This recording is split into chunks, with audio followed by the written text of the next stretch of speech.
Reagan were incredibly qualified women of great character, disposition, and integrity, and I believe the same about you. So let's talk a little bit about yesterday, Obamacare. This hearing has been more about Obamacare than it has you. Obamacare is on the ballot. If you want socialized single-payer health care, that's on the ballot. Why do many of us object to Obamacare? It was written and passed on a partisan line, I think on Christmas Eve. Most big changes in society have more buy-in than that. You're talking about 1/5 of the American economy. And as I said yesterday, from a South Carolina point of view, this has not worked out well. We started with 5 exchanges. We're down to 1. You have one choice. 4 rural hospitals have closed. Premiums have gone up, not down, by an average of 30%. And when you look at the formula used by Obamacare, I can understand why Senator Harris likes it the way it is. I can understand why Chuck Schumer likes it the way it is. 3 states get 35% of all of Obamacare dollars. New York, California, Massachusetts, they're 22% of the population. In South Carolina, if you had a per patient formula, no matter where you lived, you got the same contribution from the federal government, South Carolina would receive almost an additional $1 billion. I don't blame California, New York, and Massachusetts for wanting more. People in South Carolina should blame me and Senator Scott for accepting that construct.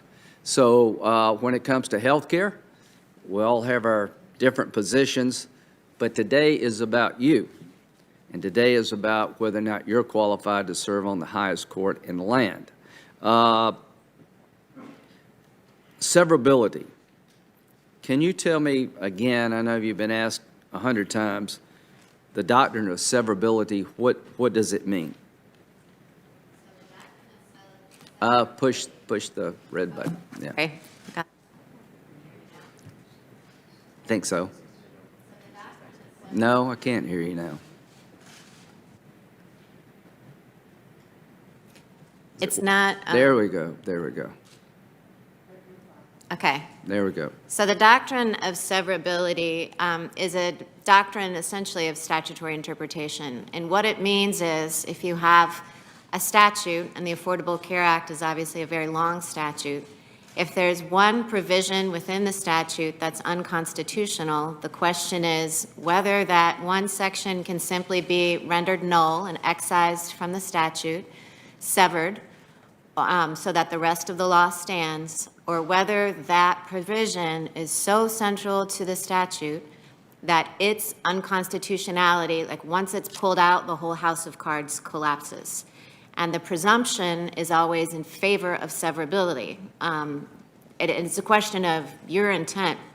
The court looks, oh, sorry, go ahead. The main thing is the doctrine of severability has a presumption to save the statute if possible. Is that correct? That is correct. So I want every conservative in the nation to listen to what she just said. The doctrine of severability presumes, and its goal is to preserve the statute if that is possible.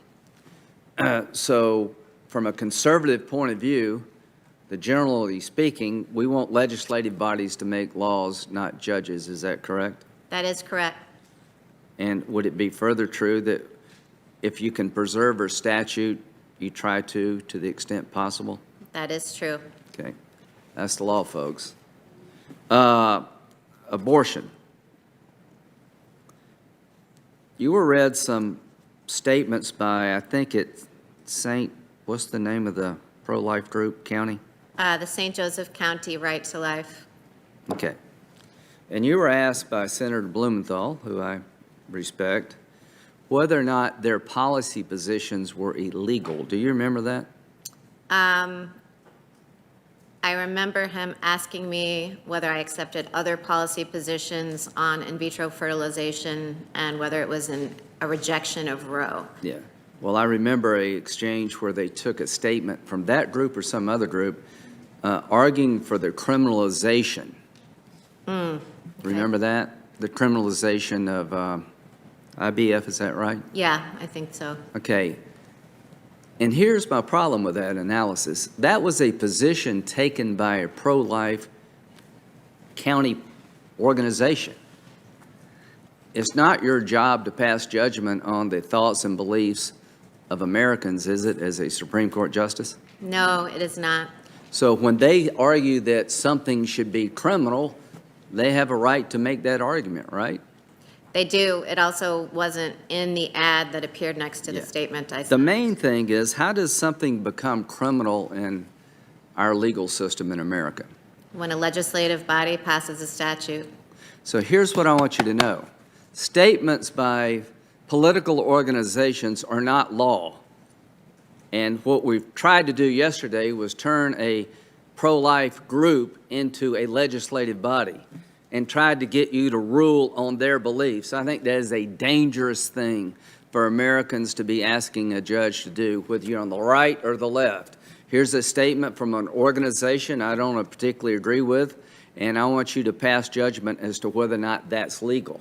The question for you would be, if some legislative body tried to criminalize this procedure, then that would be subject to litigation in court. Is that correct? That is correct. A case in controversy doesn't arise because you disagree with a statement of a private person or a private group. Is that correct? That is correct. A case in controversy arises around criminal law when somebody passes a criminal statute. Is that correct? That's correct. Then and only then would you determine the constitutionality of that provision. Is that correct? Well, actually, not even then. The statute would have to be enforced against somebody, so a prosecutor would have to try to hold someone criminally liable for getting IVF, for example. So the case in controversy concept would have to mature. Yes, there would be quite a lot of maturation required. Yeah, before it got to the Supreme Court, if it ever did. So I just want every American to know it's not the judge of it's not the role of a Supreme Court justice to pass judgment on your opinions. It's the role of a Supreme Court justice in very limited circumstances to pass judgment on laws passed by legislative bodies and in other circumstances, regulation, I would suppose. Now, voting.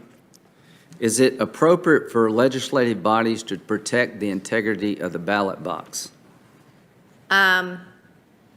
So any specific measures that legislative bodies took to protect the integrity of the ballot box could be subject to litigation, subject to challenge. And that's So- right. And as they are developed, the courts will hear cases if cases and controversies arise, right? Yes. One of the reasons we don't have an agreement with the House is that in their $2.2 trillion package, they're mandating ballot harvesting as a national policy. I think it's ripe for fraud.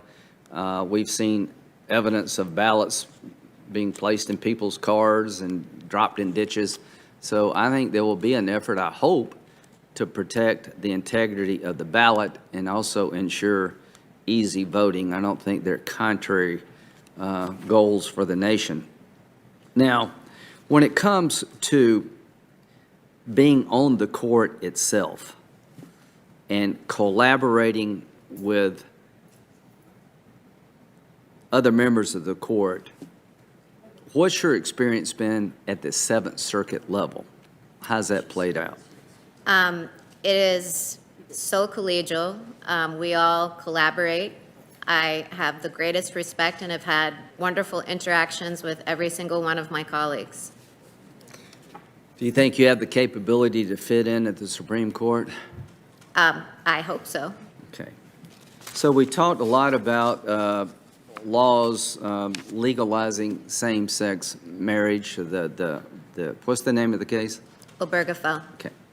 And you would, if anybody tried to change that precedent, one of the things you would look at is a reliance interest that people have formed around that piece of legislation. Yes. Same with Casey and Roe. Yes. Okay. So reaching a decision that the case was wrongly decided doesn't end the debate in terms of whether or not it should be repealed. Is that correct? That is correct. And there is a very rigorous process in place to overturn precedent? There is many factors, reliance being one.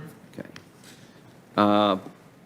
Is there any constitutional right to a polygamous relationship?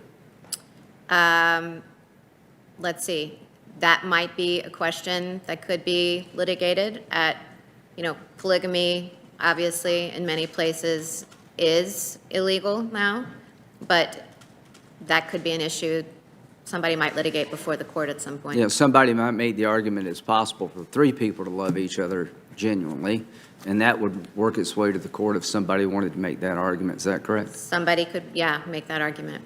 So you've been asked a lot about Roe v. Wade and Casey, and one of the differences between Brown versus Board of Education and Roe line of cases is there's active litigation regarding Roe. Is that correct? That is correct. I think Senator Hirano named 8 or 9 different cases that may come up to the court, cases in controversy.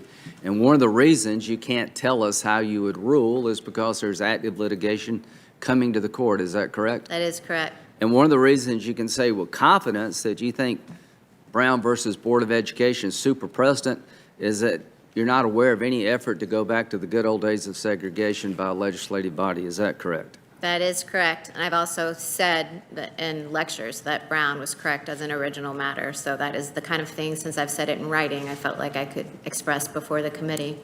When it comes to Hiller, there's legislative bodies all over the country passing laws regarding gun ownership. Are you aware of that? I am aware of that. Okay, when it comes to Citizens United, I think there'll be some efforts after this election to maybe revisit that case.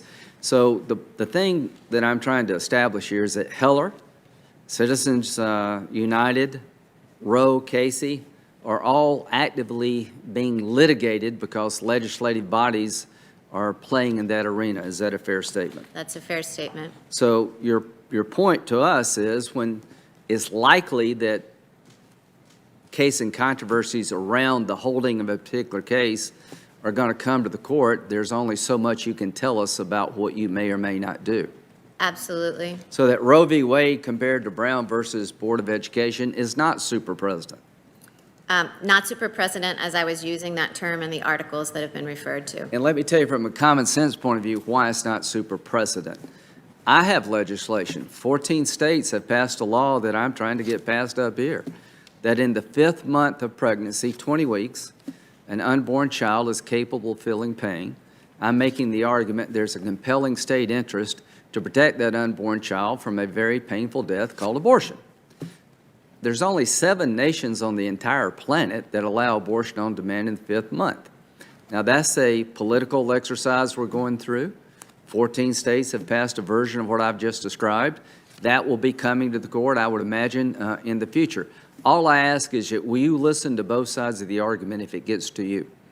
I will. Thank you. Judge, all I can say, I've met a lot of people in this business and very impressive people. One of the highlights of my time on the committee is to get to meet incredibly talented, smart, squared-away people. Justice Roberts sat right before you and didn't have a note. A lot of people on my side are upset with him about this or that. Sometimes I disagree with him, but I do know this, that he's doing what he thinks is best for the court and for the country. Justice Sotomayor and Kagan, delightful people, incredibly wickedly smart. Justice Kagan had a biting sense of humor, and they're on the court because they should be. They're on the court because they live lives worthy of being on the court. They're on the court because they're some of the smartest people in the land about the law. They're on the court because they lived incredibly productive and meaningful lives. Justice Gorsuch and Kavanaugh are both on the court for the same reasons. As to you, you're every bit in their league. In my view, this is exactly where you should be going to the Supreme Court, that the United States of America will benefit from your participation at the Supreme Court. You will offer a point of view that millions of Americans share. You will have life experiences that will round out the court. You will apply the law to the facts, and that you are going to inspire a lot of young women, just like Justice Ginsburg did, just like Justice Sotomayor and Kagan did. And the young women that you're going to inspire don't have a whole lot of role models they can point to in terms of the media world in which we live in, uplifting them. That's about to change. To my Democratic colleagues, I understand where you're coming from. I understand what you want the court to do. You want the court to do things differently than we do. I don't question your motives, and I want to thank you for conducting this hearing in a way that has been respectful, has been challenging, and the process will be moving forward here. And from the committee's point of view, I think we're on track to do it in a way that hopefully people will say, even though you disagree strongly, you're not that disagreeable. Senator Feinstein. Thanks very much, Mr. Chairman. Judge, I must say, I'm delighted to see your family here again, and I hope they feel that very special sense of pride in you. I'm sure they do. And I think, you know, I was thinking of my children and grandchildren, and this is really a once-in-a-lifetime occasion. So I hope they find it very special in their lives. Thank you, Senator. You're welcome. Yesterday, you spoke of California v. Texas, the current case seeking to strike down the Affordable Care Act. You said, I think, that the issue before the court is severability, meaning whether the court can still uphold the Affordable Care Act if it rules that the individual mandate is unconstitutional. And you said yesterday this question was not before the court. As I understand this, Chief Justice Roberts and the majority did involve the issue of severability in a case known as the NFIB, National Federation of Independent Business v. Sebelius. There, the Chief Justice and the 5-4 majority that included Justice Ginsburg struck down one part of the law, the Medicaid expansion provision, but allowed the rest of the law to stand because they found it was severable from the portion they struck down. Justice Scalia dissented from this conclusion, stated that, quote, the unconstitutionality of the individual mandate and the Medicaid expansion requires the invalidation of the Affordable Care Act's other provisions, end quote. In other words, the justice believed that the law was not severable and the entire law had to be struck down, including provisions protecting people with pre-existing conditions. You have been close to the justice's philosophy, and in these hearings, you've also said that this doesn't mean you would reach all the same conclusions. So can you explain to us today how you would disagree or agree with Justice Scalia's view of severability in that NFIB, National Federation of Independent Business case? What I think I can say without expressing disagreement or agreement for the reasons I said yesterday, not being able to grade precedents.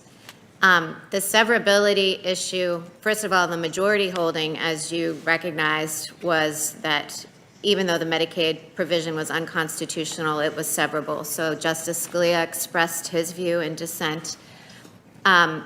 Even by Justice Scalia's view, the issue would be different in California versus Texas for two reasons. One, Justice Scalia thought two provisions of the Constitution were unconstitutional. So if you picture severability being like a Jenga game, it's kind of if you pull one out, can you pull it out while it all stands? Or if you pull two out, will it still stand? So Justice Scalia, his view was that if you pulled those two provisions out, could it still stand?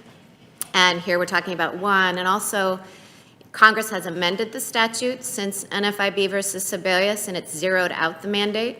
So now, California versus Texas involves a different provision because of the zeroing out that was done by amendment.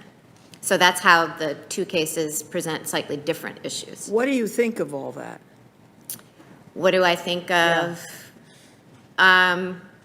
severability? Or in that instance?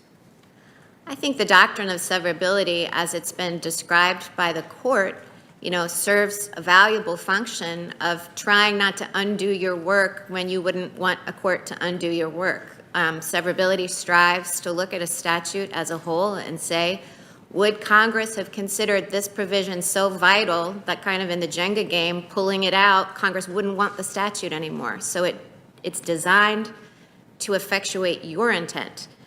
But, severability is designed to say, well, would Congress still want the statute to stand even with this provision gone? Would Congress have still passed the same statute without it?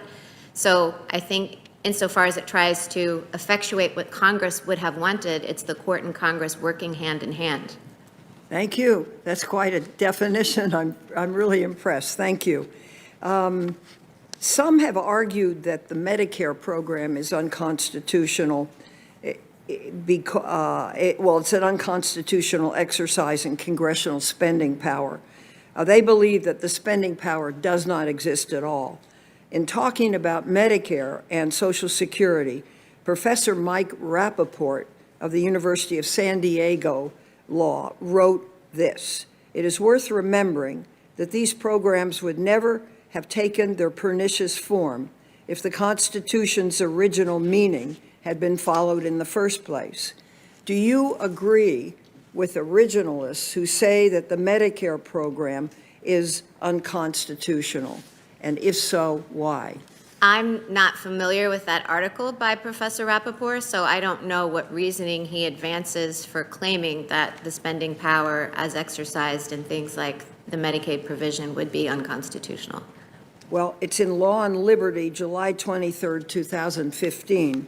But the question is, do you agree with originalists who say that the Medicare program is unconstitutional? Well, let's see. So I think I can't answer that question in the abstract, because as we've talked about the no hints, no forecast, no previews rule, I also don't know what the arguments would be. So I assume Professor Rappaport lays out a case, but it's not a question that I've ever considered before. But if I did consider it, it would be in the context of an actual case or controversy. Well, I thank you. It's hard for me to believe that that's a real question because I think the Medicare program is really sacrosanct in this country.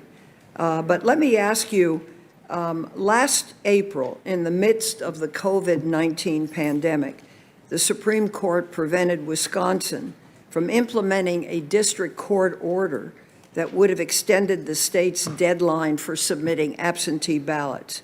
This would have given voters greater flexibility in casting absentee ballots for Wisconsin's primary election. Justice Ginsburg dissented. She criticized the court's majority for putting its head in the sand with regard to the risks posed by COVID-19. She emphasized that courts and election officials must be able to react to a grave, rapidly developing public health crisis. And she noted that the Supreme Court's, quote, suggestion that the current situation is not substantially different from an ordinary election boggles the mind, end quote. Would you agree, and what is your position? Well, Senator Feinstein, that's obviously a very recent case. And, in that case, the court had to address, the constitutional question. And so, again, it's one of those things that I can't answer, both because it would be requiring me to grade and express agreement or disagreement with the Supreme Court opinion, but also it's the kind of case that could come up in a closely related form, either on the Seventh Circuit, Wisconsin is within the Seventh Circuit's jurisdiction, or on the Supreme Court. Okay, let me try again with something. After President Trump announced your nomination to the Supreme Court, you discussed the judicial philosophy of the late Justice Antonin Scalia. Specifically, you stated, his judicial philosophy is mine. During oral arguments in the 2013 case Shelby County v. Holder, Justice Scalia questioned the strong congressional support for reenactment of the Voting Rights Act. He argued that this support was not attributable to the fact that we need the Voting Rights Act, Rather, he stated that he believed Congress reenacted the bill due to a, quote, phenomenon that's called perpetuation of racial entitlement, end quote. What is your reading of this and your understanding of the history of the Voting Rights Act? Well, when I said that Justice Scalia's philosophy is mine too, I certainly didn't mean to say that every sentence that came out of Justice Scalia's mouth or every sentence that he wrote is one that I would agree with. When I said Justice Scalia's philosophy is mine too, what I meant is that his jurisprudential approach to text, as we've talked about originalism and textualism, is the same that I would take. And I think as for the Voting Rights Act, I think that it was obviously a triumph in the civil rights movement. Well, the question arises in my mind. Of course, my view is that we always need this. This is a bulwark of our democracy. So need, I think, is something that may be somewhat subjective. Do you agree with that? That need is subjective? Yes, yeah, that I think we do need a Voting Rights Act, and it's subjective in that sense. Well, I think Senator Feinstein, the question of how the coverage formula is calculated in the Voting Rights Act and the contours of the Voting Rights Act and whether Shelby County was rightly decided or not are all questions on which I can't give an answer because Shelby County has obviously been controversial. It's likely to be relitigated. It could come up before me on the court. Well, let me give you, because I think this is really important because it shows the basic philosophical bent of an individual.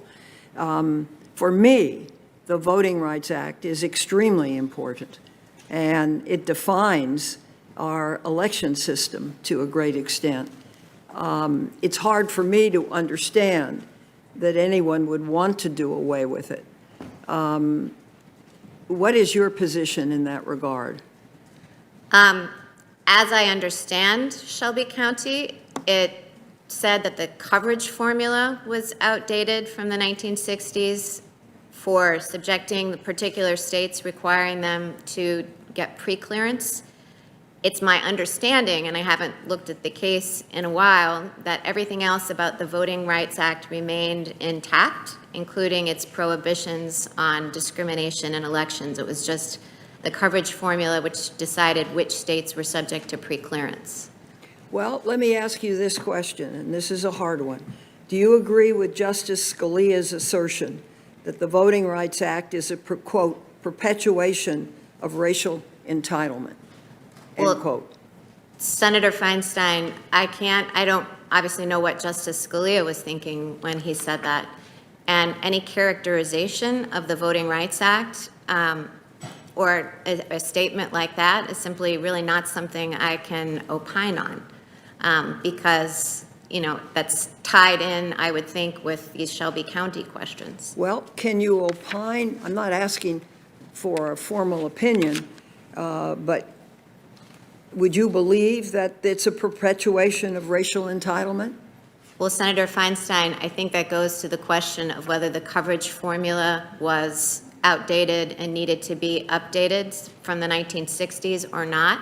I take that to be the thrust of the disagreement in Shelby County and the position that Justice Scalia was taking. So again, I can't express a view on Shelby County and whether the majority or dissent had the better of the argument. Okay, let me move on to workers' rights and age discrimination. In a 2019 case, Kleber v. CareFusion Corporation, you joined a majority of the Seventh Circuit judges in holding that age discrimination in employment does not protect job applicants against employment practices that have a disproportionately harmful impact on older applicants.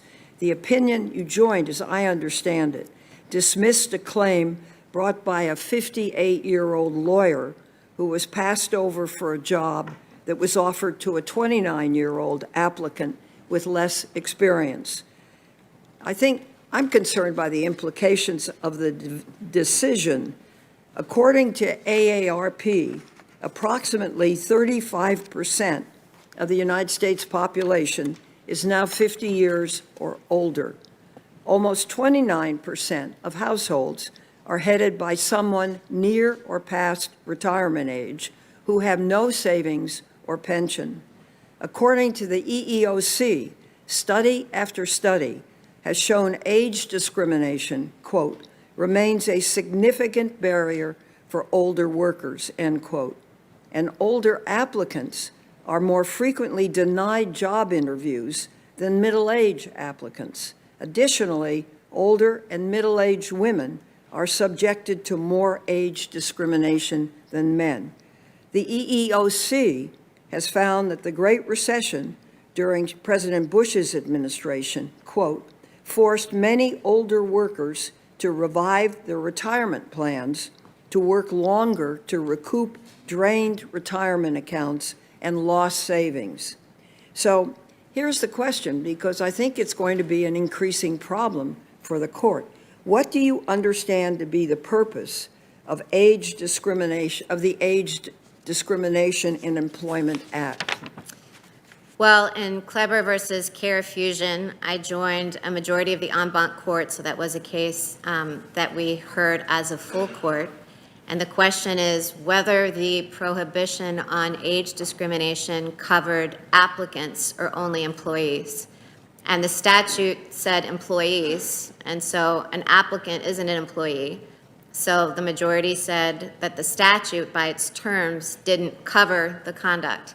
But I think that's an instance, I talked yesterday quite a bit about whose role it is to update statutes or extend them, and I think that's an instance in which Congress could well address this problem by amending the statute to include applicants in it.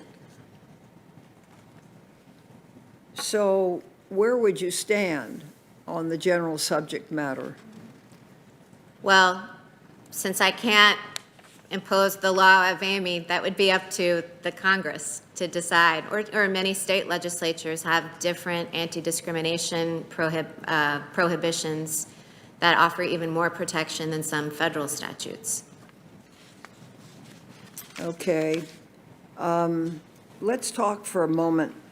In 2013, you wrote, and this is a quote, "I tend to agree with those who say that a justice's duty is to the Constitution, and that it's thus more legitimate for her to enforce her best understanding of the Constitution rather than a precedent she thinks clearly conflicts with it.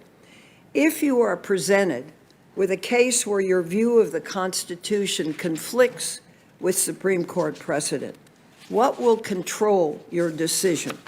Your understanding of the Constitution or precedent?" Senator Feinstein, I'm really glad that you brought that up because that quote was mentioned a lot yesterday, and I'm happy to have an opportunity to explain the context. That entire article, I think that there's been some misunderstanding, perhaps because that sentence, first of all, it was citing a footnote to both an originalist scholar and a progressive constitutionalist. But the whole article was defending the Supreme Court's current doctrine, which accords constitutional precedent weaker stare decisis effect than, say, statutory precedent. And I mentioned that yesterday, against claims that we should have no doctrine of stare decisis at all, and against claims that it should be absolute and completely tie the court's hands. So I actually wasn't arguing for any alteration to stare decisis doctrine. I was saying this is how it is, this is how the Supreme Court does it, and that's right. And another couple of sentences in there, which I think might put my perspective in context, I said a new majority cannot impose its vision only with votes. It must, now I'm paraphrasing myself, it must be very sure that its interpretation of the Constitution is the right one and that reliance, interests, et cetera, don't counsel in favor of its overruling, paraphrased. And then the next sentence was something to the effect of, an uncertainty in that regard counsels in favor of preserving the status quo. So that sentence, if it's just read alone, makes it sound like I'm arguing for the overthrow of stare decisis in constitutional cases altogether, but that wasn't the thrust of the article, quite to the contrary. Thank you. Thank you very much. And we all welcome the fact that your family's here. It's a beautiful family. Thank you so Take care, much. everybody. Thanks, Thank you, Mr. Senator. Chairman. Thank you very much. Senator Grassley. Don't start the clock yet. He's not ready. For $5, I won't start the clock.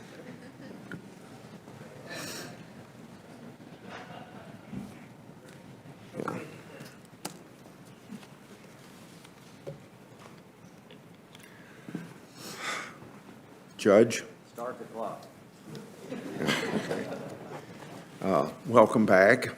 Thank you, Senator. I want to compliment you for doing a very good job answering our questions and all about your decision-making process.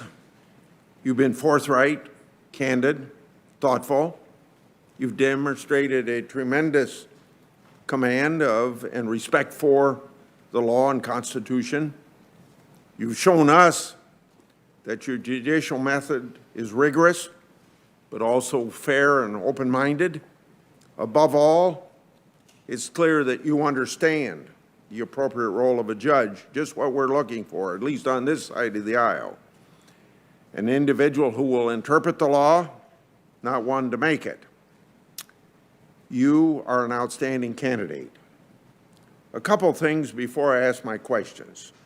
First, Judge, many of my colleagues on the other side have tried to get you to tell us how you rule on a case, whether you believe a case was correctly decided, or whether you'll commit to uphold a specific law. As you've responded, it is not appropriate for you or any nominee in your position, for any level of the judiciary, to make promises or give hints on how you'd rule or what you think about a potential issue that may come up. Judicial independence from the legislative and executive branch, those are our political branches accountable to the people, is a bedrock principle of our constitutional system. Justice Ginsburg said it best: a judge is sworn to decide impartially and can offer no forecasts or hints, because that would show disregard for a particular case. And she also said you can't display disdain, or it would display disdain for the entire judicial process. You testified that you have not made any promises to anyone about how you might rule on a case that might come before you. That's because you know that a judicial nominee should never promise votes in exchange for a president's nomination or a senator's support. Moreover, we saw yesterday, and to some extent Monday, Democrats' strategy continues to be to use scare tactics, distortions, and speculation. They're framing you as a real threat to health care coverage, and especially protections for existing conditions. This is all a charade. Just because of your comment, I believe just from one law review article you wrote critiquing Chief Justice Roberts' reasoning. So it's time to get real. This is all just a distraction. This is what we saw Monday and Tuesday. Democrats want to distract from the fact that they don't really care about Obamacare. You heard that since Democrats started their presidential primaries probably about 2 years ago. They want government-run Medicare for all. That's what you heard in the Democrat primary. The changes they seek to the ACA move America closer to a single-payer system where the government provides or subsidizes health care for all Americans, which we know eventually leads to government rationing of health care. Democrats want to distract from the fact that they just filibustered a COVID relief bill that would have protected pre-existing conditions. Next Monday, we'll see if they'll vote for a COVID recovery bill that Leader McConnell has scheduled for a vote next week. Democrats want to distract from the fact that Republicans, yes, Republicans, have introduced bills to protect Americans with pre-existing conditions and to bring down drug prices. And if we act, they don't have to worry about you doing away with pre-existing conditions in some future case down the road. In fact, given the opportunity to advance bipartisan Prescription Drug Pricing Reduction Act, that's the Grassley-Wyden bill, Democrats at Schumer's command walked away because they wanted an election year issue. Republicans passed and signed into law bills to end pharmacy gag clauses and to end abusive drug tactics that prevent lower-cost generic drugs from coming to market. Democrats want to distract from the fact that President Trump and the administration have taken steps to help lower health care costs for Americans, including finalizing a rule to allow the importation of prescription drugs from Canada and proposing a rule to facilitate the purchase of affordable insulin and EpiPen for lower-income Americans. The President has signed an executive order to end surprise billing. Further, I and other Republicans have been working with the administration to increase transparency in drug prices, to step up enforcement of anti-competitive activity and prosecution of bad actors in the healthcare industry, and to improve and expedite regulatory approval of drugs to combat COVID and other diseases. Here is the bottom line of what we've all heard Monday and Tuesday. The Democrats cry foul over anything that may help Americans if it doesn't advance their agenda for Medicare for all. And the American people deserve to be reminded of this hearing, what it's all about. It's all about your qualifications to be on the Supreme Court. It's not about health care advocacy. Finally, Judge, Democrats want to distract from the fact that you're eminently qualified for this position you've been nominated for. And they don't like it that you know that the place of the courts is not to rewrite laws as you might see fit there. Here's the bottom line. I've asked you yesterday if it's your agenda to repeal the Affordable Care Act. You said, quote unquote, absolutely not. You said you've never made a commitment to anyone on the Affordable Care Act or on any matter. You've never been asked to make such a commitment. And you made very clear you would never make such a commitment. Mr. Chairman, I want to put some letters in the record from state legislative leaders supporting this nominee. Without objection. Now, you won't get away with asking some questions on some things that I'm very interested in. I'd like to discuss a law that I brought up with you when we talked for a short period of time, one-on-one. We didn't discuss it at that time, the False Claims Act. In 1986, we passed legislation that I drafted to make False Claims Act an effective tool to combat fraud against federal programs.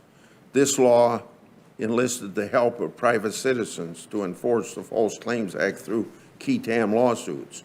In 2000, the Supreme Court deemed the false claims key TAM provisions constitutional. As you know, the False Claims Act has emerged as the government's primary weapon against fraud. Since we restored the law in 1986, false claims actions have recovered $68 billion of taxpayers' money fraudulently taken, with $50 billion coming from whistleblower-initiated actions. Congress has remained vigilant to protect the False Claims Act from attempts to weaken it in the courts. Have you ever written or spoken publicly about the constitutionality of key TAM or any other provisions of the False Claims Act? And if so, what were the circumstances or the context? Senator Grassley, I don't recall ever speaking about the False Claims Act or the constitutionality of the key TAM provisions or any other part of the act. So I can't think of a time when I have. Do you have any preconceived ideas about the False Claims Act or Whistleblower Protection Act that would impact your ability to impartially decide any cases involving those issues? I do not. Any case involving that act, I would approach with an open mind as with any other. Some opponents of the False Claims Act argue that key TAM provisions are unconstitutional under Article 2 and 3. Are you familiar with these legal arguments? And if so, do you have an opinion on them? Are you talking about the key TAM challenges? Yeah. Well, those aren't ones that I can express an opinion on because, as you say, they've been up before the court.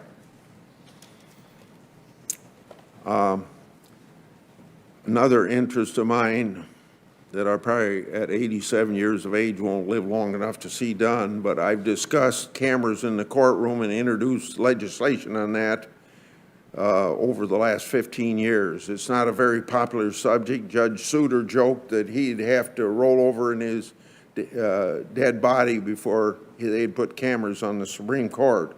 While I can respect that point of view, I totally disagree.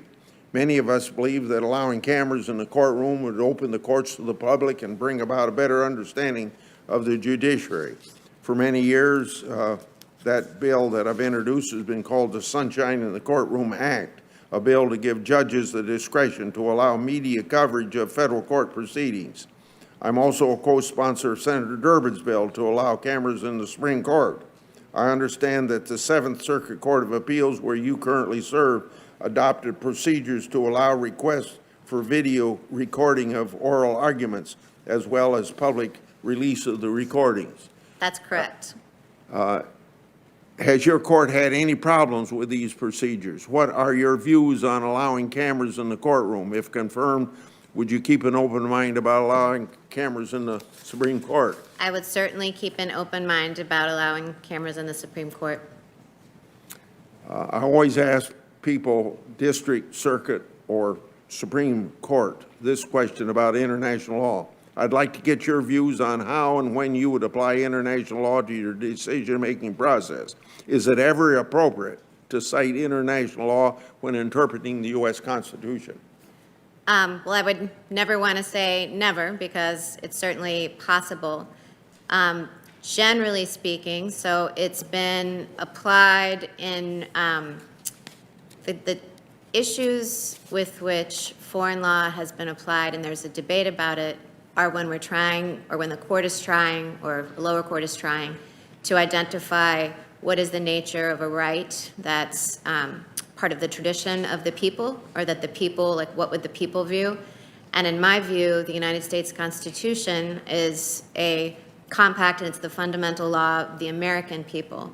And so I don't think it would be controlled by the laws passed by other countries because it reflects the fundamental commitments that we as an American people have made. Thank you very much. I reserve my time. Senator Durbin. Oh, I'm sorry. I apologize, Senator Lee. Apologize. I've got a comment to Yeah, give no, on out of this. sight, out of mind. I apologize. Okay. Thank you. Can you hear me? Can you hear me all right? Yes, sir. Loud and clear. Incidentally, for those who are watching and think that we may be polarized in things, I listened to what Senator Grassley said about cameras in the courtroom. And of course, I I agree with him on that, and he knows I have supported that. I've also joined with him on a few of the False Claim Act improvements. So there are many areas in our committee where senators have worked together. And I would ask, Mr. Chairman, if I could, unanimous consent, that a letter from 10 former federal judges who are opposed to the process of this nomination, along with letters of opposition to the nomination from People for the American Way, NARO, and 208 women lawyers, and that they be inserted in the record. Without objection. You have to assume that somebody's going to hand you those letters. I can't quite reach from my room here. Now, Judge Barrett, it's good to see you again. I commend your children. I'm sure this is fascinating, but I'm sure it's a long day. And I'm sure you probably felt the same way, but this is part of democracy, and it's important that we have these questions. Now, we're being told that no one could possibly know how you would rule in the latest Republican-led case to overturn the Affordable Care Act. But what we do know is that you criticized Chief Justice Roberts' opinion in NFIB versus Sebelius. You stated that, quote, Roberts pushed the ACA beyond its plausible meaning to save the statute. And then you praised the dissent in King versus Burwell. So it seems every time you weigh in on the legality of the statute, you come to one conclusion. The Affordable Care Act is unconstitutional. Now, over the past 2 weeks, you've provided this committee, all of us, with some 1,800 pages of your writings and speeches for us to review, and I have. Now, I may have missed something in that, but did you ever write or speak out in defense of the ACA? Senator Leahy, I just wanted to make one correction. King versus Burwell wasn't a case about whether the Affordable Care Act was constitutional or not. That one was purely a question of statutory interpretation. So just to make clear about that. I would say that You did praise the dissent, I but not the fighting. I did. In a Thank you. radio interview, I said that I thought the dissent had the better of the statutory interpretation argument. I have a couple of things, I guess, that maybe might help shed some light on this question. One is that, of course, in both of those contexts, I was speaking as an academic. And as I mentioned yesterday, an academic serves a very different function than a judge. So an academic doesn't go through the judicial process, doesn't hear the case or controversy, have the litigants and the briefs and the consultation with colleagues, the writing Judge, of an opinion. We all understand that, but that's not my question. My question was, did you ever write or speak out in defense of the ACA, whether as a academic or as a member of the judiciary? That's a pretty simple question. No. Could be answered yes or no. No, I've never had occasion to speak Thank on you. the policy question. And so every time you've weighed in on it, you said the law is unconstitutional. Now, No. Sorry, I thought you were done. well, and the court, of course, have to it's going to have to look at both severability, standing, constitutionality, and you haven't written on severability of the ACA, have you? I have not. Thank you. And now, here's a quote that I'm sure you're familiar with in preparing for this, and it's been used in the last few days. Quote is, throwing out pre-clearance when it has worked and is continuing to work to stop discriminatory changes is like throwing away your umbrella in a rainstorm because you're not getting wet. Have you heard that quote before? I believe that's from the dissent in Shelby County. By Justice Ginsburg, is that correct? I believe so. Actually, it is. she was talking about and warning about striking down Section 5 of the Voting Rights Act. Now, Shelby County, it was almost like immediately after Shelby County came down, states started making changes. 20 states enacted new restrictions on voting. And some of those restrictions have been horrendous. Do you know how many polling places have arbitrarily been closed across the country since the Shelby decision? I do not know, Senator Leahy. I'll help you there. It's at least 1,600. Now, following the Shelby decision, do you know how many voters were purged from voting rolls? I do not know. Roughly 16 million. That's about 30 times the population of my state. African Americans with felonies are 4 times more likely to be disenfranchised than other Americans with felony convictions. Non-white voters are 7 times more likely to wait in line for more than an hour than, black voters wait longer in line than white voters. I mention this because this is a picture from DeKalb County, Georgia. Those are the lines. African Americans make up the majority. Look at that line. I suspect neither you nor I have ever had to wait in line like that to vote. In fact, the press reported that today those lines could be 10 hours long.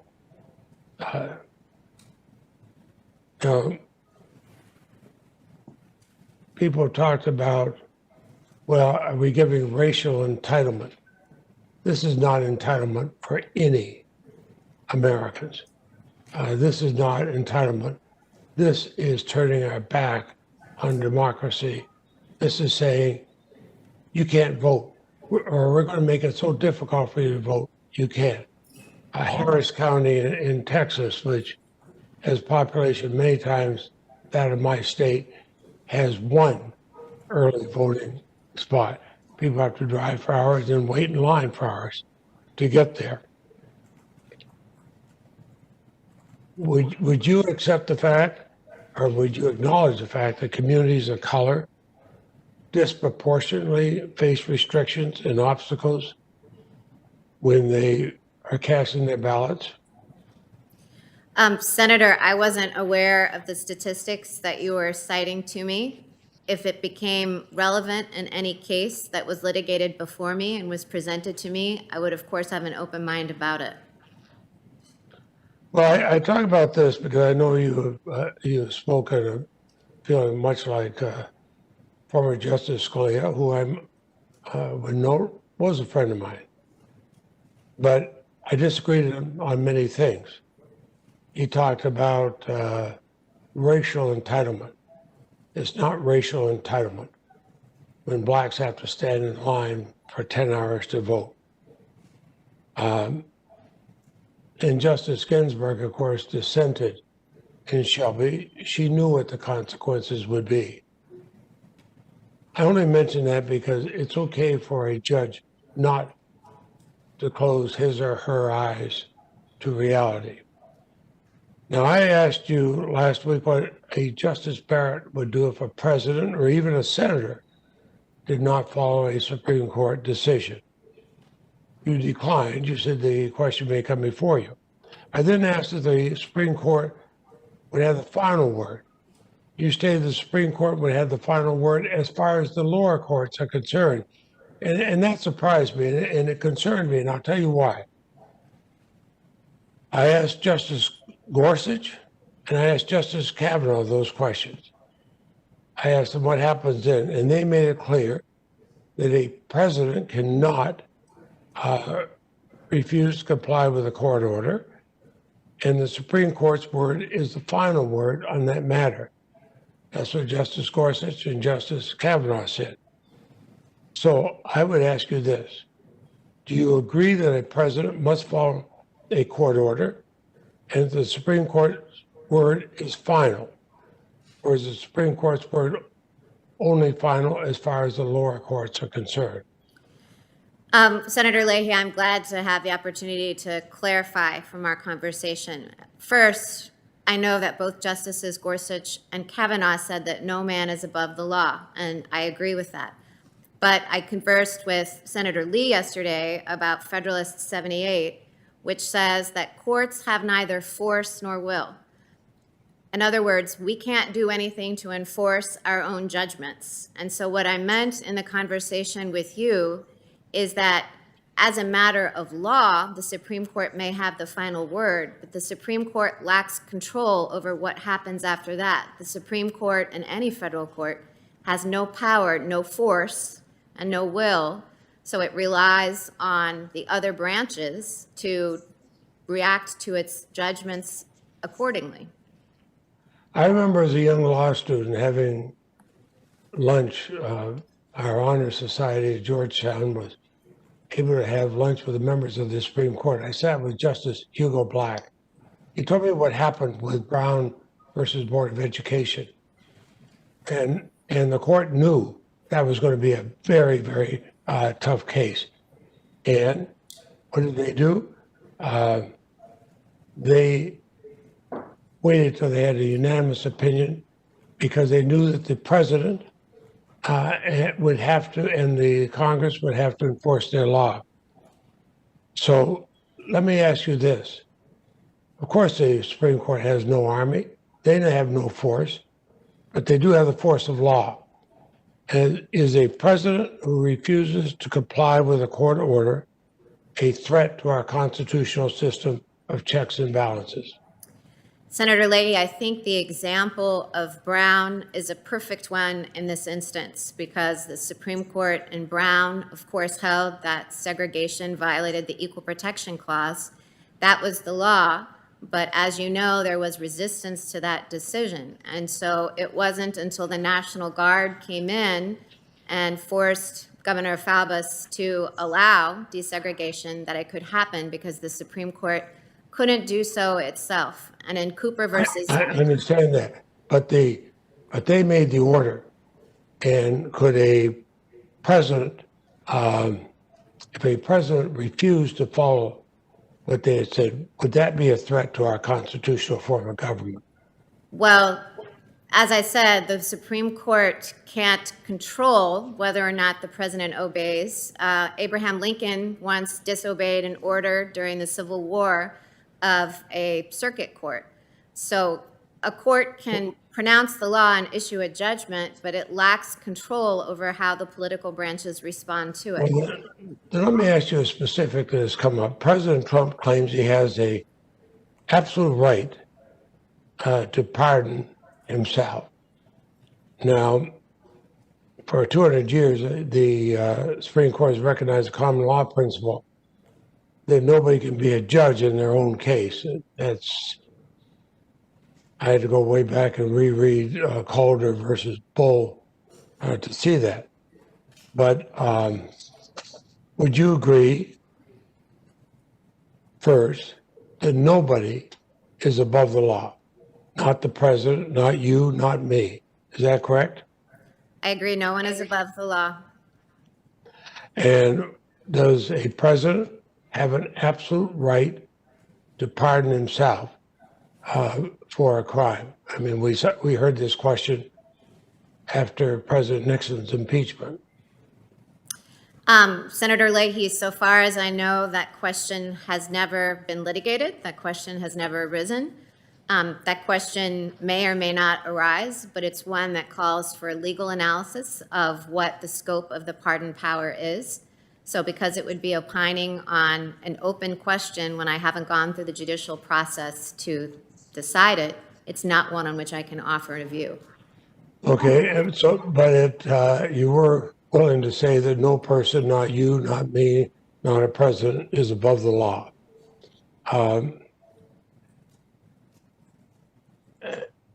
I find your answers somewhat incompatible, but those are your answers. You have a right to say what you want. Now, you're an originalist. Can you explain why the framers include the foreign and domestic emoluments clause in the Constitution?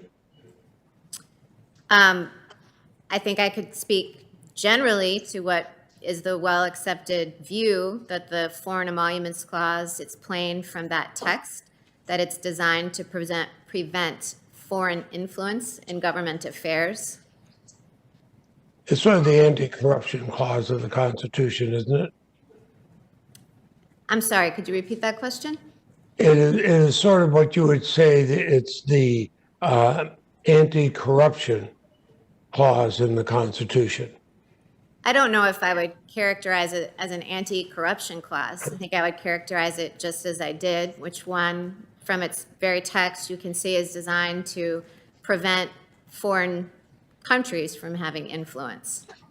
I was thinking of what at the Constitutional Convention, Governor Edmund Randolph said the clause was thought proper in order to exclude corruption and foreign influence, prohibit anyone in office from receiving or holding any emoluments from foreign states. And now we find that 200 companies and foreign governments have patronized Trump properties. At the same time, they were getting benefits from him and the administration. First 2 years of his presidency, he earned $73 million from his properties abroad. And an originalist, as you are, do you think these companies and foreign governments would have fallen within the framers' zone of concern in writing the emolument clause? Senator, the emoluments clause, it's under litigation. There was a Fourth Circuit case that recently involved this question. So as a matter that's being litigated, it's very clear that that would be one that I can't express an opinion on because it could come before me.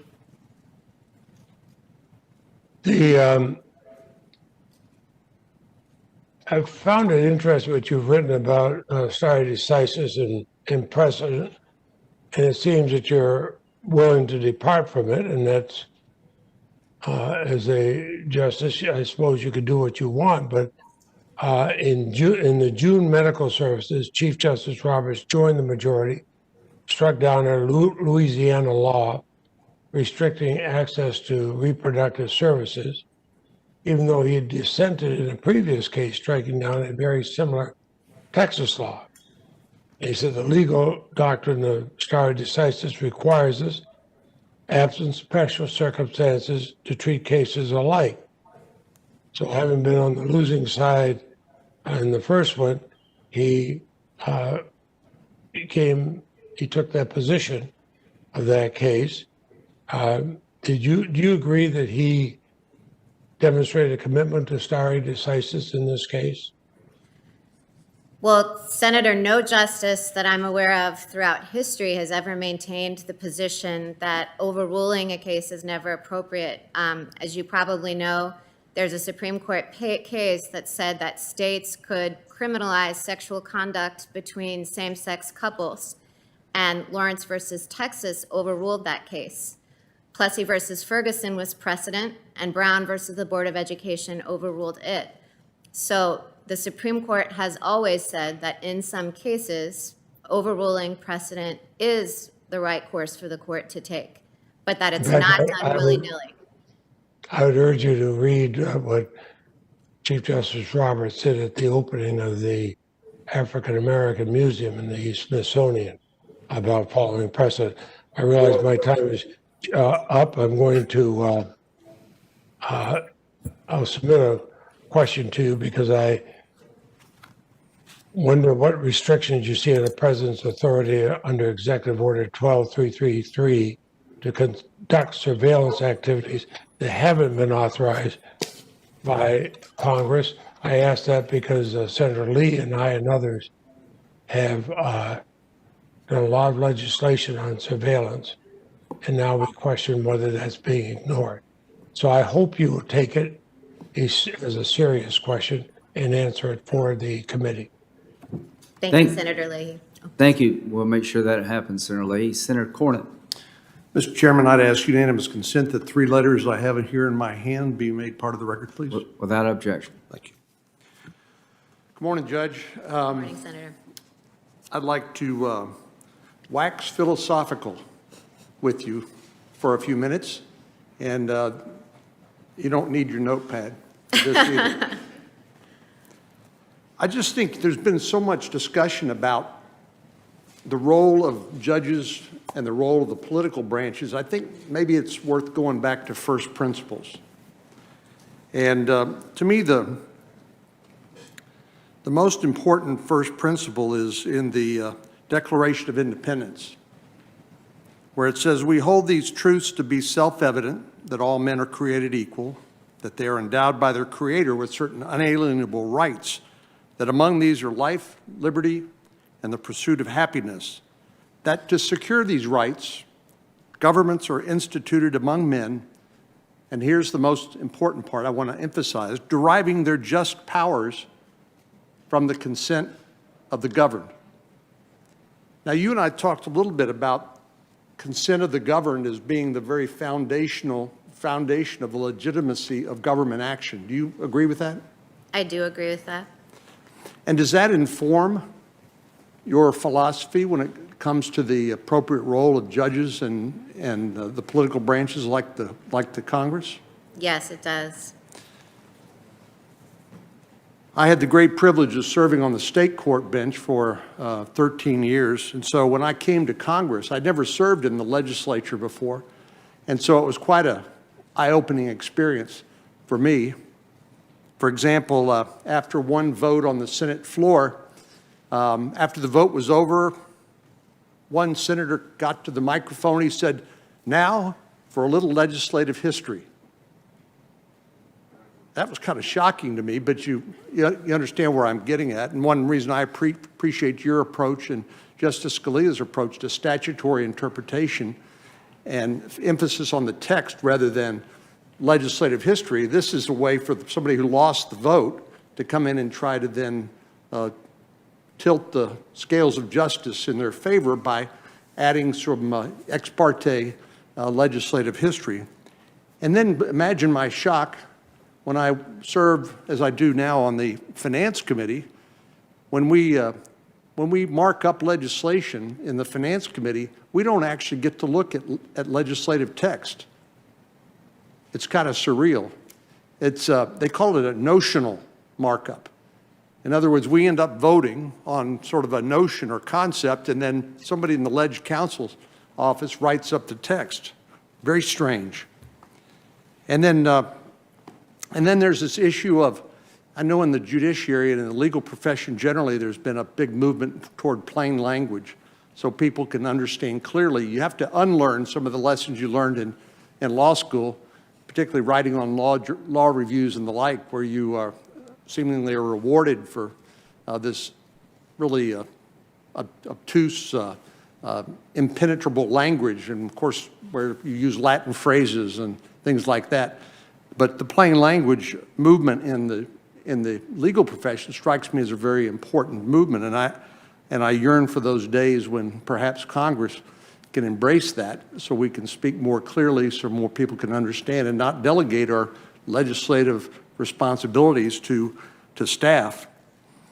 But I also was struck by the fact that one of the reasons why cases get litigated is because of the failure of the Congress to build consensus for legislation. And to me, the Affordable Care Act is one example of that. When either side pushes through a partisan piece of legislation, it's not realistic to expect that the fight will be over. It'll just move to a different form. It'll move to the courts. That's not what happened on things like Medicare and Social Security. There was built a broad bipartisan consensus. In other words, members of Congress actually did the hard work to find that consensus so that they didn't have to hand it off to the judiciary. And unfortunately, I think we've seen a tendency in recent years to do exactly that, where Congress has abdicated its responsibilities, figuratively, let me say, pull the pin on a hand grenade and then hand it to the judiciary and say, you figure it out. And maybe, just maybe, that's one reason why these judicial confirmation hearings have become so contentious, because people actually see the judiciary as the ultimate policymaker. And as was quoted, I think, Justice Scalia talking about the value judgments of judges versus those of the citizenry or elected representatives. And he said that there's no reason to think that the value judgments of the judiciary are any better than those of the citizens that ultimately, in whom resides the ultimate legitimacy and political power. And of course, the most fundamental difference, I guess, between the job that you currently hold and the one that you will hold on the Supreme Court is the notion of accountability.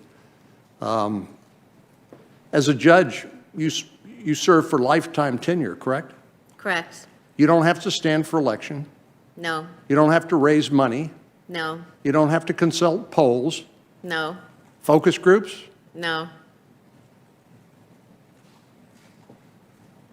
Well, how in the world do you decide a case if you don't consult with public opinion, polls, focus groups, or the like? Well, the reason we have life tenure as federal judges is to be insulated from the pressure that such things like focus groups or polls or public opinion might, the pressure that it might apply for a court to decide a case a particular way or the other. That's why we decided according to the text. Well, and there are various rules of the road, so to speak, for how the judiciary approaches cases, right?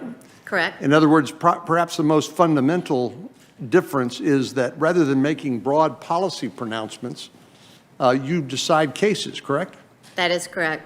And in fact, I'm struck by a New York University Law Review article by Justice Ginsburg in, I forgot what year it is, but where she talks about Roe versus Wade. And she talks about what she called the breathtaking decision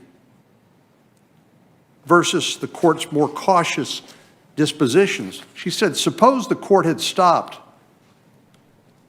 after rightly declaring unconstitutional a portion of the law and had not gone on, as it did in Roe, to fashion a regime blanketing the subject, a set of rules that displaced virtually every state law that enforced. Would there have been a 20-year controversy we have witnessed, reflected most recently in the Supreme Court's splinter decision in Planned Parenthood versus Casey? Might it have served to reduce rather than to fuel controversy? Well, I think what she's saying is when the courts step in and basically take over by stating a constitutional rule, it really prevents the very people who are elected by voters from making policy, correct? Correct. And there are a number of other things other than the requirement of a case or controversy that keep the judiciary in its appropriate lane. Things like standing requirement. Yes. What is standing? Standing means that you can't just come to court, say, because you dislike Senator Graham's Fetal Pain Act. You can't just walk into the door of the courthouse and say, I don't like that act and I think it's unconstitutional. Standing means that you actually have to have suffered what the law calls a concrete injury, so it has to have affected you in some way. So that means that there are real litigants with a live controversy before the court. People can't come to court to air policy disagreements only. And then there's a requirement of ripeness. What is ripeness? Ripeness means that there has to be a live controversy. You can't run to the courthouse door and file a lawsuit until it's ripe, which means that the injury I was talking about has actually come to fruition, come to pass. And of course, by the time you see it on the circuit court, the case has already had to have been tried by a trial court, correct? That is correct. And then there's a record, right? Yes. And what encompasses a record that the trial court prepares that you review as an appellate judge? Well, there'll be factual parts of the record. So if there was a trial, there'll be very lengthy transcript of that trial. A district court makes a number of legal rulings in the course of a case. So the court may have ruled on, say, a motion to dismiss and whether the law even permitted this, whether the law gave the plaintiff a valid claim. The court may have ruled on a motion for summary judgment, which means that's an evaluation of whether the plaintiff or the defendant could win the case without even going through a full trial because the law was clear enough. So there are many things along the way. There are evidentiary rulings, legal rulings, a factual record that develops, and in some instances, it's quite long. And as an appellate judge on the Seventh Circuit, you can't go outside the record, can you? You can't. The record can't be expanded on appeal. And that's true in the Supreme Court as well? Yes. And so all of these rules of the road, I'll call them, things like the case or controversy requirement, ripeness, standing, being confined to a record that is then the sole focus of an appellate review. Do all of those things, are all those sort of indications of how the judicial decision-making process is different from the legislative process? Yes, and it can take years for a case to wind itself through that process. So as opposed to policymakers that don't have to wait on real parties and real disputes, and the parties get to shape the case their way, they get to decide what legal issues they're going to contest, and that narrows what the court can do. So policymakers, if you had, enough agreement to pass something, you could just do it in one day, just enact the law, enact the policy, and that is definitely not how judicial decision-making works. Well, I know that you have followed the same rule as Justice Ginsburg in not expressing opinions on cases that might come before the court. Is this another practical reason why you can't predict how you will rule in the future? Because you don't know what the facts of that case may be. You don't know what the issues in controversy might be. So how in the world could you sit here and basically tell us about what your policy will be without knowing all of that? I couldn't, and I think when Justice Ginsburg said it would show disregard for the judicial process and even disregard for litigants, what she was getting at is that it would signal to litigants, listen, all the briefs and stuff you file in a case, that doesn't really matter because judges just have a gut reaction. They just, they know what they think, and this is all just going through the motions. But that's not how the judicial process should work or does work. There's no reason to believe that a judge's gut reaction is any better than any other American citizen's reaction, is there?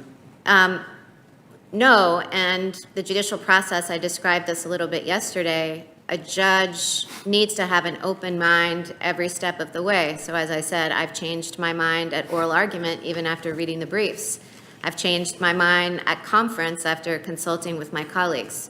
So if I were to just say how I thought I would resolve a case just because I saw the issue, it would be short-circuiting that whole process through which I should go and have an open mind and be open to persuasion.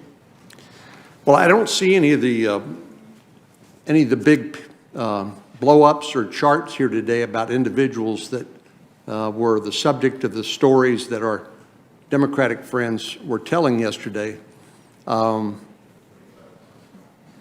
Maybe we'll see them later. But to me, the idea that some case that you might decide in the future that you have not had a chance to go through this analysis of and predicting how you might rule in the case, is that even possible? It's not possible because I don't know whether my mind could be changed at some step along the way. And if I did it, I think I said yesterday, I'd be kind of like a legal pundit, just commenting on things in real time. And I don't think anyone wants judges to function that way. They want judges to go through the process, take things seriously, do a lot of research, do a lot of writing, keep an open mind. And where in the Constitution does it authorize a judge to be a legal pundit and just make policy pronouncements separated from all of these requirements? Well, Article 3 prohibits it, insofar as Article 3, the court has said, prohibits federal courts from issuing what are called advisory opinions. And that means that when there's no real case in front of you, no real case or controversy, then you can't just offer an advisory opinion that's not the resolution of a case to express your view of the law.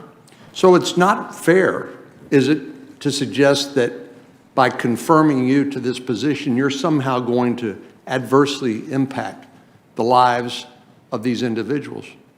Well, as I said yesterday, what I can say is that I have certainly no agenda. I'm not on a mission. I'm not hostile to the ACA at all. And if I were on the court and if a case involving the ACA came before me, I would approach it with an open mind, just like I do every case, and go through the process that we've just discussed. And again, referring back to what Justice Ginsburg said in this New York University Law Review article, if judges restrict themselves to deciding cases or controversies as opposed to making broad policy announcements and displacing legitimate dispute, debate, negotiation, and legislation, does that encourage more litigation and dissension, or does it resolve it? Well, without commenting on what Justice Ginsburg said about Roe versus Wade in particular, No, I'm not talking about that. I'm talking about generally speaking. just as a general matter, the case or controversy requirement, insofar as it ties the court to the particular litigants and to the particular issue presented in the case. In fact, the Supreme Court has a rule that it will not consider questions outside of the question presented in the case, absent unusual circumstances. And so that means that the court can't reach out and decide other issues that might be in the case if it didn't grant cert on them. And so I think incremental decision-making or a court limiting itself to the issues actually presented is one way that the court tries to respect this constraint on its power, that it's only actually resolving the cases right in front of it. And getting back to the Declaration of Independence and the source of governmental legitimacy, this structure, these arrangements are not made to benefit you or the courts or to benefit us. They're to benefit the American people by making sure that they are the ones who are the source of political power. Do you agree with that? All provisions in the Constitution are there to benefit the people. And so if the court rules on a statute, we can change the statute, but if the court says something is unconstitutional, you could amend the Constitution to change that ruling. The people could do that, right? Yes, they could. So the American people are the final word. Yes. Mr. President, Mr. Chairman, Thank you. Senator Durbin. Thanks, Mr. Chairman. Judge Barrett, good to see you again. Good morning. Thank you. You're making history. You're the first, I wish the senator from Idaho could hear this, you are the first nominee for a vacancy on the Supreme Court to be considered after July 1st of the election year. In fact, you're the first nominee to ever be considered in the midst of an election. I don't know if that has ever happened before. It certainly hasn't in modern history. And the obvious question is why? What's the hurry? Why couldn't we wait till the end of November or December or even January after leaving a vacancy on the court for 10 months after Anton Scalia's passing? Well, because there is a political agenda here. And whether you are privy to it, part of it, notwithstanding, it has to do with the Affordable Care Act. November 10th is the absolute date they have to fill the vacancy if the president and those who support him and those who support the Republican platform are going to keep their promise to end the Affordable Care Act. They need that ninth justice, and that's why it has to be hurried. Unfortunately, that is the cloud, the orange cloud over your nomination as it comes before us here in the Senate Judiciary Committee. And it raises many questions. I'd like to confine my first part of these questions to what's going on across America as we meet here today. There's an election going on. People are trying to vote, And there are a lot of issues out there that are being debated and somewhat resolved or unresolved every single day. The president continues to lie about paper ballots, saying that they are fraudulent, people shouldn't use them. There's still long lines, unforgivably long lines, for people who just want to exercise their right to vote, the governed who want to give their consent, Senator Cornyn. There's a battle royal over the Postal Service and whether it's going to be implicated in some effort to slow down or stop ballots from being delivered. One ballot collection box in Harris County, Texas, for more than 4 million people, one box. It's pretty clear what's going on here. It's an effort to make it difficult to vote, even for those who are legally entitled. Historically, the Republican Party is starting using a tactic of discouraging voters. We've seen this, making it more difficult, reducing the period of time that people can vote early, requiring IDs even if there's no evidence of fraud, purging the rolls of names. This is all going on. So I want to confine my questions at the outset here on the question of voting. And let me start with what many people read this morning, and I did, which was a summary of one of the exchanges yesterday here in the committee. It was Senator Feinstein who said President Trump made claims of voter fraud and suggested he wanted to delay the upcoming election. Senator Feinstein then asked you, does the Constitution give the President of the United States the authority, listen closely to what she asked you, to unilaterally delay a general election under any circumstances? Does federal law? Your answer, well, Senator, if that question ever came before me, I would need to hear arguments from the litigants, read briefs and consult with my law clerks, talk to my colleagues, go through the opinion writing process. You went on to say you didn't want to give off-the-cuff answers like a pundit, but rather approach matters with an open mind. Is that still your response? Senator, I've given that response to every hypothetical that I've been asked in the hearings. And as I said yesterday, I do that regardless whether it's easy or hard. I don't do that to try to, whether the question, would be easy or hard. I don't try to do that to signal it, but I do that because it would be inappropriate for me to make a comment. And I don't think I've answered any legal hypotheticals in keeping with the Justice Ginsburg rule. So I guess what troubles me is this. You style yourself an originalist, textualist, factualist, whatever the term is, which means you go right to the words and try to understand the words in their original meaning. And so if I change Senator Feinstein's question and didn't ask you whether the president has the authority to unilaterally delay a general election, asked you instead, does the president have the authority to unilaterally deny the right to vote to any person based on their race? What would your answer be? Well, Senator, obviously there are many laws in effect, including the Equal Protection Clause, which prohibits discrimination on the basis of race, including the 15th Amendment, which protects the right to vote against discrimination based on race. And so there's a principle in constitutional law called external constraints. And even if one evaluates what the authority a branch might have to act, there are external constraints that press in from other parts of the Constitution. Here, it would be the 14th and 15th Amendments. Well, of course it would. The 15th Amendment, the right of citizens of the United States to vote shall not be denied or abridged by the United States or any state on account of race. For an originalist and a textualist, that is clear text as I see it. But when asked whether or not the president has any authority to unilaterally deny that right to vote for a person based on race or even gender, are you saying you can't answer that question? Senator, I just referenced the 14th and 15th Amendments, the same one that you just repeated back to me, that do prohibit discrimination on the basis of race in voting. So as I said, I don't know how else I can say it, the Constitution contains provisions that prohibit discrimination on the basis of race in voting. But whether a president can unilaterally deny, you're not going to answer yes or no. Well, Senator, you've asked a couple different questions about what the president might be able to unilaterally do, and I think that I really can't say anything more than I'm not going to answer hypotheticals. It strains originalism. If the clear wording of the Constitution establishes a right and you will not acknowledge it.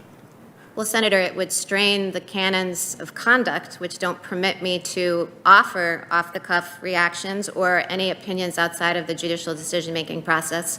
It would strain Article 3, which prevents me from deciding legal issues outside the context of cases and controversies, and as Justice Ginsburg said, it would display disregard for the whole judicial process. So then let's take it to the case we've discussed before, Cantor versus Barr. Okay? Your 37-page dissent in this case. And yesterday, the junior senator from Missouri, in attempt to rehabilitate the witness, asked you, you never say that the right to vote is somewhat secondary or less than any other right. Is that fair to say? And you answered, yes, that is fair to say. I never said that. I have read and reread this. I'm not ready for a question on the final, but I've read and reread your dissent on this. I'd like to read to you what you wrote on this very question asked by the senator from Missouri. In sum, well, I think we need to establish what this case is about for those who may not know or remember. Ricky Cantor. Ricky Cantor was a con man, lived in Wisconsin. He manufactured some kind of shoe insert, a pad, and tried to sell it to people who had diabetes or some foot problems. He wanted the Medicare to say that it was approved. They didn't. He sold it anyway and made that representation. When it was all over, it came crashing around him. He cheated Medicare out of $375,000. He was found guilty of a count of mail fraud, paid $300,000 in penalties and fines. He paid out $27 million in a civil settlement and then spent a year in federal prison. So this was not some run-of-the-mill miscreant. This was a fellow who was a con artist. He came to the federal courts and said, this is unfair. I've served my year in prison. Now I want to buy a gun. And the law says I can't buy a gun if I'm guilty of a felony. And the court said, sorry, Ricky, you can't buy a gun because you are guilty of a felony. Even the Heller decision, Justice Scalia said that felonies and mental illness could continue to disqualify a person from buying a gun in this country. 2 out of 3 judges who heard this case said, that's right, that's the law. Sorry, Ricky, no AK-47 for your birthday.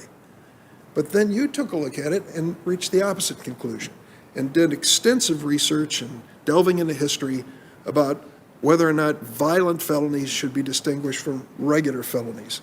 And you concluded that you believed that a person who has just been found guilty or convicted of a felony should not be disqualified from their Second Amendment rights, that should be confined to those who were dangerous, guilty of a violent felony. Here's what you said to go to the question that was asked by the senator from Missouri. Here are your words. In sum, the available evidence suggests that the right to arms differs from rights that depend on civic virtue for enjoyment. The Second Amendment confers an individual right intimately connected with the natural right of self-defense and not limited to civic participation. By the very terms of the civic rights argument, then, the right to arms would have been treated differently than things like the right to vote or sit on juries. So here's what it boils down to. After Heller, after the decision, after Scalia's statement, you concluded that any felony can take away your right to vote, but only a violent felony can take away your right to purchase an AK-47. Why? Senator, with respect, that's distorting my position. What I said in that case, which is what Heller said and which is conventional in all discussions of this, to my knowledge, is that the right to vote is fundamental. However, it is an individual fundamental right that we possess, but we possess it as part of our civic responsibility for the common good. The same thing is true, for example, of jury service. Whereas individual rights, and this is again a distinction that's drawn in case law, individual rights benefit more the individual. And the entire dispute in Heller was that the majority thought that the Second Amendment was an individual right, and the dissent thought it was one that was a civic right, that was a right that people possessed, but they possessed for the benefit of society by participation in the militia. And it is a distortion of the case to say that I ever said that voting is a second-class right. That's simply not what that passage means. But the very terms of the civic rights argument then, the right to arms would have been treated differently than rights like the right to vote. And let's get down to the bottom line here. Heller did establish the individual right. When you finished with your dissent, here's what it came down to say. If you are guilty of a felony that is not violent, you can lose your right to vote, but you can't lose your right to buy a gun. Am I wrong? Senator Cantor had nothing to do with the right to vote. The point that I was making in that passage, the 14th Amendment actually expressly allows for states to deprive felons of the right to vote. And my point was that there was no similar language in the Second Amendment. I don't have an opinion and have never expressed one about the scope of a legislature's authority to take away felon voting rights. What I said is that there was a history of such provisions in state constitutions and in the federal constitution, but I did not intend, and if my words communicated that, it was a miscommunication. I have never denigrated the right to vote. And I think it was, at best, a serious miscommunication. I'd like to read to you, in this very room, in 2005, an exchange that took place between Senator Kennedy and Judge Roberts. Senator Kennedy said, "Let's start with the Voting Rights Act.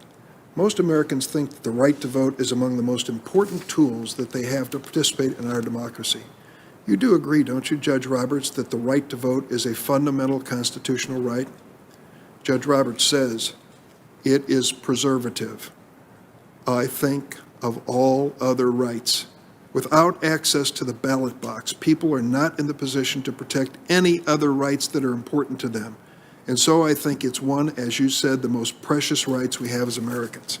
Do you understand why I read your lengthy dissent here, where somehow or another you could say to Ricky Cantor, "Sorry, you can't vote anymore, but buy any guns you wish. We treat those rights differently." Can you see why that would be troubling based on what Justice Roberts said? I don't actually, Senator Durbin, because I've expressly testified here that I think voting is a fundamental right, and I didn't say to the contrary in that dissent. Well, I read it otherwise, and I read it and reread it, so I won't get that right on your final, but I will tell you, from the way I see your language, it is explicit. You have two categories of rights, one that's independent, or one that's individual, and another that is based on collective action, as in juries, as in voting as a group of the populace. And you've made a distinction there that I think is hard to understand, difficult to explain, and inconsistent with what Justice Roberts told us at this point. I'd like to move on to another. Leave it open. I want you to have the last word on this, please. No, I'm happy to answer whatever questions you have. Well, let me go to the poster behind me and introduce you to another family. This week I shared two stories of what's at stake with your nomination ahead of the November 10th oral arguments in California versus Texas, which will decide the future of the Affordable Care Act. This is a family, and included in it is Jared Ray of Buffalo Grove, Illinois. He's on the right. Earlier this year, Jared, 20 years old, began experiencing serious headaches. After a month of suffering, he asked his father Mike to take him to the emergency room. A CT scan revealed a mass on Jared's brain, immediately transported to Evanston Hospital for surgery. Weeks later, they learned the devastating news. Jared was diagnosed with medulloblastoma, a cancerous brain tumor on the cerebellum. I'm sorry to say it's one we're familiar with here in the Senate. Senator McCain suffered from a similar situation. Post-surgery, Jared began an aggressive 6-week proton radiation protocol, currently on first round of 8 chemotherapy treatments at Lurie Children's in Chicago. His treatment costs have now added up to $700,000 and continue. Fortunately, the ACA permits Jared to remain covered by his mom's health insurance until the age of 26. That law also ensures no lifetime limits on her policy so that they can continue to give Jared the treatment that he wanted and needs. When sharing her son's story, his mom, Mary, said, "Any parent would be shocked and terrified in this situation. If the ACA is abolished and if my employer elects not to offer coverage for dependents up until age 26, that puts Jared at risk of being uninsured and uninsurable because he will clearly have a pre-existing condition." Jared's father added, "Jared would not have access to this type of care if it were not for the Affordable Care Act because he wouldn't be insured. It's been a huge benefit." Judge, last week in your prepared testimony, you said, quote, "The policy decisions and value judgments of government must be made by political branches elected by and accountable to the people. The public should not expect courts to do so, and the courts should not try." Well, thankfully, Judge, the political branches elected by the people passed and enacted the Affordable Care Act. The problem is now that the Republicans are doing everything they can to take away this protection. And they can't do it through elected officials. They tried over and over and over in the House and in the Senate. And I mentioned Senator McCain earlier in this statement.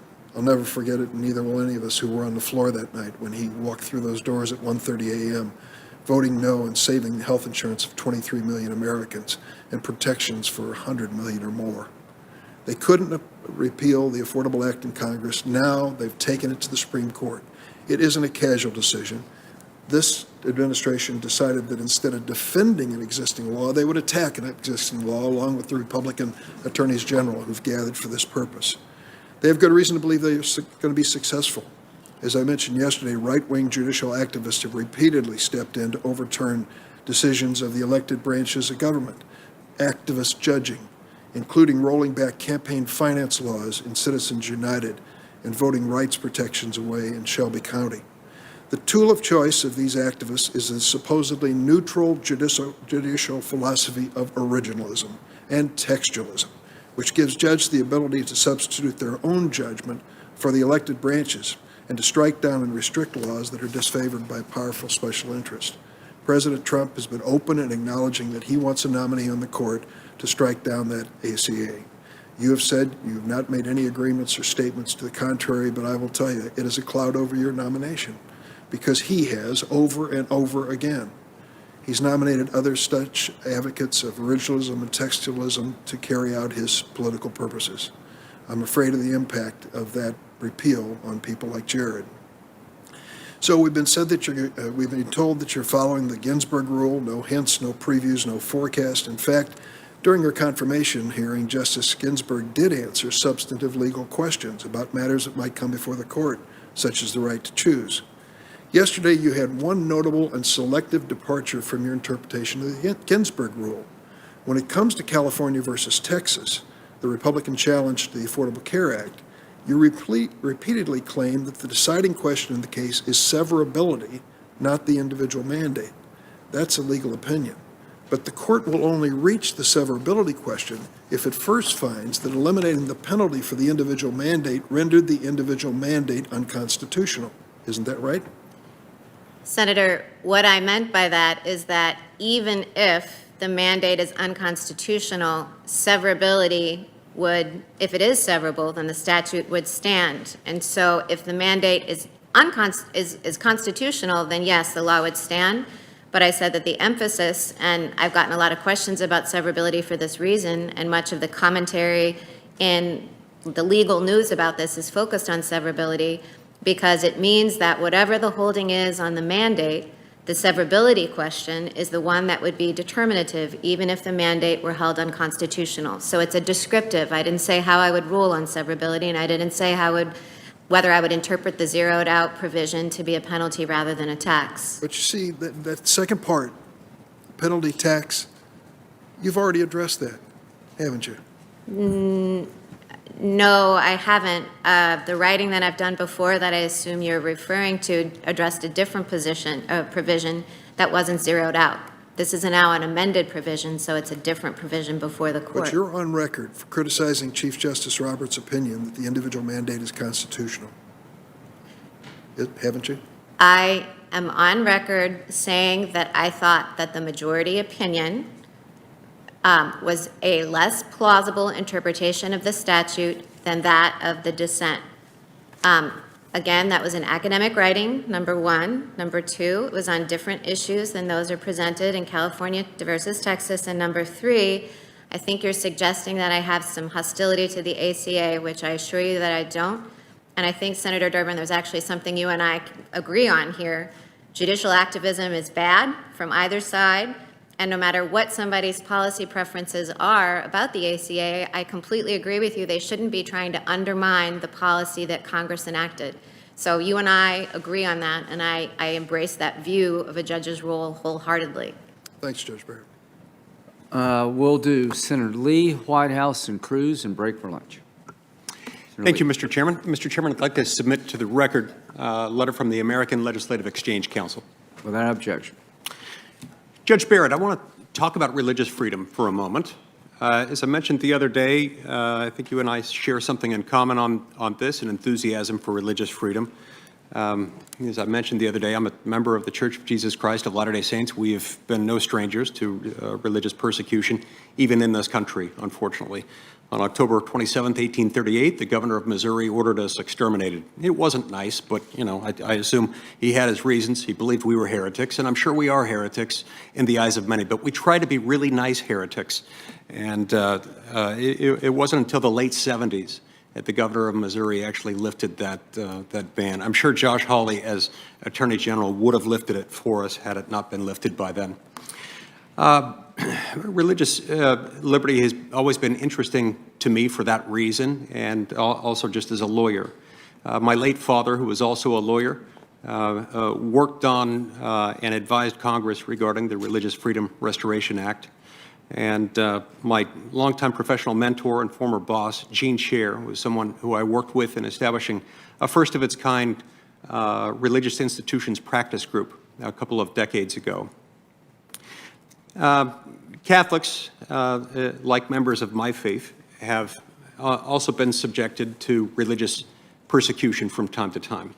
And in many cases were directly targeted through so-called Blaine amendments, provisions worked into a number of state constitutions, really for, in many cases, blatantly anti-Catholic purposes.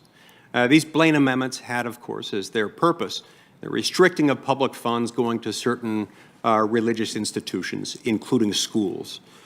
Thankfully, earlier this year, the Supreme Court in Espinosa versus Montana Department of Revenue struck another blow against Blaine amendments by reinforcing their earlier decision in the Trinity Lutheran case. Would you discuss briefly with us the Supreme Court's recent jurisprudence on this issue regarding Blaine amendments and how they intersect with religious freedom? Sure. So the Supreme Court's recent decisions get at the principle that while, you know, we have to be careful about the Establishment Clause, right? So there's a line of cases saying, you know, a state or federal government clearly can't establish a church, and so we have a line of cases about what that means. But at the same time, Espinosa being an example, the court has been very clear that religious institutions can't be discriminated against or excluded from public programs simply because they are religious. Now, during your time on the Seventh Circuit, you've been able to handle some cases involving religious freedom issues. For example, you joined a majority opinion in the Gruscott case, upholding the freedom of a Jewish religious school and its authority, its own discretion to hire teachers at its school. Now, that ruling was challenged before the U.S. Supreme Court, but the Supreme Court denied certiorari in that case.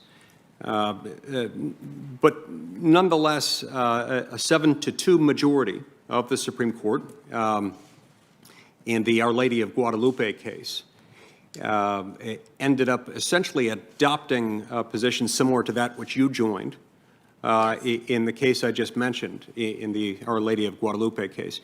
Can you talk to us just a little bit about that opinion and about the Seventh Circuit opinion and its application of the ministerial exemption? Sure. So the ministerial exemption, as you say, you know, the court had described it in Hosanna Tabor. The ministerial exception gives religious institutions discretion to hire, and in the case of a school, teachers. It's called who are ministers. And what this gets at, or what this requires courts to do, is to decide who is a minister. And on the one hand, there may be some which you could plainly, you know, what might be more obvious questions, like, you know, someone who teaches religion teachers. So what the court has said is, you know, those would follow more in the heartland. It gets a little bit more difficult if you have a religious school, like the Jewish school in Gruscott, or the Catholic school in Our Lady of Guadalupe, who has a teacher that's like, say, for example, teaching math. And then the courts have to come up with a test to decide whether such a person is a minister or not.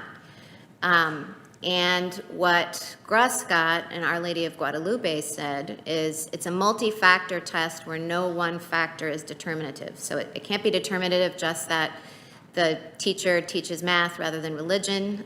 For example, in Gruscott, the teacher spent time teaching Jewish prayers and saying Jewish prayers with the class.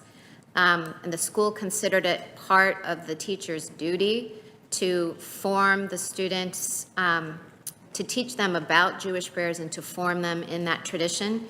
So even though she spent other time in the curriculum teaching other matters, it viewed that as part of her job, and the school viewed her as a minister. And so Our Lady of Guadalupe gives a lot of deference to the school's characterization of whether someone is a minister or not to encourage discrimination, of course, but simply to protect religious freedom. So at a Catholic school, the teacher may teach math, but also prays with the students in the morning, attends Mass with them during the week, and is considered by the school, say in Our Lady of Guadalupe, to be someone who is also forming children in the faith. So it's really about what the scope of that ministerial exception is and how you identify whether someone is a minister. Thank you. Thank you. That's helpful. When you came in front of this committee in 2017, we're talking about just over 3 years ago, for your confirmation to the U.S. Court of Appeals for the Seventh Circuit, you said, quote, "If there is ever a conflict between a judge's personal conviction and that judge's duty under the rule of law, it is never permissible for that judge to follow their personal convictions in the decision of the case rather than what the law requires." You still stand by that statement? I do. I've got some colleagues on the other side of the aisle who seem to want to focus on statements made in your personal capacity and in your capacity as a private citizen and a member of your faith, as opposed to addressing actual cases dealing with abortion. I have a hunch that this is because your record on the Seventh Circuit actually shows that you're able to set aside your personal convictions, because that's what you've done when they've conflicted with your duty under the rule of law.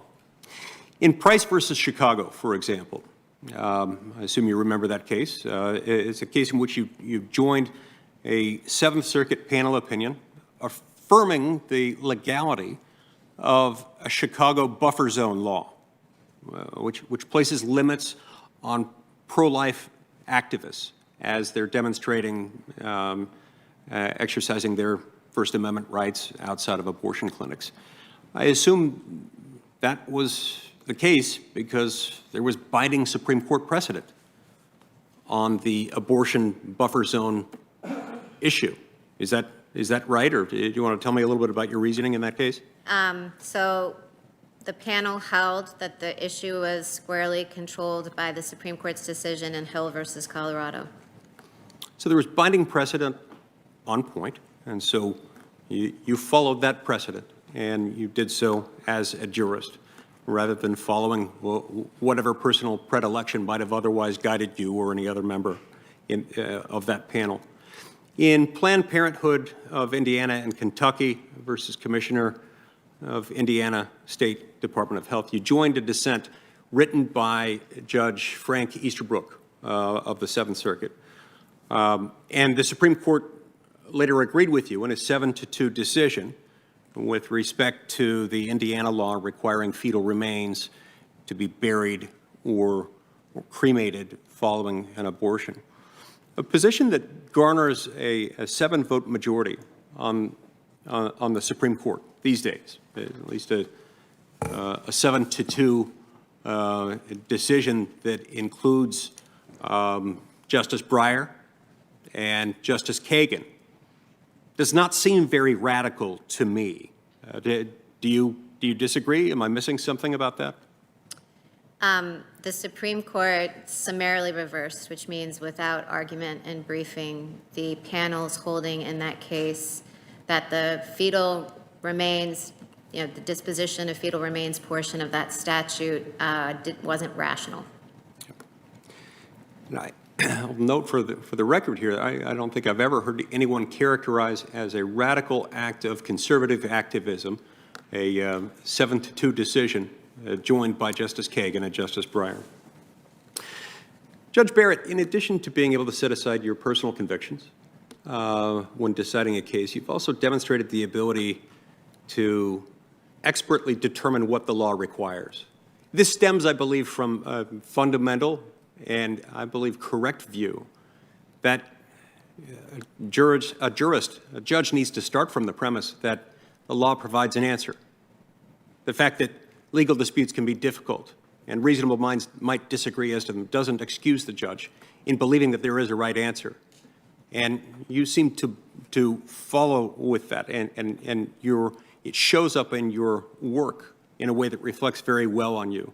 The Congressional Research Service conducted a review of your cases from the U.S. Court of Appeals for the Seventh Circuit and determined that your decisions, and this is a quote, evince case-by-case consideration of the relevant law and facts without any clear overarching trend toward either expanding or narrowing Fourth Amendment protections, close quote.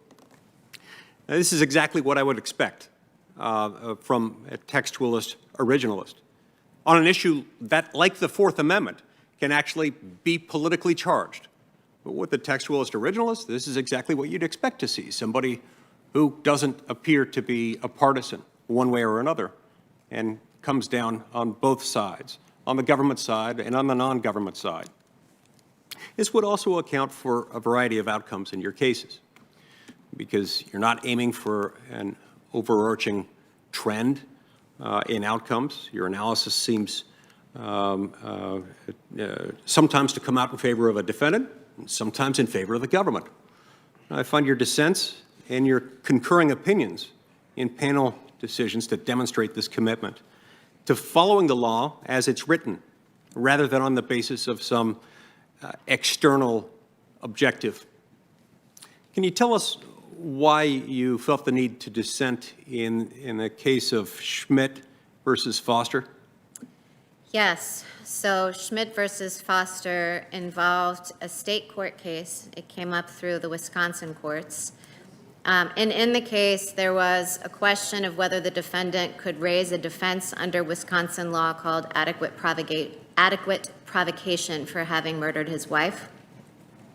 The case wound its way through the Wisconsin courts, and the defendant argued that an ex parte examination of the judge at which his counsel was present but not permitted to speak did not violate the Sixth Amendment, because in that case, the defendant didn't want to preview his case for the prosecutor, and so he didn't want the prosecutor in the room. So the judge said, well, I will allow that, but only if your attorney doesn't speak, because, if we're not going to preview your case for the prosecution and not permit the prosecutor to be here, that was how he's going to do it. So then the judge proceeded to ask the defendant questions to decide whether he could make an adequate provocation defense, and concluded that he could not. In that case, the Wisconsin courts held that this proceeding did not violate the defendant's right to counsel, this, telling his counsel that he couldn't speak. It came to my court under 2254, which is the state habeas statute permitting collateral review of state convictions. But EDPA requires very heavy deference to state courts. You can only disturb a state court holding, for example, on a matter of law, determination on a matter of law, if no reasonable jurist could reach that conclusion, or it has to be in conflict with clearly established Supreme Court law. And in that case, I made clear that it wasn't up to us to decide whether we thought as an original matter, just if the case had just come up before us, whether that violated the Sixth Amendment, because as the panel majority, which then became a dissent when the case went en banc, said this was an unprecedented kind of hearing, which, if it was unprecedented, meant that there was no clearly established Supreme Court law on point. So the decision in that case was driven by federalism and by the statutory instruction that federal courts give deference to state courts. Thank you. In another case, United States versus Wilson, I believe that was a case in which you agreed with the majority in concluding that the officers acted with reasonable suspicion based on the circumstances of the case and the detention there involving a flight by the individual from the scene. But you wrote separately. Tell us why you wrote separately in that case. So that case, if I have the case correctly, so I've been almost 600 cases, but I think I know the case that you're talking about. I think that was a case where police had a tip about some criminal activity, and there were a group of men in a park. The police approached the park, and then they went up to talk to one of the men at the park because they noticed a bulge in his pocket. He was wearing gym shorts or some sort of athletic shorts that showed a bulge. And the police approached the man, and he fled. And under Supreme Court case law, the determinative question for a seizure is, whether the person fled and then was detained, then seized by the police. The other way that could have been justified is if, as a matter of a Terry stop is the case, the police had reasonable suspicion to approach him just because they saw the bulge in his pocket. And I wrote separately because I thought that the policeman's basis for stopping him, if this really had just been a Terry stop based on reasonable suspicion, was questionable because they really had, they had an anonymous tip. The people in the park didn't match the description of the description given in the anonymous tip. All they saw was a bulge in the pocket. So if he had not fled, I thought the case should have just talked about the flight, because if he had not fled, I was pretty dubious that would have been a justified stop. I admire your decision to write separately in that case. I think that shows real courage and moral and judicial leadership to speak out and write separately when the occasion requires it. And you did so here with nothing to gain from it. You did so because it was important to point that out under the law, and I respect that a lot. In the couple minutes we've got left, I wanted to ask you more broadly about something I've noticed in reviewing letters and other materials we've received in response to your nomination. I've noticed that there's a common theme among your law clerks and your students. They feel like you see them as individuals, and they feel mentored and taught by you. Tell us a little bit about that. I'd love to hear, for example, how you go about deciding who to hire as your law clerks, and how you mentor them as they go through their year studying with you. So over my teaching career, I've taught roughly 2,000 students. And now I have, as a judge, 4 law clerks per year. And then I also continue to teach at least a seminar in which I have like 15 or so students usually. And, what I'm looking for in a law clerk, of course, is, excellent legal ability, because I need the help, to do the legal research and all of that sort of thing. So I want someone who has excellent legal ability. I want someone who has integrity. I want someone who isn't afraid to push back and express his or her own opinions, but at the same time realizes that, I am the boss, and if I disagree, then they're going to have to go along, ultimately.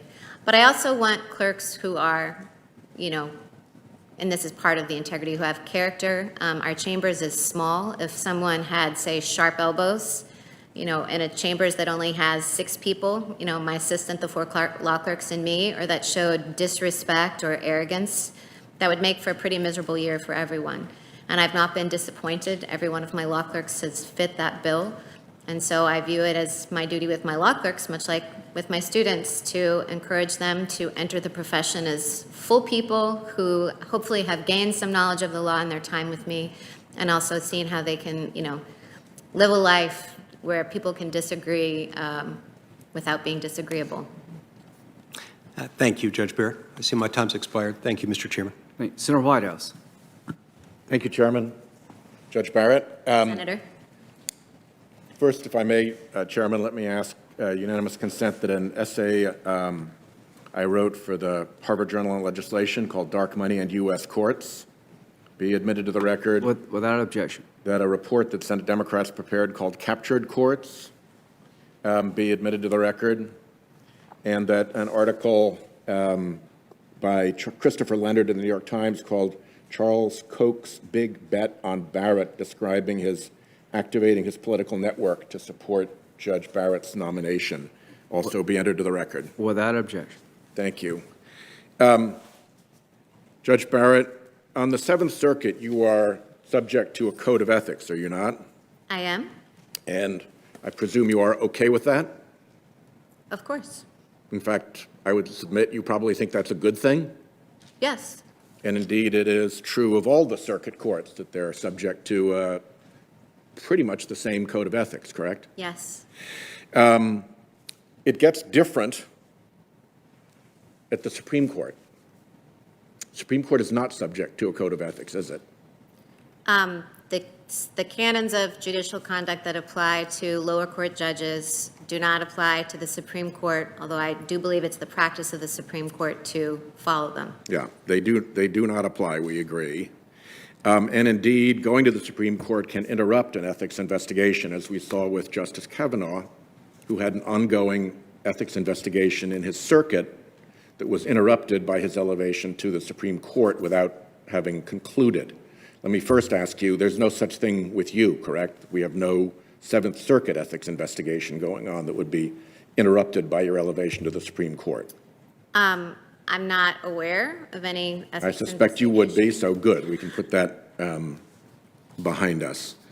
With respect to reporting of gifts, of travel, of hospitality, of what the constitutional might call emoluments, all of the circuits have a pretty solid rule about reporting those, and you comply with that rule on the Seventh Circuit, do you not? I do. It might even be by statute that we have to do that, but I do. Yes. And the rule, I don't know how familiar you are with this, so I'll offer this as a proposition. The rule that you follow and the way in which circuit judges follow it aligns quite well with the reporting requirements that in the executive branch members of the cabinet have to do when they get gifts, travel, hospitality, and other emoluments.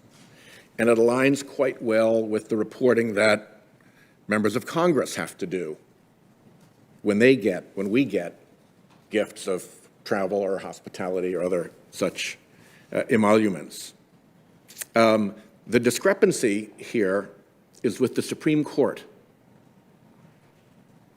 which has a much lower standard of transparency and disclosure about those very same things. So it's a bit of a mystery when I see the situation that when you go up to the court, you will be not subject to the code of ethics that you're subject to now or any other, and you will have lower reporting requirements than you do now or that any of us do. And I flag that for you because I think it's anomalous that the highest court should have the lowest standards. And I don't know if you want to say something about that. At a minimum, I hope you'll keep an open mind about trying to fix that when you're on the court. If you have a defense of why the highest court should have a lowest standard, have at it now.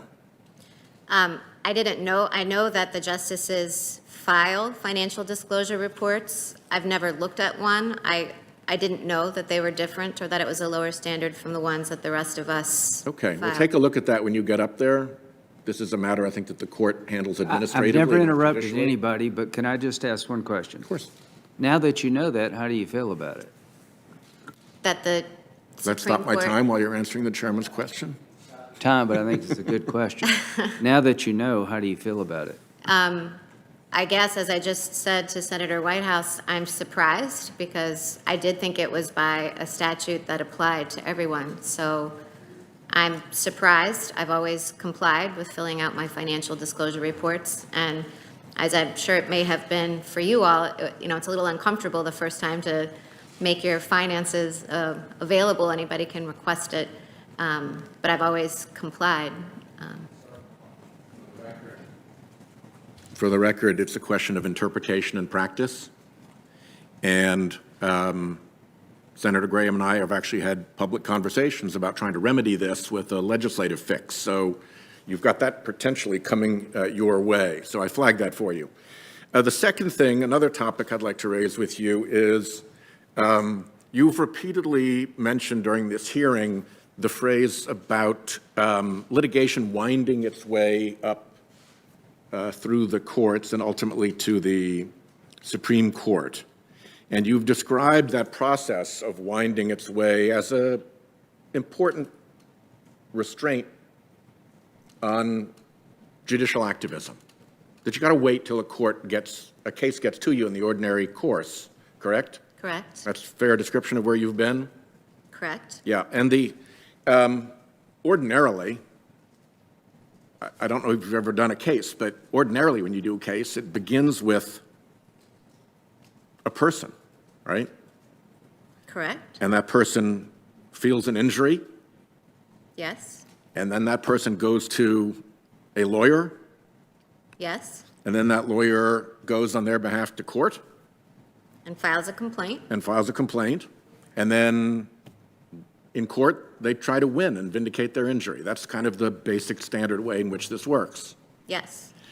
So it gets a little weird sometimes, and that's a circumstance I'd like to bring up to you because it touches on some of the stuff that I addressed yesterday. One case, it's not even a case. Janice, Yes. okay? Let's describe this as the Janice saga because it's more than really one case. And it's really about a completely different case called Abood. You're familiar with the Abood decision. Yes. So the Abood decision was precedent for what, 40 years? I can't remember when Abood was decided, but it was precedent before Janice. Yeah, and roughly 40 years, I'll tell you. And had repeatedly been reaffirmed, It was a longstanding precedent. yeah, on which there was considerable reliance. Let's see. So Janice did overrule that precedent, and so Janice did go through the application of the stare decisis factors in deciding whether to overrule it, Right. whether that And there conclusion was in right or fact wrong. reliance in the 40 years that it had been the law of the land on the question of the union question that it had resolved. Well, I don't want to second guess or criticize or praise the majority in Janice's I'm not asking you to, I'm calculation. asking you as a matter of fact, had 20-plus states relied on it? Well, Senator, I think reliance and the degree of reliance on Abood Okay. is a legal question. We'll just leave that then. So the Janice saga begins actually with a case called Knox, in which Justice Alito took a shot at Abood. He criticized it as substantially impinging upon First Amendment rights of union members. For people who are watching, the Abood case was about the right of a labor union to get compensated, not dues, but just compensation from non-members when in their representation of their members, they get added benefits for the people who are not members. So not the most exciting part of the law, but settled this question of when labor unions could get compensated for work they do for non-members. But Justice Alito did not like it. He took a shot at it in Knox versus SEIU, and the concurrence in that case said, whoa, wait a minute. Quote, the majority's choice to reach an issue not presented by the parties, briefed or argued, disregards our rules. But Justice Alito didn't like something about Abood, and so he took that shot. Then we went on to a later decision called Harris v. Quinn. Alito took another shot at Abood in that case, describing Abood as having analysis that is questionable. He undertook an extended critique of the decision, describing it as having questionable foundations. Justice Kagan spotted that, and in her dissent, she said, today's majority cannot resist taking potshots at Abood, and described its critique of Abood's foundations as gratuitous dicta.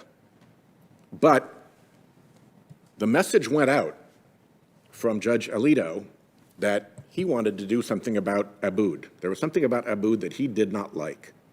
And with that, we went to, that's the prequel. Then we went to the two cases that followed. The first one was Friedrichs, which was supposed to be the case that got rid of Abood. And it had an interesting travel because the lawyer in the case was one of these groups from Janus. It was the Center for Individual Rights right here, who was counsel. In Janus, the National Right to Work Legal Defense Foundation was counsel. So they switched, right? In Friedrichs, Center for Individual Rights was counsel, National Right to Work was an amicus.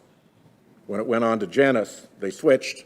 National Right to Work Legal Foundation, Defense Foundation was counsel, and Center for Individual Rights was an amicus. And from everything that I see, it looks like they actually went out and found the plaintiff. So back to our earlier discussion, it wasn't the injured person that went and hired a lawyer. It was the legal group that went and found a plaintiff. And then they went to court, which everybody does, but it got interesting there because there the lawyers asked to lose. I don't know if you've ever been in a case in which the lawyers asked to lose before. I never have been. I've never litigated against anybody who asked to lose. Have you ever been in a case in which a party asked to lose? No, I don't think I've ever experienced that. Yeah, I can imagine not. So these groups with all this money behind them from Donors Trust and Bradley Foundation and all come into court and they say, please dismiss my case in the district court.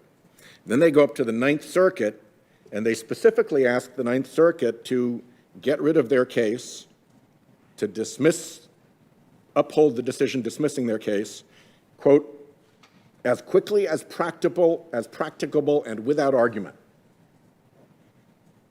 Have you ever seen a case in your circuit where somebody came in and said, I'd like to lose, and I'd like to lose as quickly as practicable, and I'd like to lose without making an argument on behalf of my client? But Abood was controlling law at that point, right? My question was, have you ever seen that happen in your circuit? I have not seen that happen in my circuit. Yeah. Okay. So then the case went on to decision, and as predicted or signaled by Justice Alito, it looked like it was going to be a 5-4 decision knocking out Abood after 40 years. Sadly and unfortunately, Justice Scalia died before that decision could be rendered, so it actually turned out to be a 4-4 decision.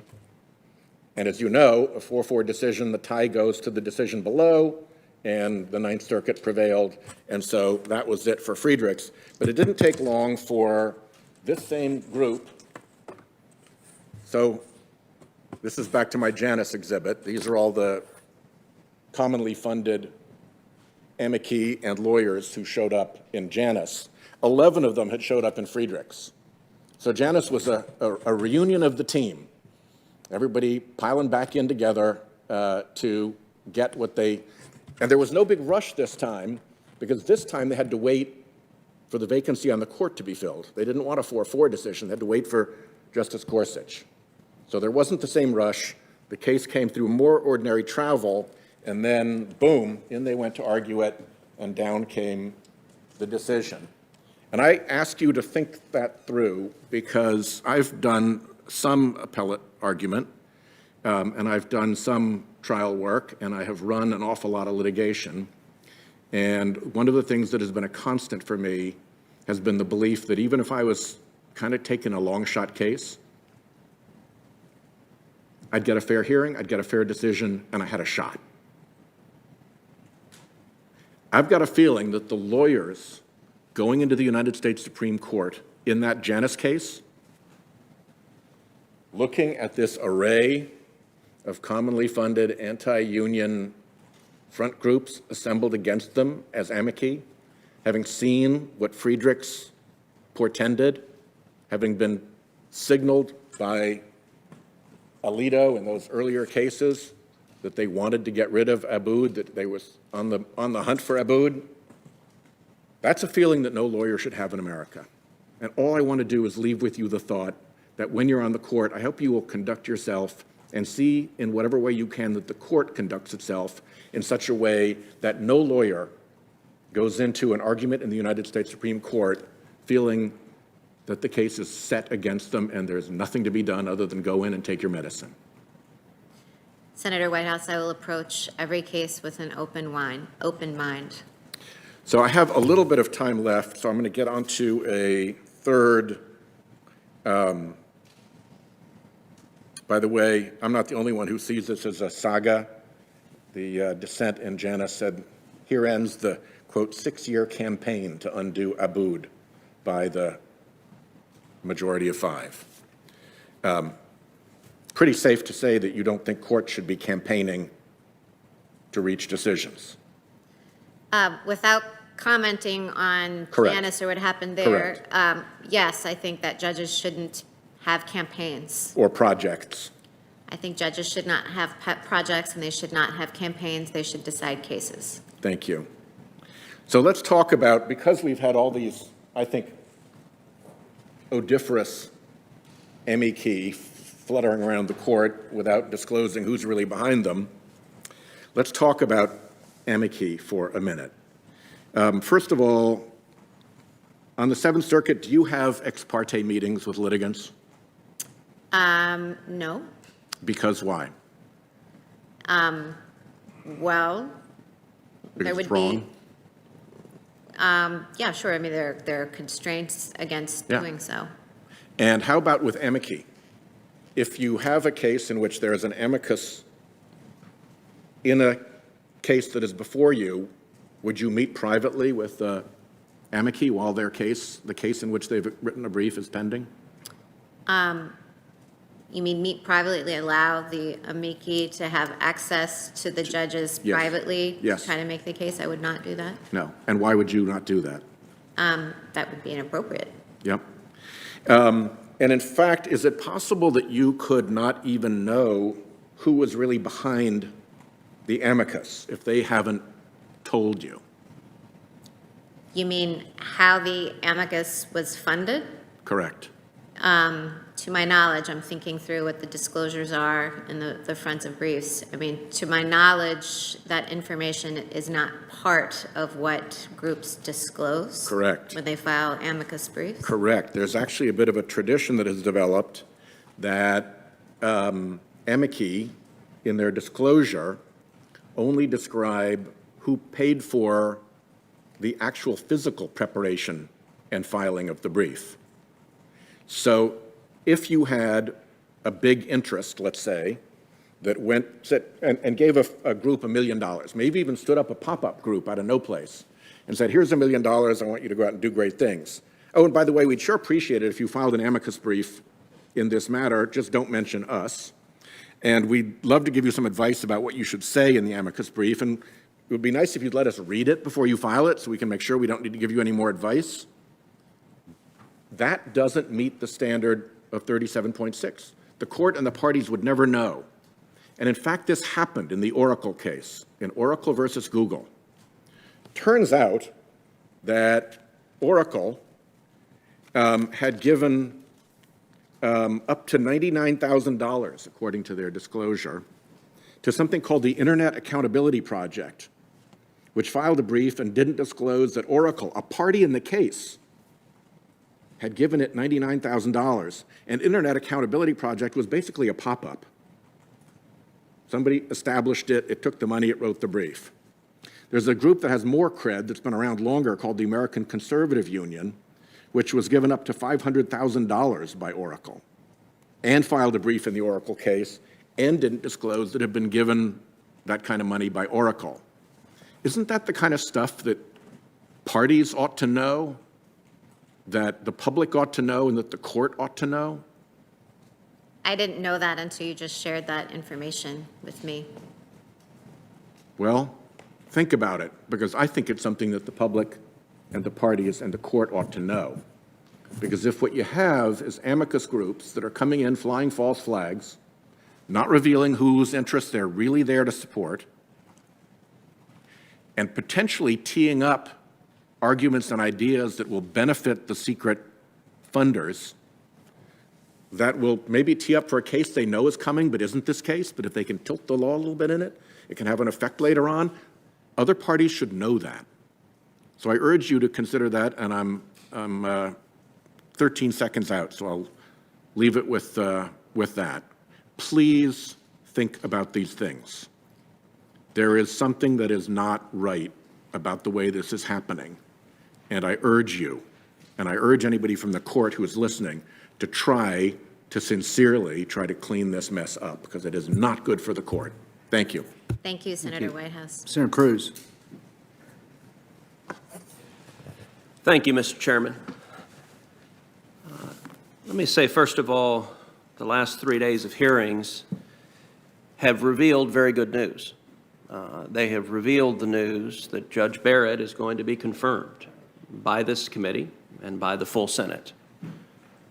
With 2 full days of questioning, we've seen that our Democratic colleagues have very few questions actually to raise about Judge Barrett's qualifications.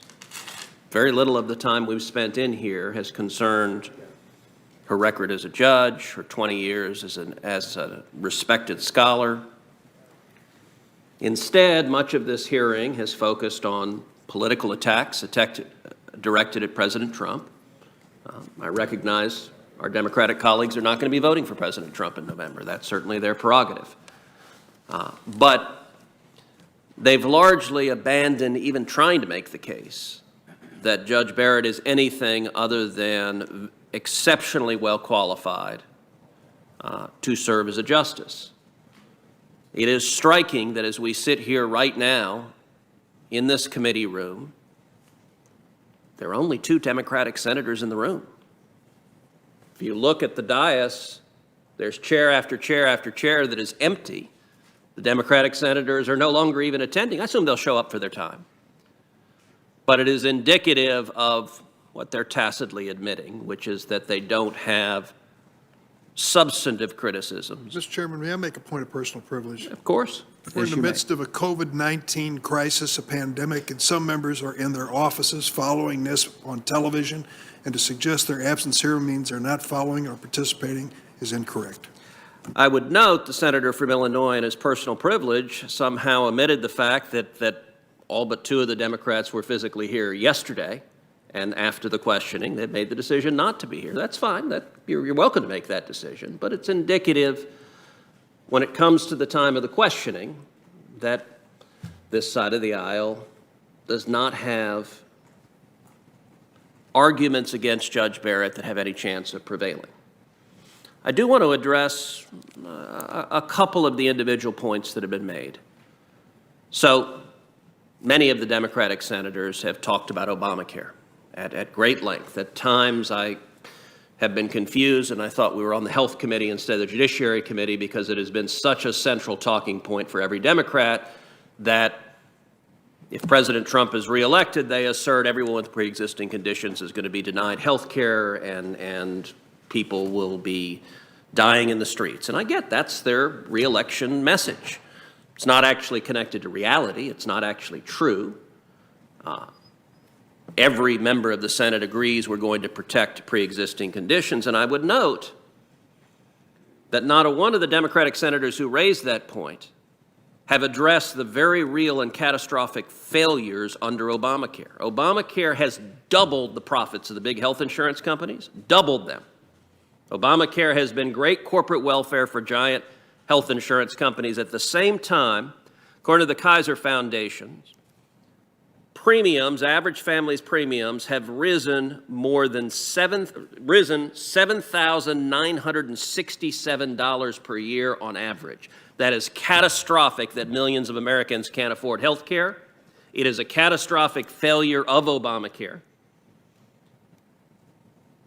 And none of that has anything to do with Judge Barrett's nomination to the Supreme Court.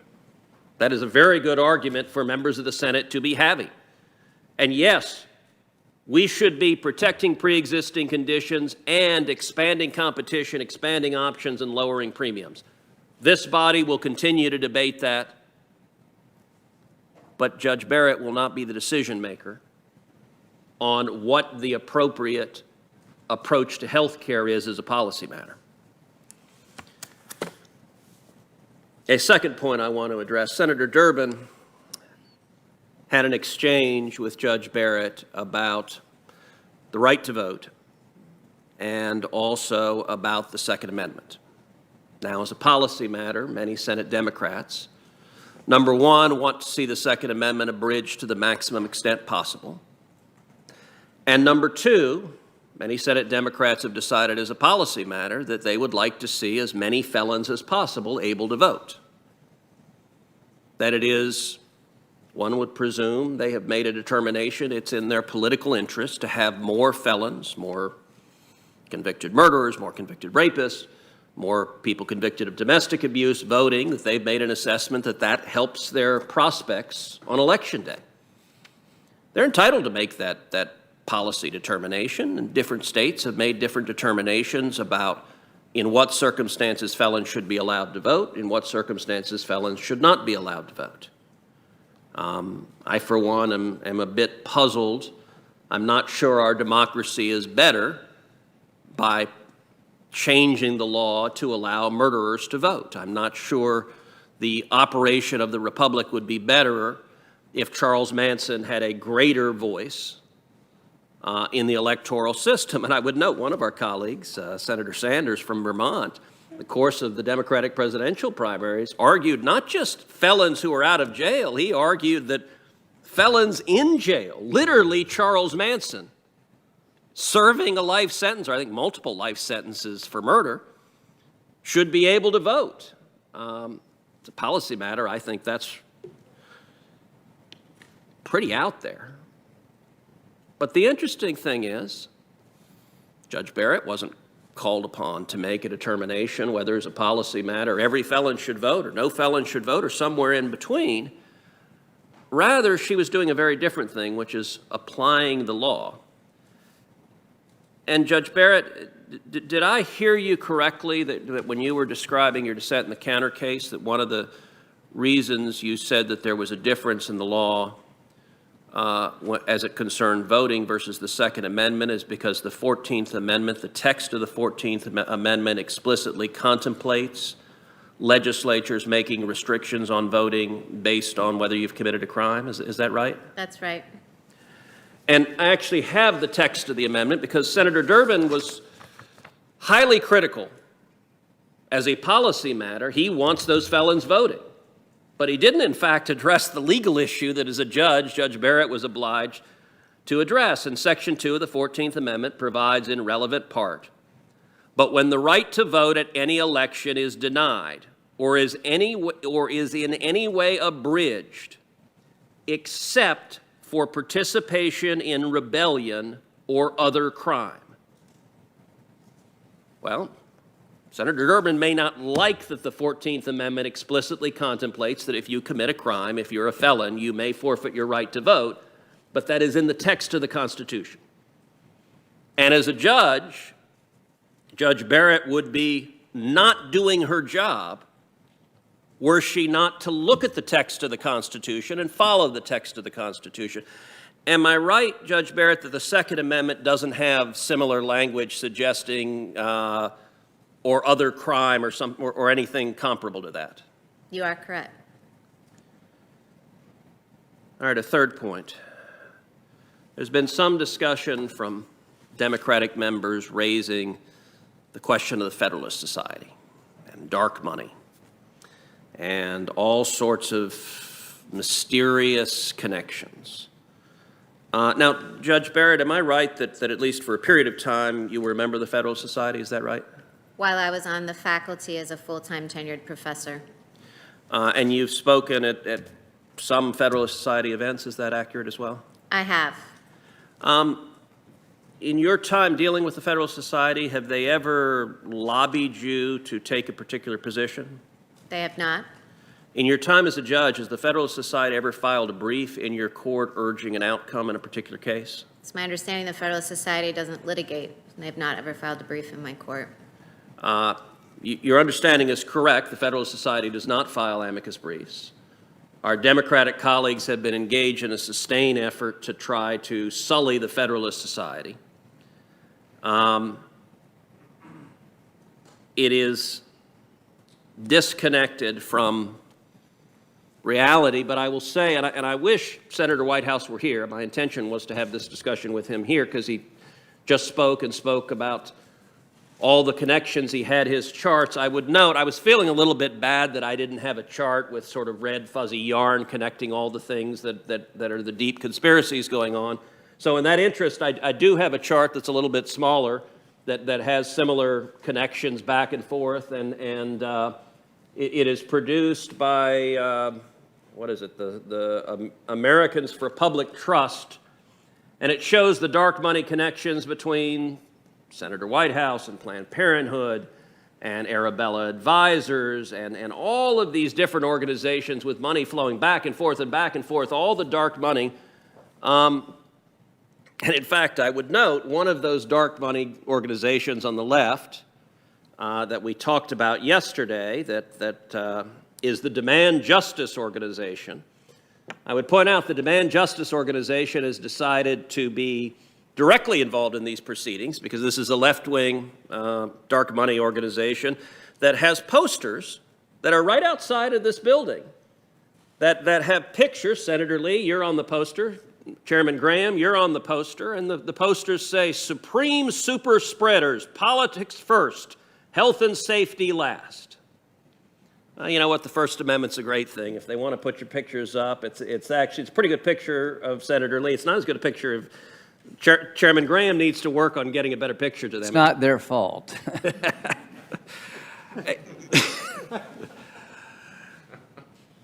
The Democratic dark money efforts dwarf the Republican dark money efforts, which is why, without a twinge of hypocrisy, Democratic members make this charge repeatedly. And in fact, I will point to one specific example, which is a judge, Judge John J. Jack McConnell, who is a judge in the state of Rhode Island. Now, who is Judge McConnell? Well, he used to be the treasurer of the Rhode Island Democratic Party and a director of the Rhode Island branch of Planned Parenthood. Well, how did Mr. McConnell become a judge? Well, according to CQ roll call, he contributed about $500,000 to Democratic political committees before becoming a judge. This, by the way, is more than any other judge nominated by Obama or Trump. So Judge McConnell stands at the top, $500,000. He donated $12,600 to Senator Whitehouse. He hosted a fundraiser for Senator Whitehouse at his home in Providence in 2006. Judge McConnell's wife gave another $250,000 to candidates and causes, so that's $750,000. And now Judge McConnell is a judge after Senator Whitehouse vigorously led the fight to get him appointed a judge. He sits on the Committee on Code of Conduct of the U.S. Judicial Conference. And what has he done on the Committee on Code of Conduct? He has helped lead the charge to issue a new rule to try to ban judges from being members of the Federalist Society. And to the shock of no one looking at the red yarn connections, after Judge McConnell and the committee put out this assault on the Federalist Society to prohibit judges from from being members, Senator Whitehouse and 6 other Democratic senators loudly cheered that effort in writing.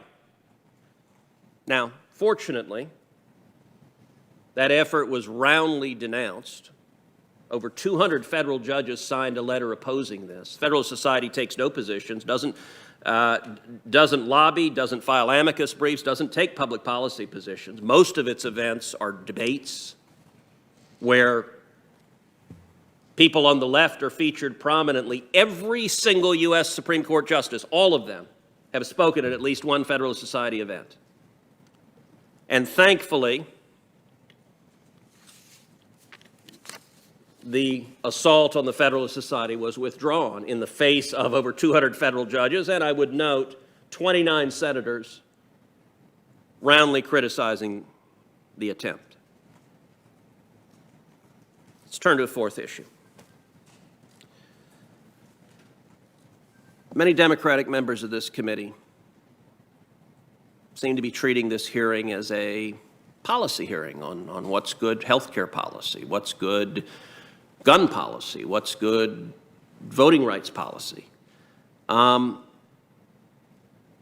Judge Barrett, in your view, is it the responsibility of a federal judge to implement policy positions that they might happen to agree with? That's your job, not a judge's. I very much agree with you. You know, it's easy for someone watching these proceedings to assume both sides want the same thing, just on opposite partisan lines. It's easy for someone watching to assume, well, the Democrats, they want Democrat judges to implement their policy, and the Republicans, they want Republican judges to implement their policy. As easy as that is to assume, I don't believe that is accurate. It is certainly not accurate with respect to the sorts of judges I would like to see nominated and confirmed.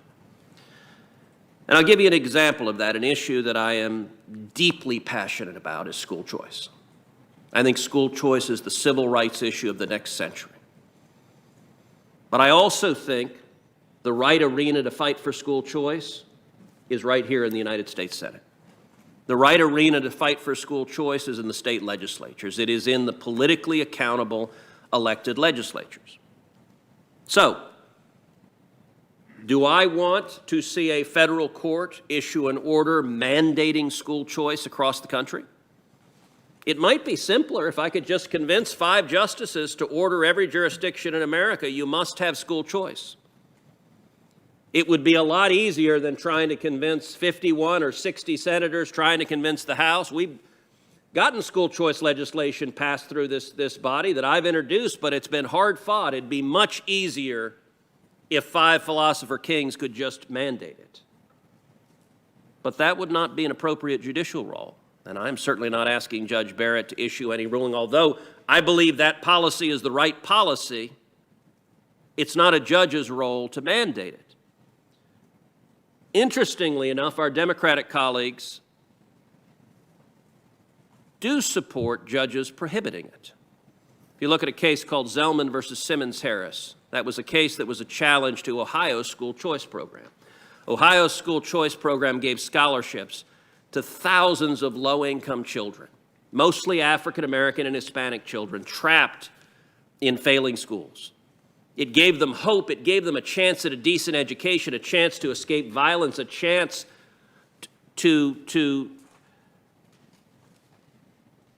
have a shot at the American dream. It was immediately challenged. The case went to the Supreme Court, and by a vote of 5-4, the Supreme Court upheld the program.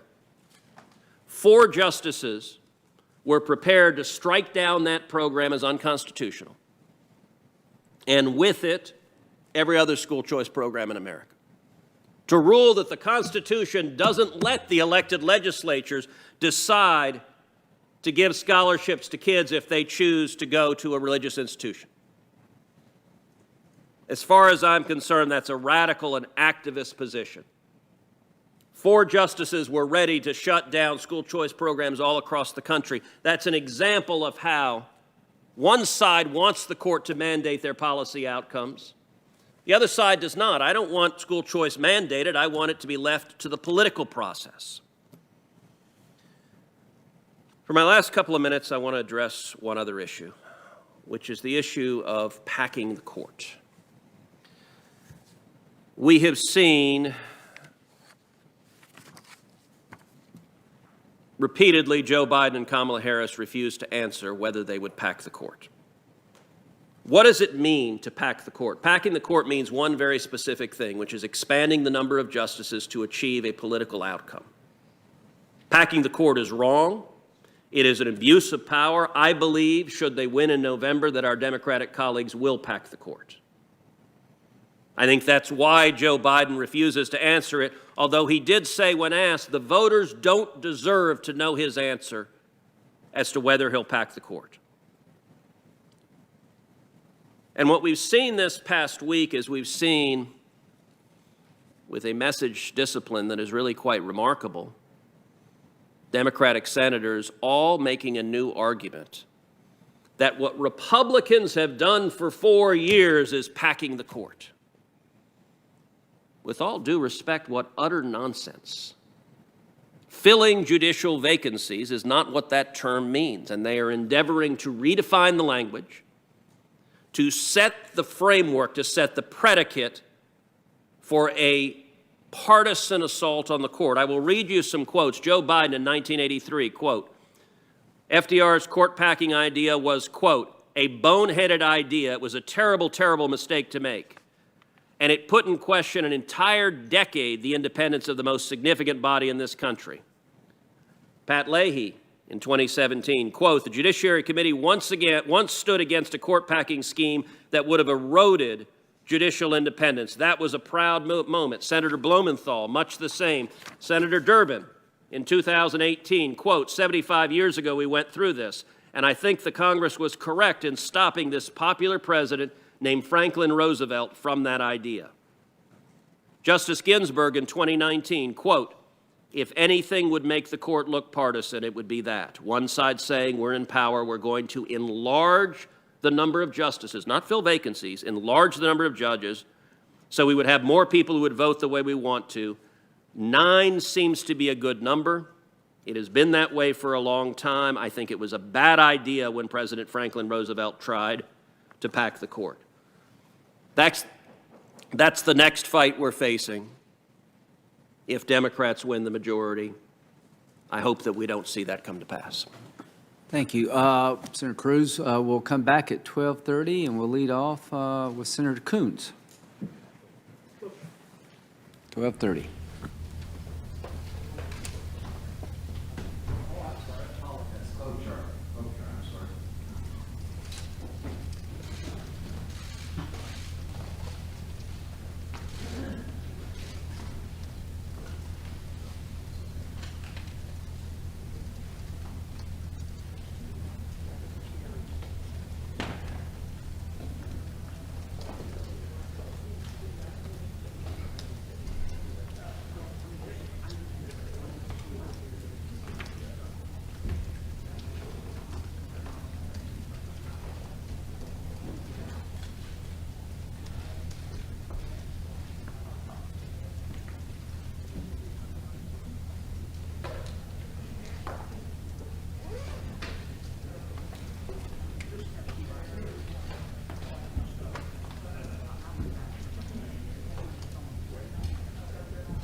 What did, this morning? Yeah, this morning when you were asking about.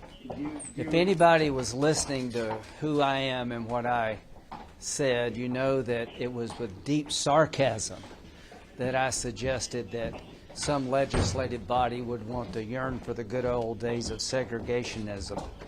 The point that I'm trying to make, there is nobody in America in the legislative arena wanting to take us back to that dark period in American history. And for my opponent to suggest that says far more about him than me. I've been a United States Senator for 3 terms. I represent a state with 31% of African American population. I want to make sure that everybody in my state moves forward. And in terms of that statement, it blows my mind that any rational person could believe that about me. This is not a game we're playing here with the people of South Carolina. There are plenty of differences between my opponent and myself. Manufacturing a scenario that Lindsey Graham wants to go back to the days of segregation is not worthy of the times in which we live. It is not worthy of an assault on me. We have plenty of differences with Mr. Harrison. I want to assure the people of South Carolina that statement was made with dripping sarcasm. One of the things, there's news today that the Justice Department is not going to put out a report on unmasking. Have they been told you that? And no, I what's your saw reaction? that. I want to follow up, and if they've completed their report, I'd like to know what it is. I mean, does it seem like that? Everyone was talking about the president, how big of a scandal. Yeah, this was. no, if there's a report that there's no violations of the law, I'd like to know that. Yeah. this feels like, I'm trying to hear a story, this feels like an anti-Kavanaugh. This feels like completely. Yeah, let me just say, other than the trolls on Twitter who are trying to create issues about taking a statement that was sarcastic and making something out of it, I will just say that I've been impressed with the hearing. You know, a lot of times I appreciate the nominee not interrupting us during her hearing. Most of this has been an exchange between each other. But the times that we've actually talked to her about what makes her tick as a judge, in terms of her reasoning and her philosophy, I can't think of one episode where someone prevented her from finishing her thought. This is the way it could be, it should be, but to my colleagues, you've allowed the judge to answer hard questions completely. We have different views about what her answer means, but to me, this is the standard going forward.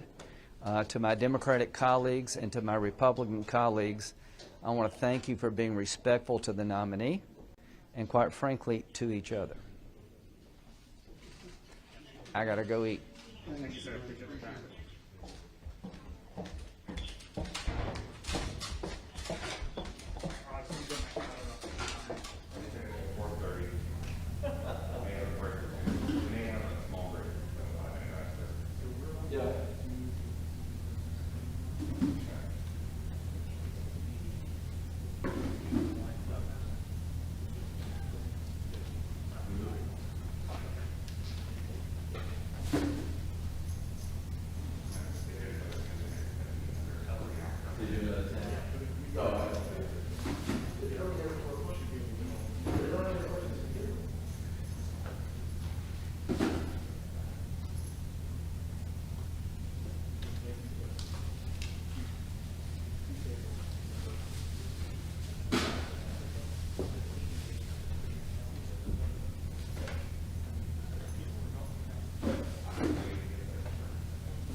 Live coverage of the Amy Coney Barrett Supreme Court confirmation hearing. The committee taking a short break here. Senators will continue this second round of 20-minute questions, a third round of 10-minute questions scheduled for later today. Again here, lunch break, about 30 minutes, and we'll continue our live coverage with Minnesota Senator Amy Klobuchar. She will start the second round of questions. So we'll continue with the second round of questions with her questions. So it'll be 20 minutes per senator. Tomorrow, members of the Senate Judiciary Committee will hear from outside witnesses in support of and opposed to the nominee. Among the minority witnesses is Kristen Clark, President and Executive Director of the Lawyers Committee for Civil Rights Under Law, expected to talk about the importance of voting rights and other civil rights protected by the Constitution and federal law, while Republicans have a number of supporters testifying, including retired federal judge Thomas Griffith. Chairman Graham has announced that the committee will vote in about a week. That'll happen on Thursday, October 22nd, and the full Senate expected to vote on her confirmation after that.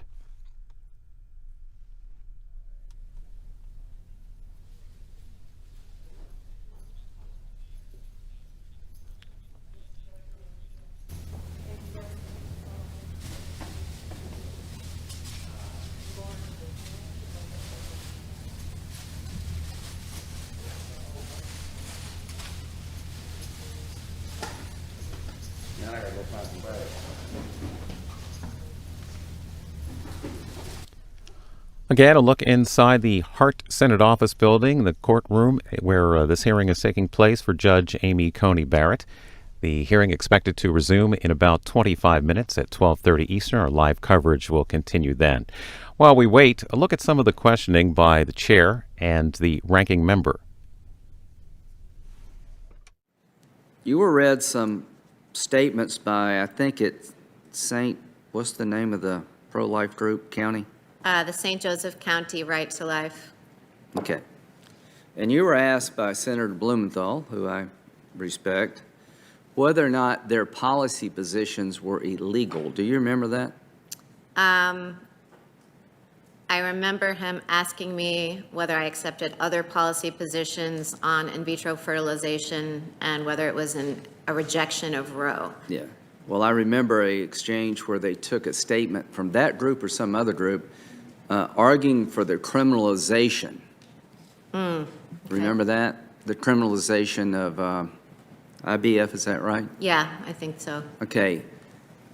And here's my problem with that analysis. That was a position taken by a pro-life county organization. It's not your job to pass judgment on the thoughts and beliefs of Americans, is it, as a Supreme Court justice? No, it is not. So when they argue that something should be criminal, they have a right to make that argument, right? They do. It also wasn't in the ad that appeared next to the statement I The sent. main thing is, how does something become criminal in our legal system in America? When a legislative body passes a statute. So here's what I want you to know. Statements by political organizations are not law. And what we've tried to do yesterday was turn a pro-life group into a legislative body and tried to get you to rule on their beliefs. I think that is a dangerous thing for Americans to be asking a judge to do, whether you're on the right or the left. Here's a statement from an organization I don't particularly agree with, and I want you to pass judgment as to whether or not that's legal.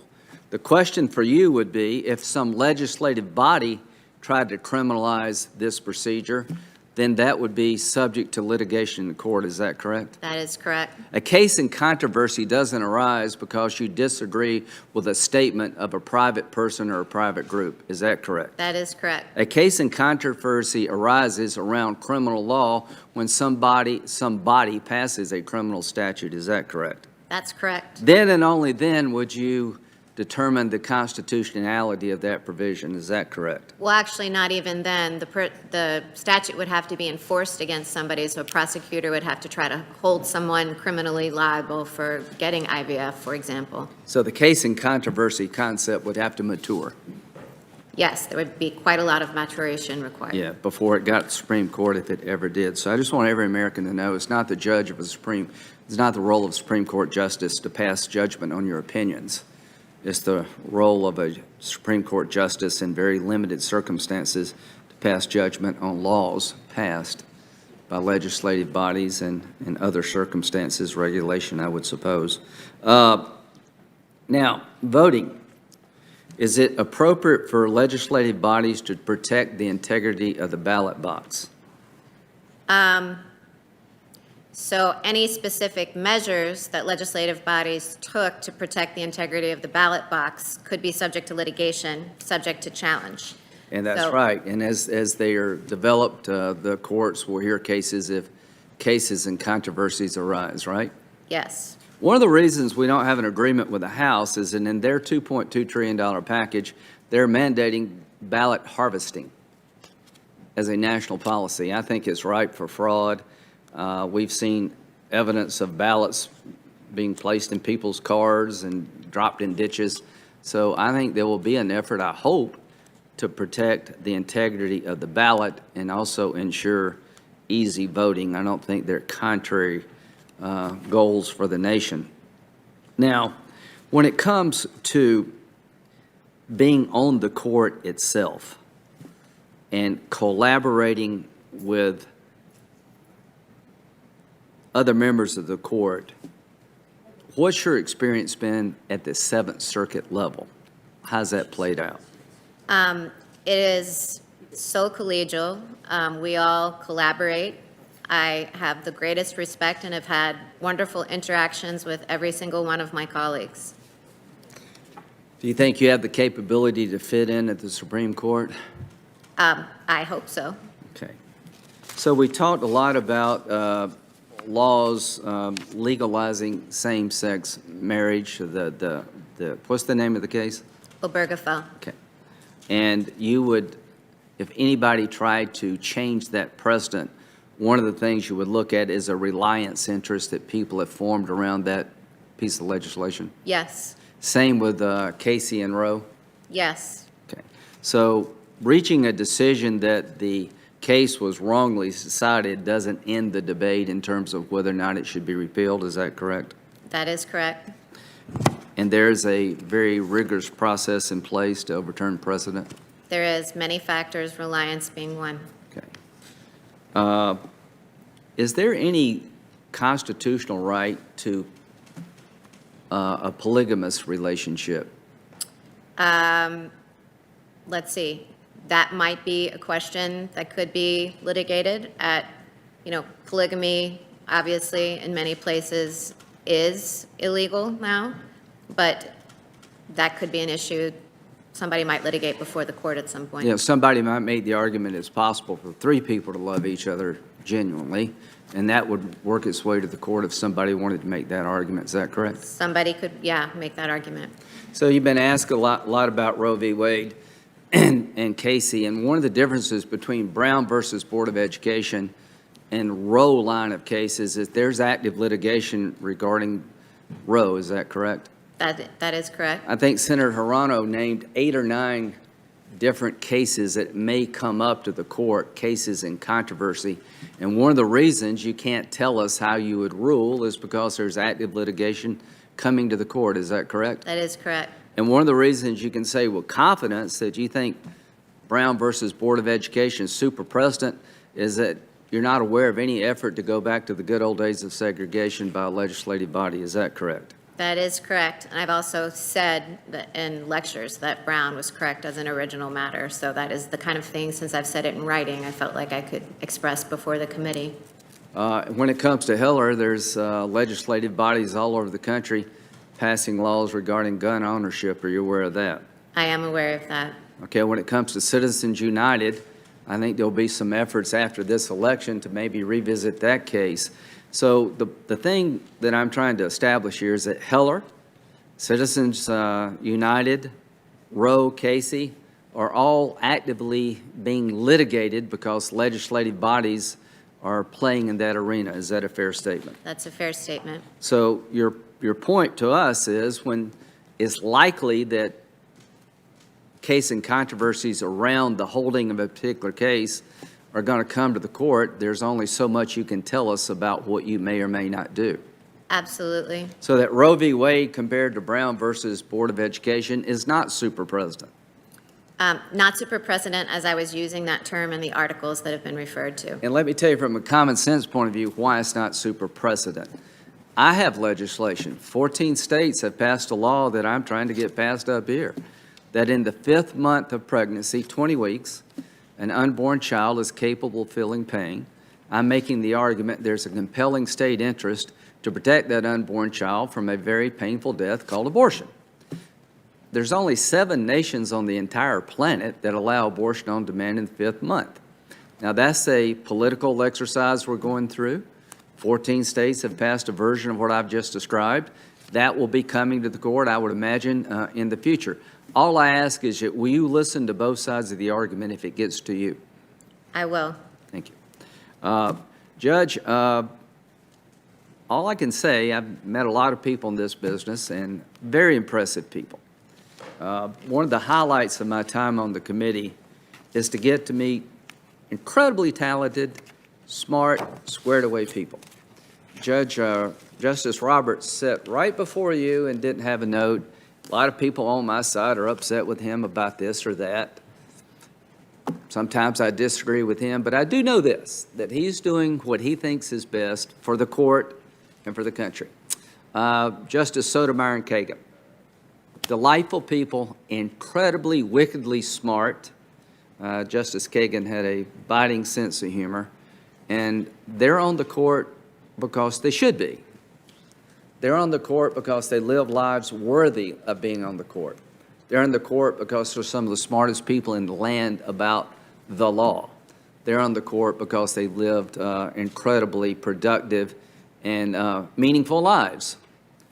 Justice Gorsuch and Kavanaugh are both on the court for the same reasons. As to you, you're every bit in their league. In my view, this is exactly where you should be going to the Supreme Court, that the United States of America will benefit from your participation at the Supreme Court. You will offer a point of view that millions of Americans share.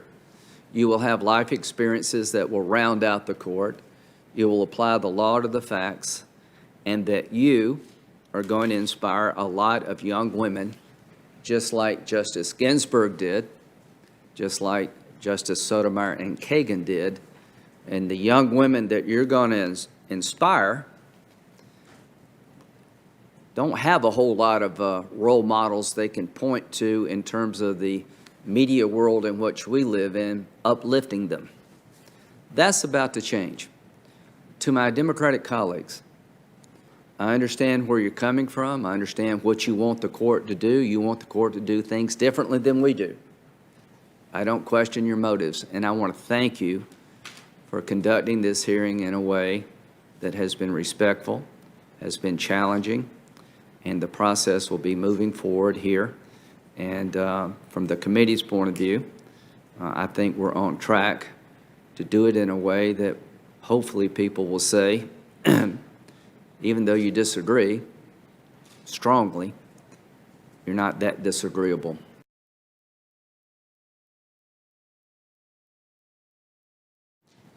After President Trump announced your nomination to the Supreme Court, you discussed the judicial philosophy of the late Justice Antonin Scalia. Specifically, you stated, his judicial philosophy is mine. During oral arguments in the 2013 case Shelby County v. Holder, Justice Scalia questioned the strong congressional support for reenactment of the Voting Rights Act. He argued that this support was not attributable to the fact that we need the Voting Rights Act. Rather, he stated that he believed Congress reenacted the bill due to a, quote, phenomenon that's called perpetuation of racial entitlement, end quote. What is your reading of this and your understanding of the history of the Voting Rights Act? Well, when I said that Justice Scalia's philosophy is mine too, I certainly didn't mean to say that every sentence that came out of Justice Scalia's mouth or every sentence that he wrote is one that I would agree with. When I said Justice Scalia's philosophy is mine too, what I meant is that his jurisprudential approach to text, as we've talked about originalism and textualism, is the same that I would take. And I think as for the Voting Rights Act, I think that it was obviously a triumph in the civil rights movement. Well, the question arises in my mind. Of course, my view is that we always need this. This is a bulwark of our democracy. So need, I think, is something that may be somewhat subjective. Do you agree with that? That need is subjective? Yes, yeah, that I think we do need a Voting Rights Act, and it's subjective in that sense. Well, I think, Senator Feinstein, the question of how the coverage formula is calculated in the Voting Rights Act and the contours of the Voting Rights Act and whether Shelby County was rightly decided or not are all questions on which I can't give an answer because Shelby County has obviously been controversial. It's likely to be relitigated. It could come up before me on the court. Well, let me give you, because I think this is really important because it shows the basic philosophical bent of an individual. For me, the Voting Rights Act is extremely important, and it defines our election system to a great extent. It's hard for me to understand that anyone would want to do away with it. What is your position in that regard? As I understand Shelby County, it said that the coverage formula was outdated from the 1960s for subjecting the particular states, requiring them to get pre-clearance. It's my understanding, and I haven't looked at the case in a while, that everything else about the Voting Rights Act remained intact, including its prohibitions on discrimination in elections. It was just the coverage formula which decided which states were subject to pre-clearance. Well, let me ask you this question, and this is a hard one. Do you agree with Justice Scalia's assertion that the Voting Rights Act is a, quote, perpetuation of racial entitlement, end quote? Senator Feinstein, I don't obviously know what Justice Scalia was thinking when he said that.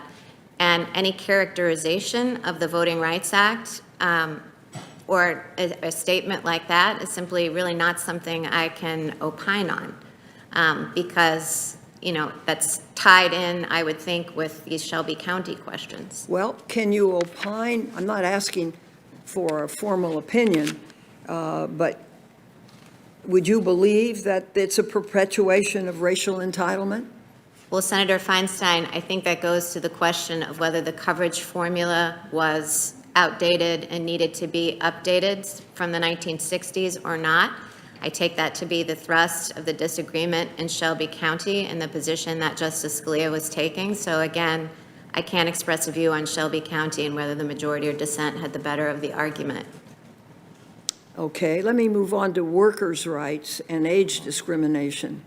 In a 2019 case, Kleber v. CareFusion Corporation, you joined a majority of the Seventh Circuit judges in holding that age discrimination in employment does not protect job applicants against employment practices that have a disproportionately harmful impact on older applicants.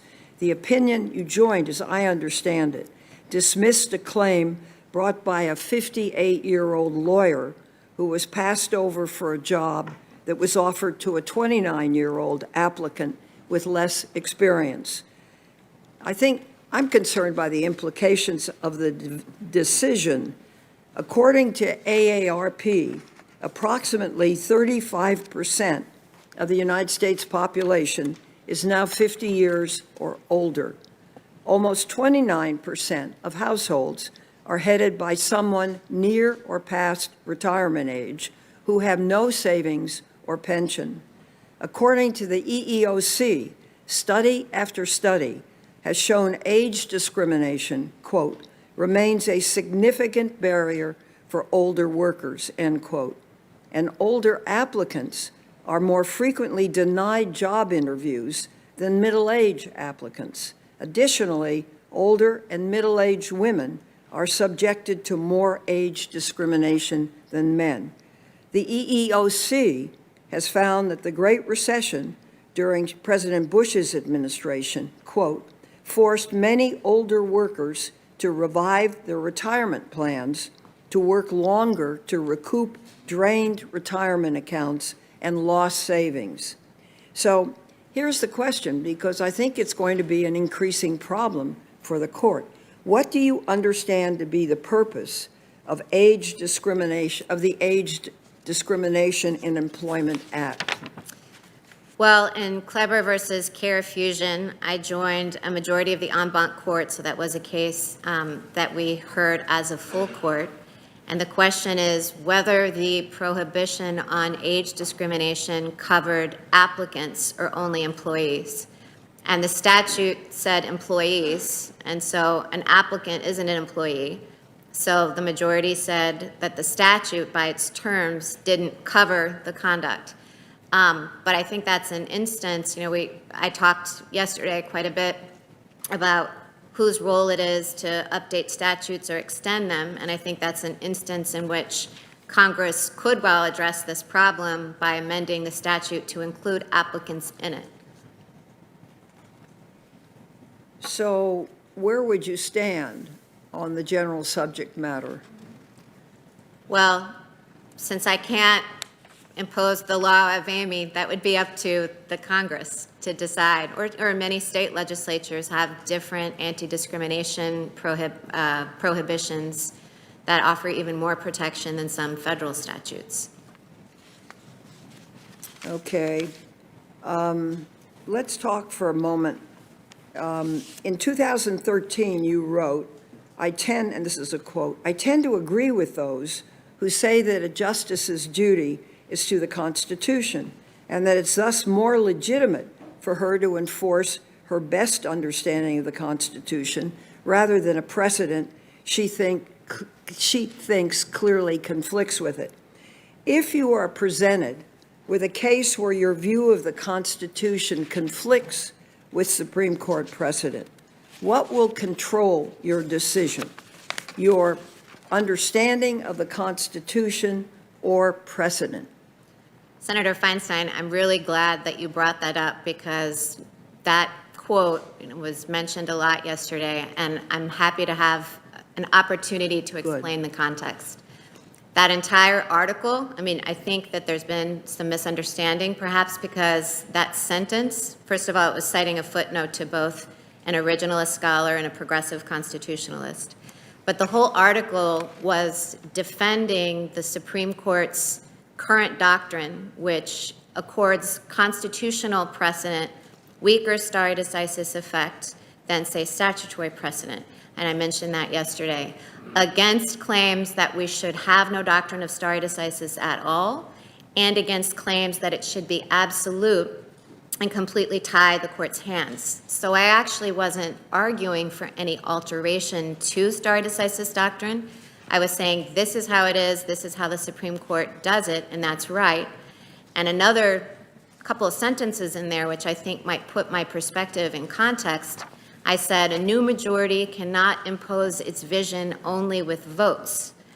It must, now I'm paraphrasing myself, it must be very sure that its interpretation of the Constitution is the right one and that reliance, interests, et cetera, don't counsel in favor of its overruling, paraphrased. And then the next sentence was something to the effect of an uncertainty in that regard counsels in favor of preserving the status quo. So that sentence, if it's just read alone, makes it sound like I'm arguing for the overthrow of stare decisis in constitutional cases altogether, but that wasn't the thrust of the article, quite to the contrary. Thank you. Thank you very much. And we all welcome the fact that your family's here. It's a beautiful family. Thank you so Take care, much. everybody. Thanks, Thank you, Mr. Senator. Chairman.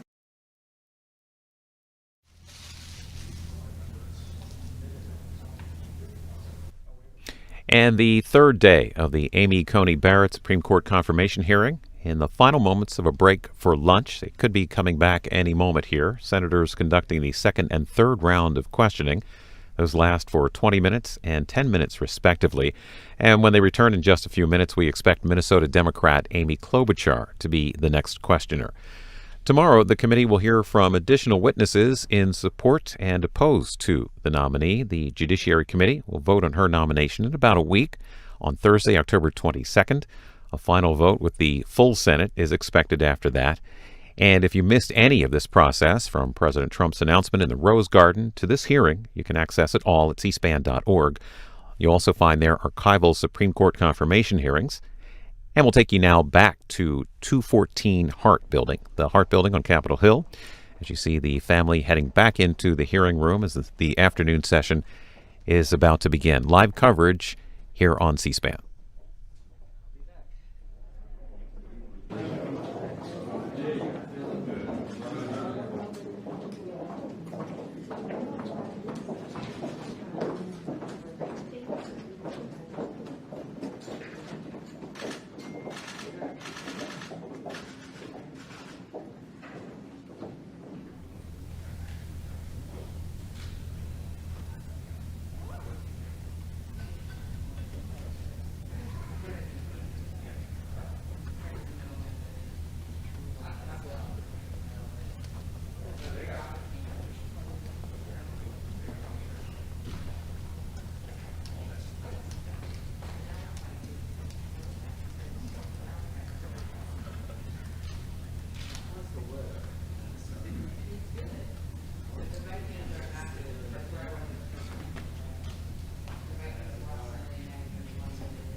The hearing will come back to order. Senator Klobuchar. Thank you very much, Mr. Chairman. Hello, Judge. Hi, Senator. Hello. I want to start out again by reminding friends at home, people at home, that this isn't normal. We shouldn't be here right now. We are in the middle of the pandemic and people are sick. We are in the middle of the election and people are voting.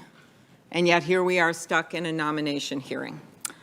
I know what my constituents care about, what they've been calling and writing me about. And that is they are afraid of losing their health care in the middle of the pandemic. People's lives depend on the Affordable Care Act, like Steve, a senior from Tower, Minnesota, who has a heart condition and relies on his prescription medication. Emily from Minneapolis, mom was diagnosed with breast cancer. Janet from Rochester, whose brother has a mental illness. Or Christy, a mom from Bloomington, whose daughter had a tumor. That is what is on the line. Health care is on the line. And Judge, that's what's on the line in your nomination hearing, which unfortunately has been plopped in the middle of this election. This morning you had, I would call it an academic discussion with Chairman Graham about the doctrine of severability, and that's about if you can uphold part of a statute but throw out another part of it. And you correctly said there is a presumption to save the statute if possible. So I want to be really clear with the American people that the Trump administration's own brief, this is the position of the Trump administration, filed by the Trump Justice Department, says that the entire Affordable Care Act must fall. That is the position of the Trump administration going into this case that's going before the Supreme Court in a few weeks. Judge, you clerked at the Supreme Court. Does the Justice Department's brief that they have filed represent the administration's and therefore the president's position before the Supreme Court? The Solicitor General is the government's advocate before the court. Right. Yes, that would represent the United States. Right. And if the brief didn't represent the president's position, he would have the Solicitor General and the Justice Department withdraw the brief. Is that right? I believe so, yes. Okay. I just wanted to make that clear to the chairman and to everyone out there that while there is this doctrine to separate stuff and to try to uphold part of the statute, like maybe pre-existing conditions or doing something about keeping your kids on the insurance, the position of the Trump administration is to throw the whole thing out.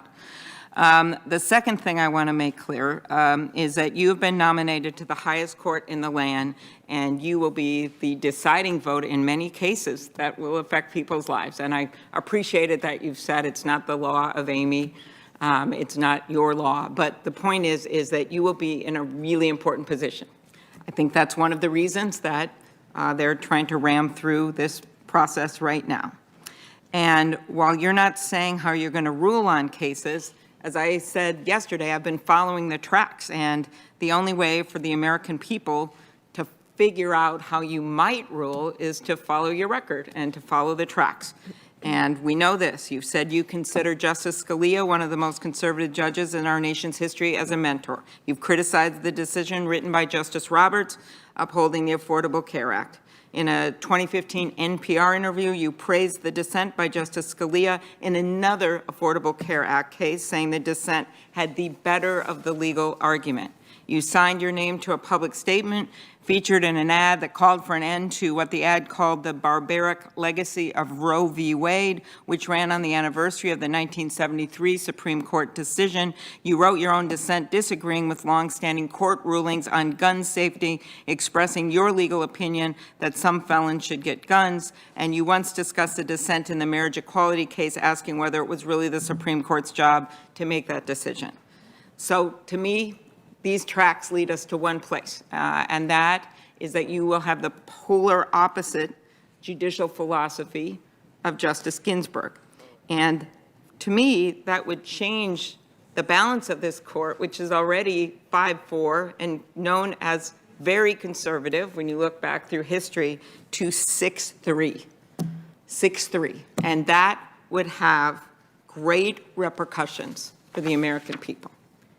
So I wanted to follow up on something that Senator Harris and I asked you about yesterday, and that is the issue of whether or not you understood the president's clear position on the Affordable Care Act before you wrote the article in which you criticized the legal reasoning for upholding the Affordable Care Act.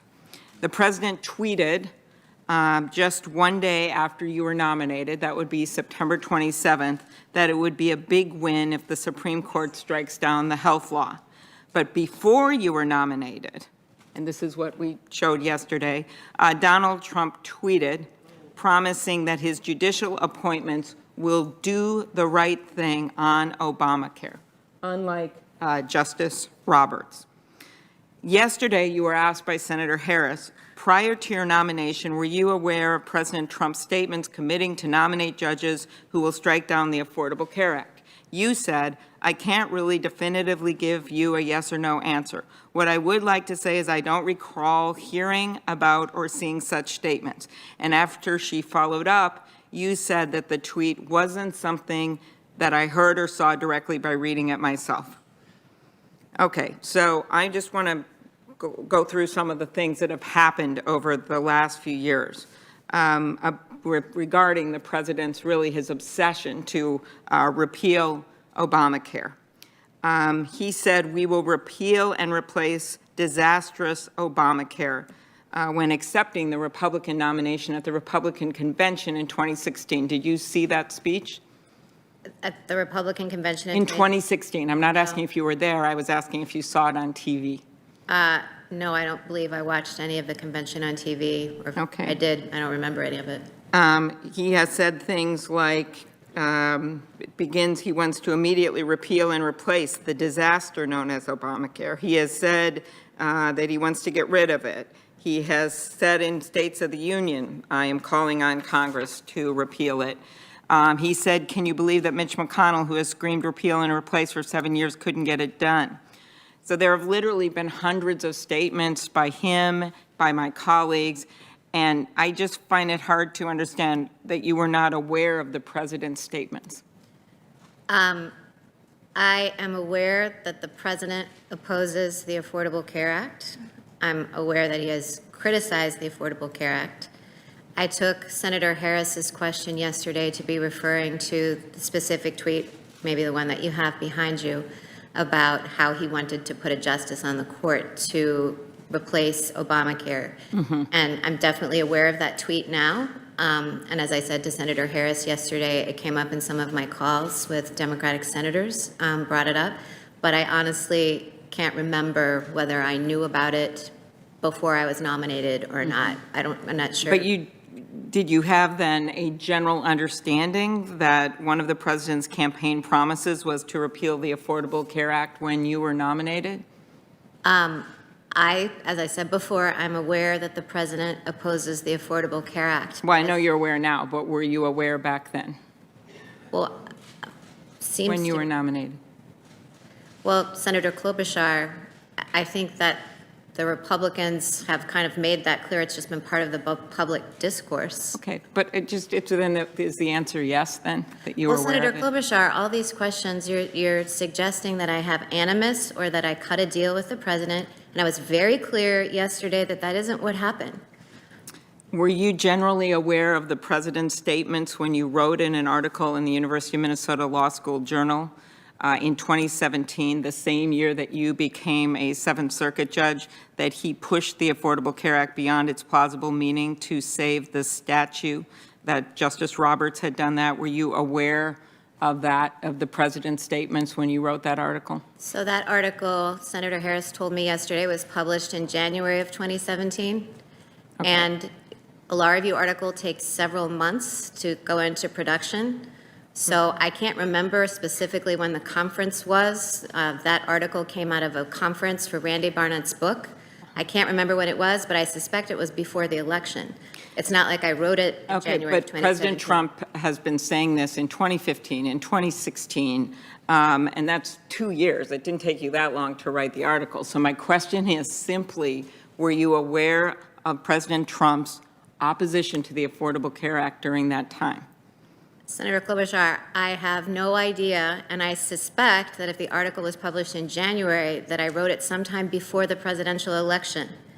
And again, I want to stress, I have no animus to or agenda for the Affordable Care Act. So to the extent you're suggesting this was like an open letter to President Trump, it was not. Okay.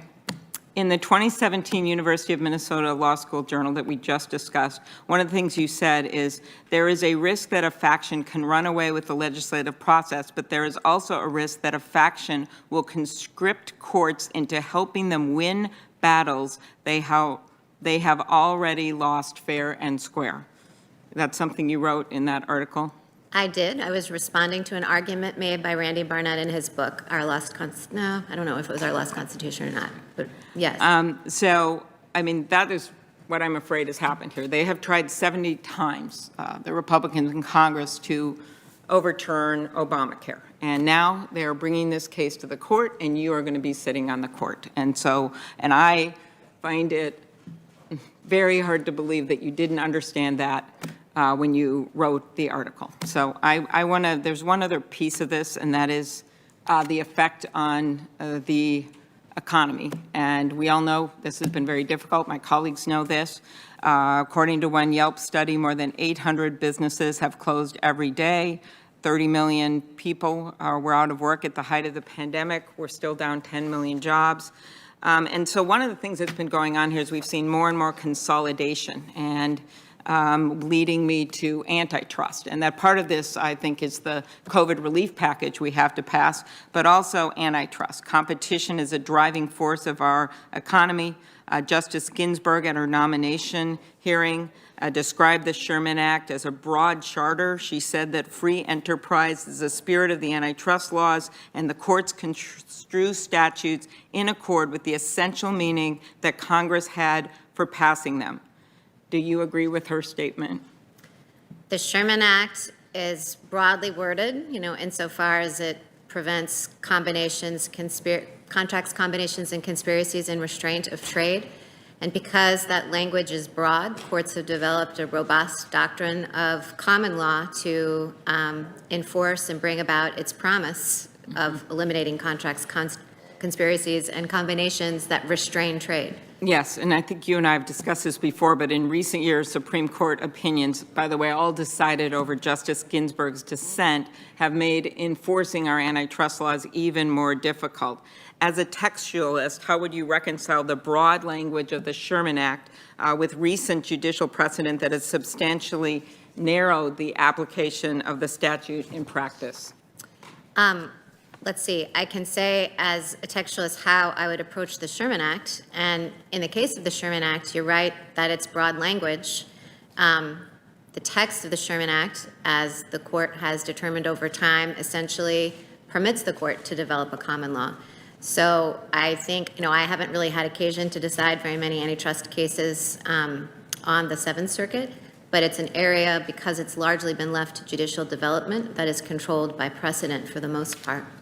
It is, and that's my concern right now, is that it has been so narrowed in its interpretation of the Sherman Act, the Clayton Act, that it's almost become impossible for people to bring those cases in any big way. I want to turn to something we talked about yesterday, which is elections. You worked on the recount in Florida that was related to the Bush v. Gore case, including on an absentee ballot issue on behalf of the Republican side of that case. Is that right? I did work on Bush v. Gore. I did work on behalf of the Republican side. To be totally honest, I can't remember exactly what piece of the case it was. There were no Don't worry, I'm not going to ask you that. Okay. We're in the middle of a global pandemic that is forcing voters to choose between their health and their vote. Our absentee ballots, or better known as mail-in ballots, an essential way to vote for millions of Americans right now? That's a matter of policy on which I can't express a view. Okay, to me, that just feels like a fundamental part of our democracy. But, okay, let's try this. Have you ever voted by mail? I can't recall a time that I voted by mail. It may be in college that I did when I was living away from home, but I can't, as I'm sitting here, specifically recall a time I voted by mail. Do you have friends or family that have voted by mail or are voting by mail? I have had friends or family vote by mail. And you understand we're operating in a moment where the president is undermining vote by mail, even though a number of Republican governors and Republican senators are supportive of it. Many argue that Bush v. Gore, and back to your earlier work, hurt the court's legitimacy.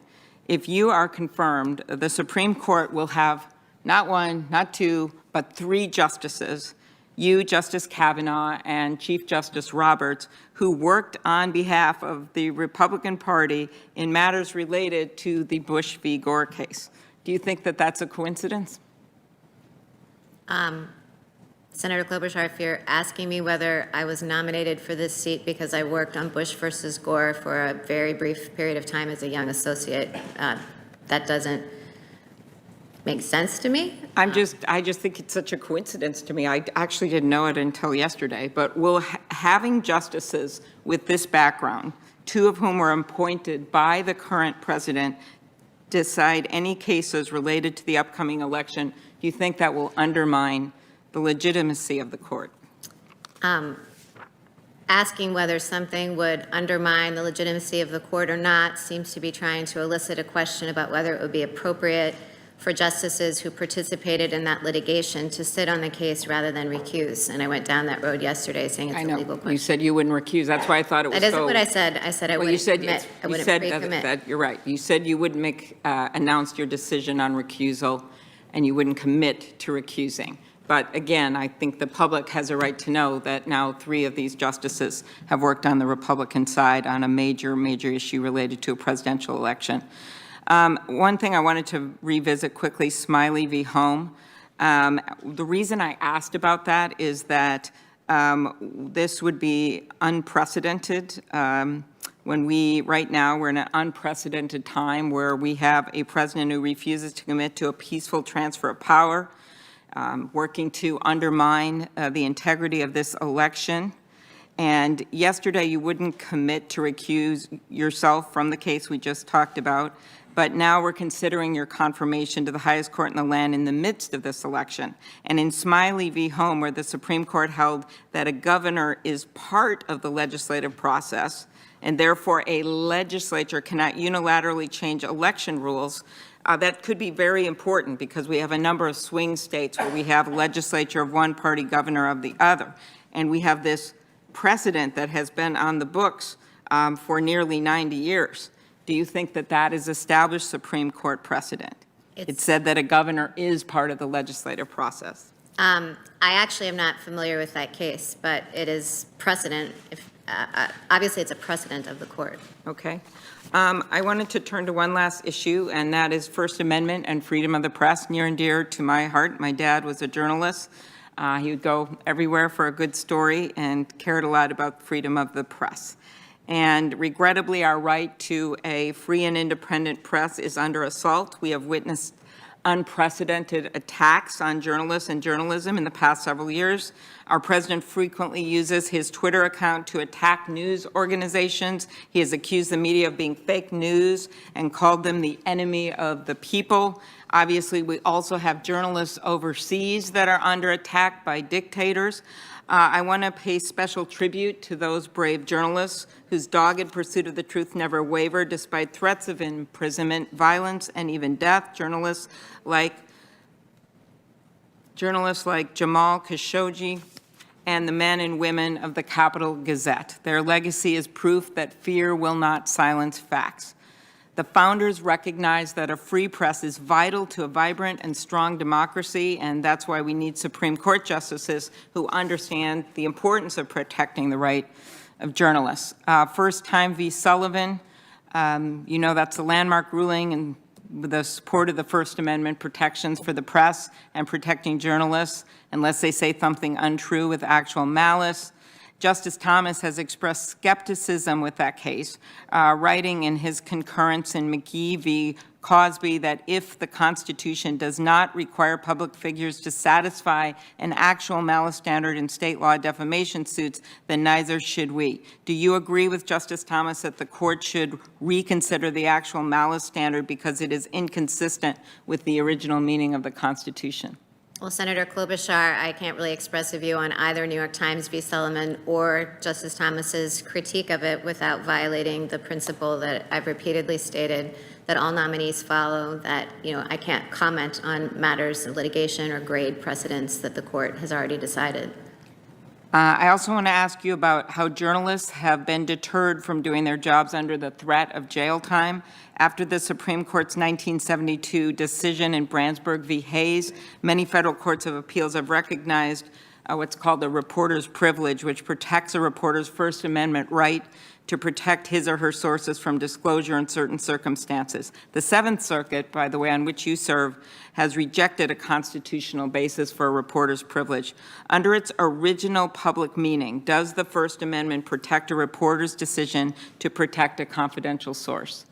Well, again, that would be eliciting a legal conclusion from me, which I can't answer in a hypothetical form in the hearing. It's also a question, as you point out, that's closely related to ones that are being litigated. Okay, one last try. Do you agree that if reporters cannot protect their sources, they are less likely to be able to find confidential witnesses willing to share information, confidential informers willing to share information about issues of public importance? Well, Senator, that would both be a policy question, a matter of public policy, which I can't express a view on, and presumably also one that might factor into the question of what the First Amendment protects. So again, that's not something that I can give an opinion on in this context. Okay. I guess my last thing I'll just say is I hope people watching out there are going to follow the tracks of this record and are going to vote. Thank you. Thank you. Senator Sass. Thank you, Chairman. Welcome back, Judge Barrett. Let's start with how judges should look back on their career at the end of it. So if you are confirmed, 30 or 40 years from now, when you hang up your robe and sit on a front porch in South Bend or wherever, probably with a big gaggle of grandkids around you, how will you judge whether or not you had a successful career as a judge and justice? I would judge whether I'd had a successful career by whether I'd always acted with integrity, whether I'd always followed the rule of law and resisted the temptation to twist the law in the direction that I wanted it to go, whether I had treated my colleagues kindly and with collegiality, whether I had mentored, helped, and had good relationships with my clerks and any assistants or staff that I had, because both the law and the people are important. And how would that differ from how a senator should look back on her or his career after hopefully not 30 or 40 years, but in my view, 12 would be a good limit. But how should senators look back on their career, and how does it differ from judges? Well, let's see. So I probably can't say how a senator himself or herself would, but I'll say as a citizen how I might evaluate a senator's career at the end of it. And that would be to say, did he pursue good policy? Did he, sponsor legislation or vote for legislation that advanced the cause of the common good in the United States? So I think when you corrected my question so that you didn't even pretend there was a hypothetical where you saw yourself as a senator, I heard both Todd Young and Mike Braun just have these huge gasps of relief at the thought that you're not going to be running for Senate from Indiana at some point. I think it's been clear in our conversations over the last 3 days that a number of us who are excited about your originalism and who believe the job of a judge is very different from the job of a policymaker, don't think that polling has any place in the questions before us at this point. But it is sort of hard to sit here after 3 days and hear claims made over and over again about how much the American people are opposed to you or whatever. So even though polling should have no place, just as a matter of correcting the record, I did happen to look up this morning, and the American people are overwhelmingly in favor of your confirmation. So just since This record seems to have been distorted so repeatedly with this idea that the American people are opposed to this. The public view of your confirmation is overwhelmingly in favor. I think it's plus 17 in the polling of this morning. But anyway, I certainly don't want you to comment on that. I'd like to transition to your writings a little bit. You, again, are a prolific writer. I think Justice Breyer is the only person currently sitting on the court that I can see that looks like he's written more than you have. And he's got a few decades of extra time as an adult writing relative to you. Can you tell us how you think your writing might change in the future? How will you pick venues, topics, audiences? What will you write about as a justice? Again, presuming confirmation. Yes. So I would say, most of my writing was during my time as a full-time law professor. The only thing I have published, I think, since being confirmed to the bench was I published a lecture that I gave at Case Western. And then I edited a transcript of remarks that, I gave on a panel, but it wasn't like a full-length article with an idea. I've found, frankly, that it's hard to manage, all the demands of family life and the job and writing the kind of scholarly articles that I did in the past. If I remained on the Seventh Circuit and, perhaps if I'm confirmed at some point in the Supreme Court, I would like to do more of that, but more in the vein of, say, what Justice Breyer does now, or what my colleague Judge Frank Easterbrook does, which is, writing that is designed to kind of educate about ideas. I think Justice O'Connor's iCivics program, where she really set herself out to teach, high school students and people in America about civics and how the civics process works. So I would see myself wanting to try to reach more general audiences. But if I have time, once my kids get a little bit older, maybe I'll dip back into scholarly writing again. I think that's very helpful. I think it would be very useful if we had justices who did more of that civics education. You've named a few. I think there are some others over the last 30 or 40 years who've also done a lot of public civics education. I differ with former Chairman Grassley of this committee about whether cameras would be a good idea in the court. Again, not asking you to opine on that. I'm glad we get the audio transcripts. I'm glad we have a lot of press that cover the court. I think we'd get a lot more Michael Avenatti nonsense if we had cameras in the court. I think we right now get a lot of transparency into the court, but we don't have as much theatrics from those who are arguing before the court. So I think more cameras in the court is a bad idea. More justices before the public explaining the structure of our constitutional system would be a huge asset. And given your history with Notre Dame students and law students, it seems like a natural fit for you. So for what it's worth, I think you have a lot of people who would encourage you to take up that civic calling. To tackle a few of those constitutional structure questions for a popular audience, can you explain what the Ninth Amendment is about? Why do we have it? Well, it's often treated as a rule of interpretation. There's not a lot of substantive doctrine or any substantive doctrine under it. It's preserving. It says that, the rights, that the individual's rights are preserved, that those not expressly granted aren't taken away.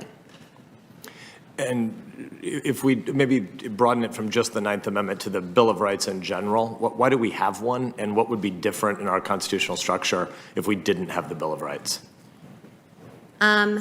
If we didn't have a Bill of Rights, we wouldn't have particular rights singled out for special protection. As I'm sure you know, Senator, the Bill of Rights was added in 1791 because during the debate about the ratification of the original Constitution, many states objected to the fact that there was no Bill of Rights. The original idea, when the original Constitution, and by that I mean, beginning with Article 1, moving up, was that the very structure of government protected rights. And there wasn't thought to be a need to have a Bill of Rights because it was thought that the separation of powers and the structure of federalism would be a protection for those rights. But those who really felt like they wanted the additional protection of the Bill of Rights prevailed, and James Madison drafted them, and they were ratified in 1791. So I don't mean to put words in your mouth. I mean to lay out a hypothesis so you can expand upon it or correct me. But is it fair to say that most governments in human history have had a default assumption of prohibition. Governments can do whatever they want, and citizens don't have rights unless governments proactively give them rights. The default assumption is you don't have freedom of religion in most governments across time and space. You don't have the freedom to start a business. And the American system starts with the opposite assumption, which is that freedom is the default condition. People are created in the image of God with inalienable rights. These are pre-governmental rights. And the government has to have specifically enumerated powers. We, the Congress, have to authorize Article 2 branch, the executive branch, to go ahead and do anything.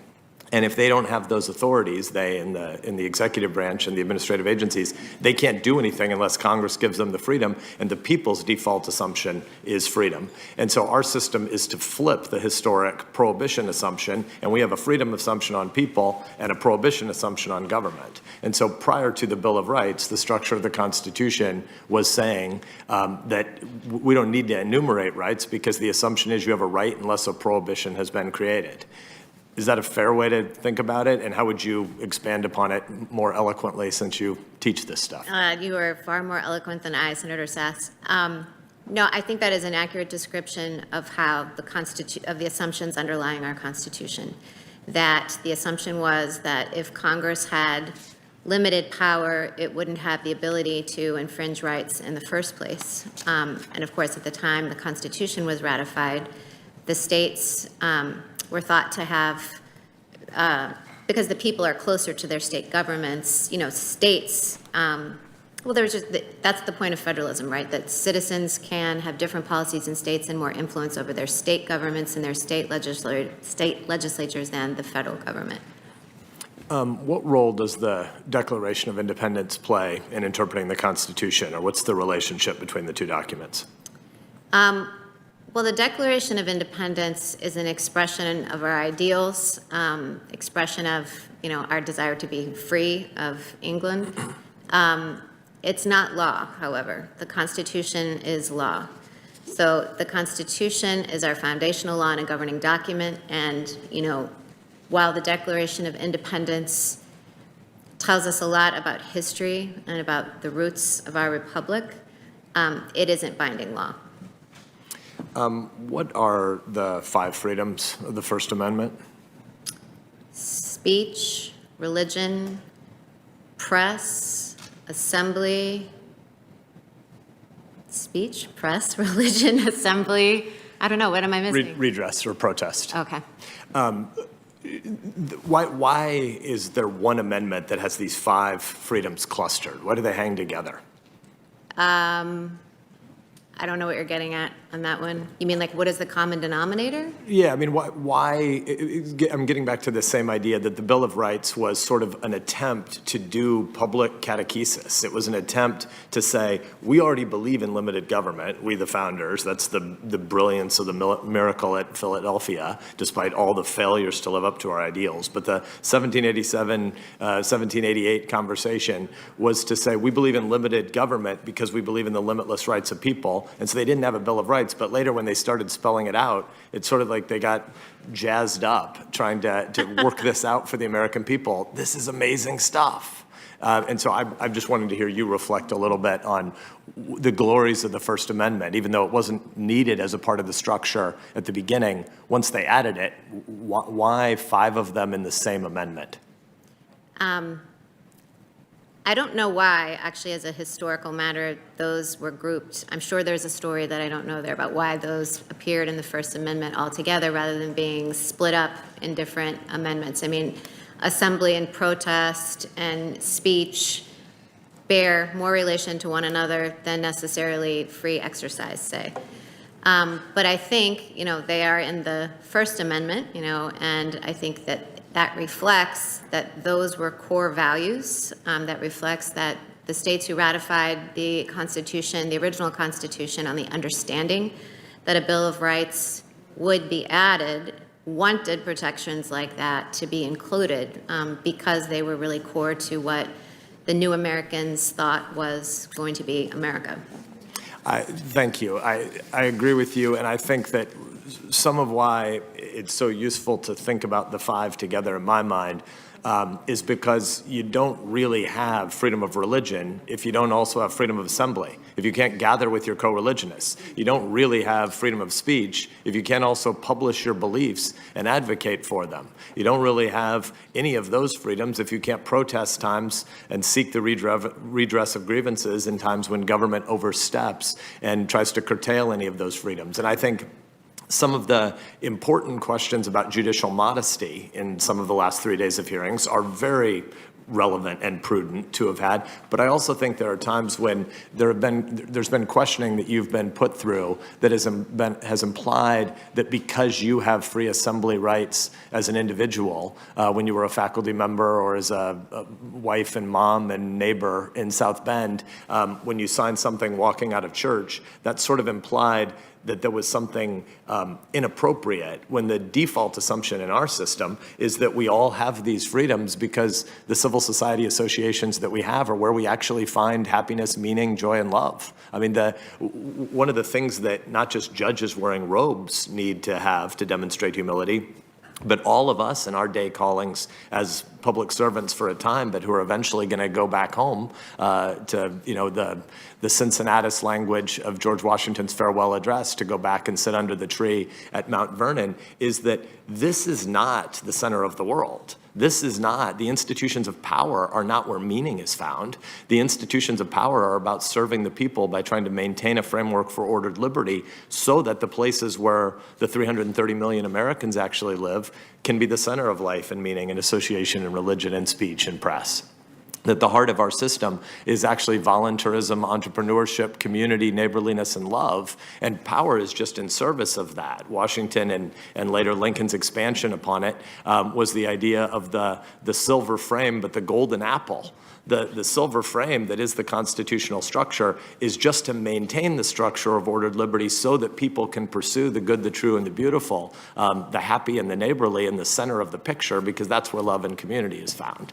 I'd like to pivot from constitutional structure to baseball for a minute, if you will bear with me. Any of your kids play baseball or softball? Two of our boys had a very brief career in baseball. Gotcha. Well, it's obviously not as great a sport as football, but we can still call it the American pastime. And I'd like to talk about the Houston Astros, who are miserable cheaters. Sorry, Cornyn and Cruz, but both of the Texas senators sit on this committee. But I think all baseball fans know that the Houston Astros cheat.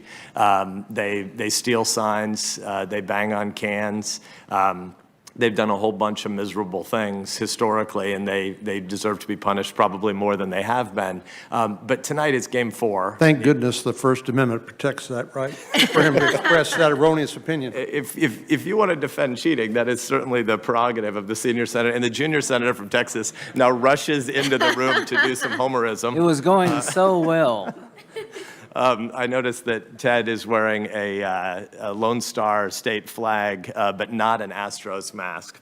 Tonight is Game 4 in the American League Championship Series, and if Houston loses to Tampa, they will be done.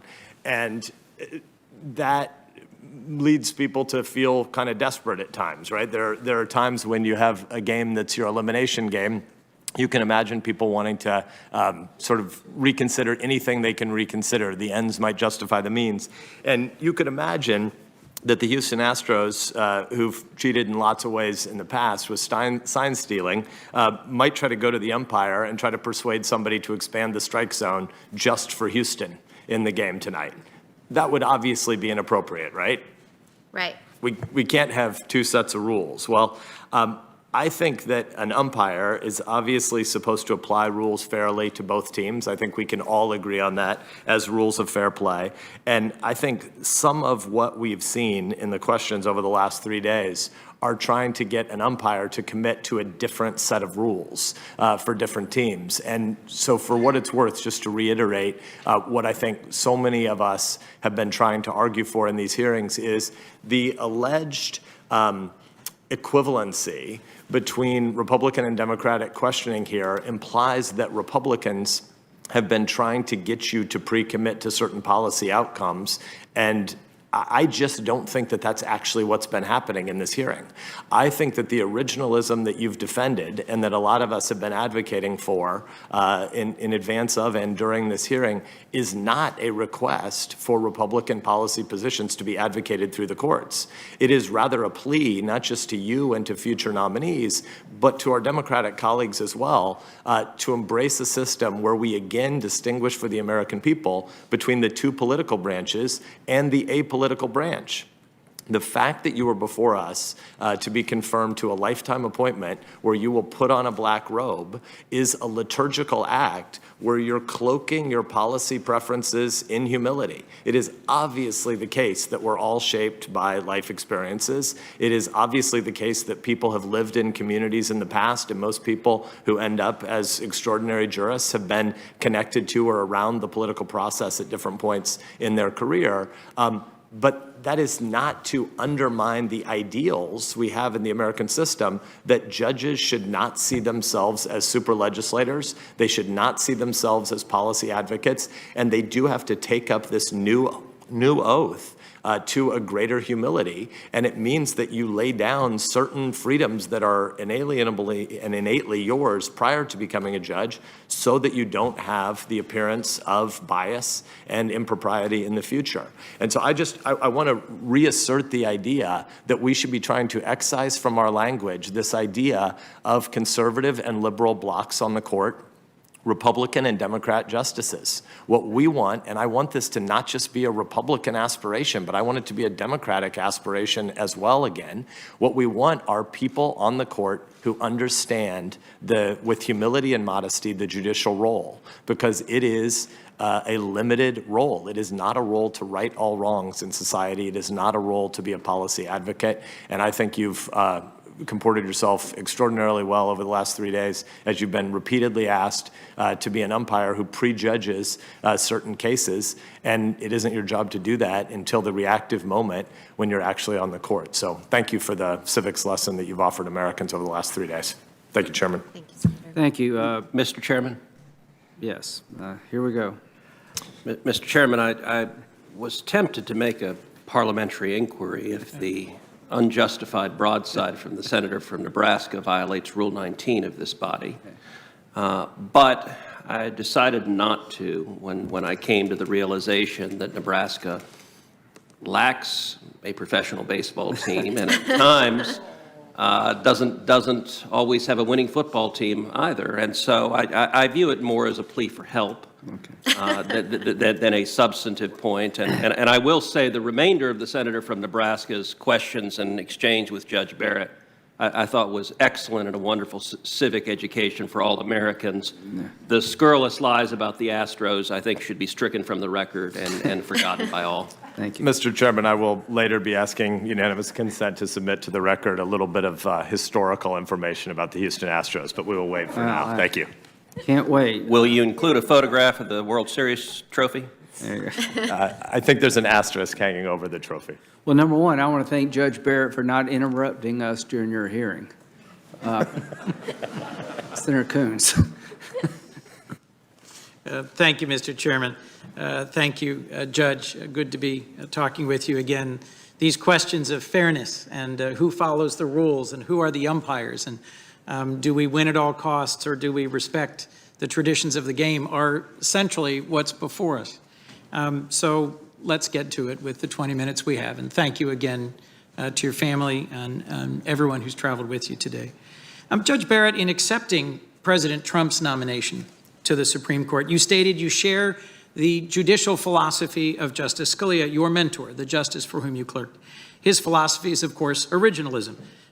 Essentially, the idea that the authoritative meaning of the Constitution is what it meant when ratified, whether that was 150 years ago, 240 years ago, but meant when ratified.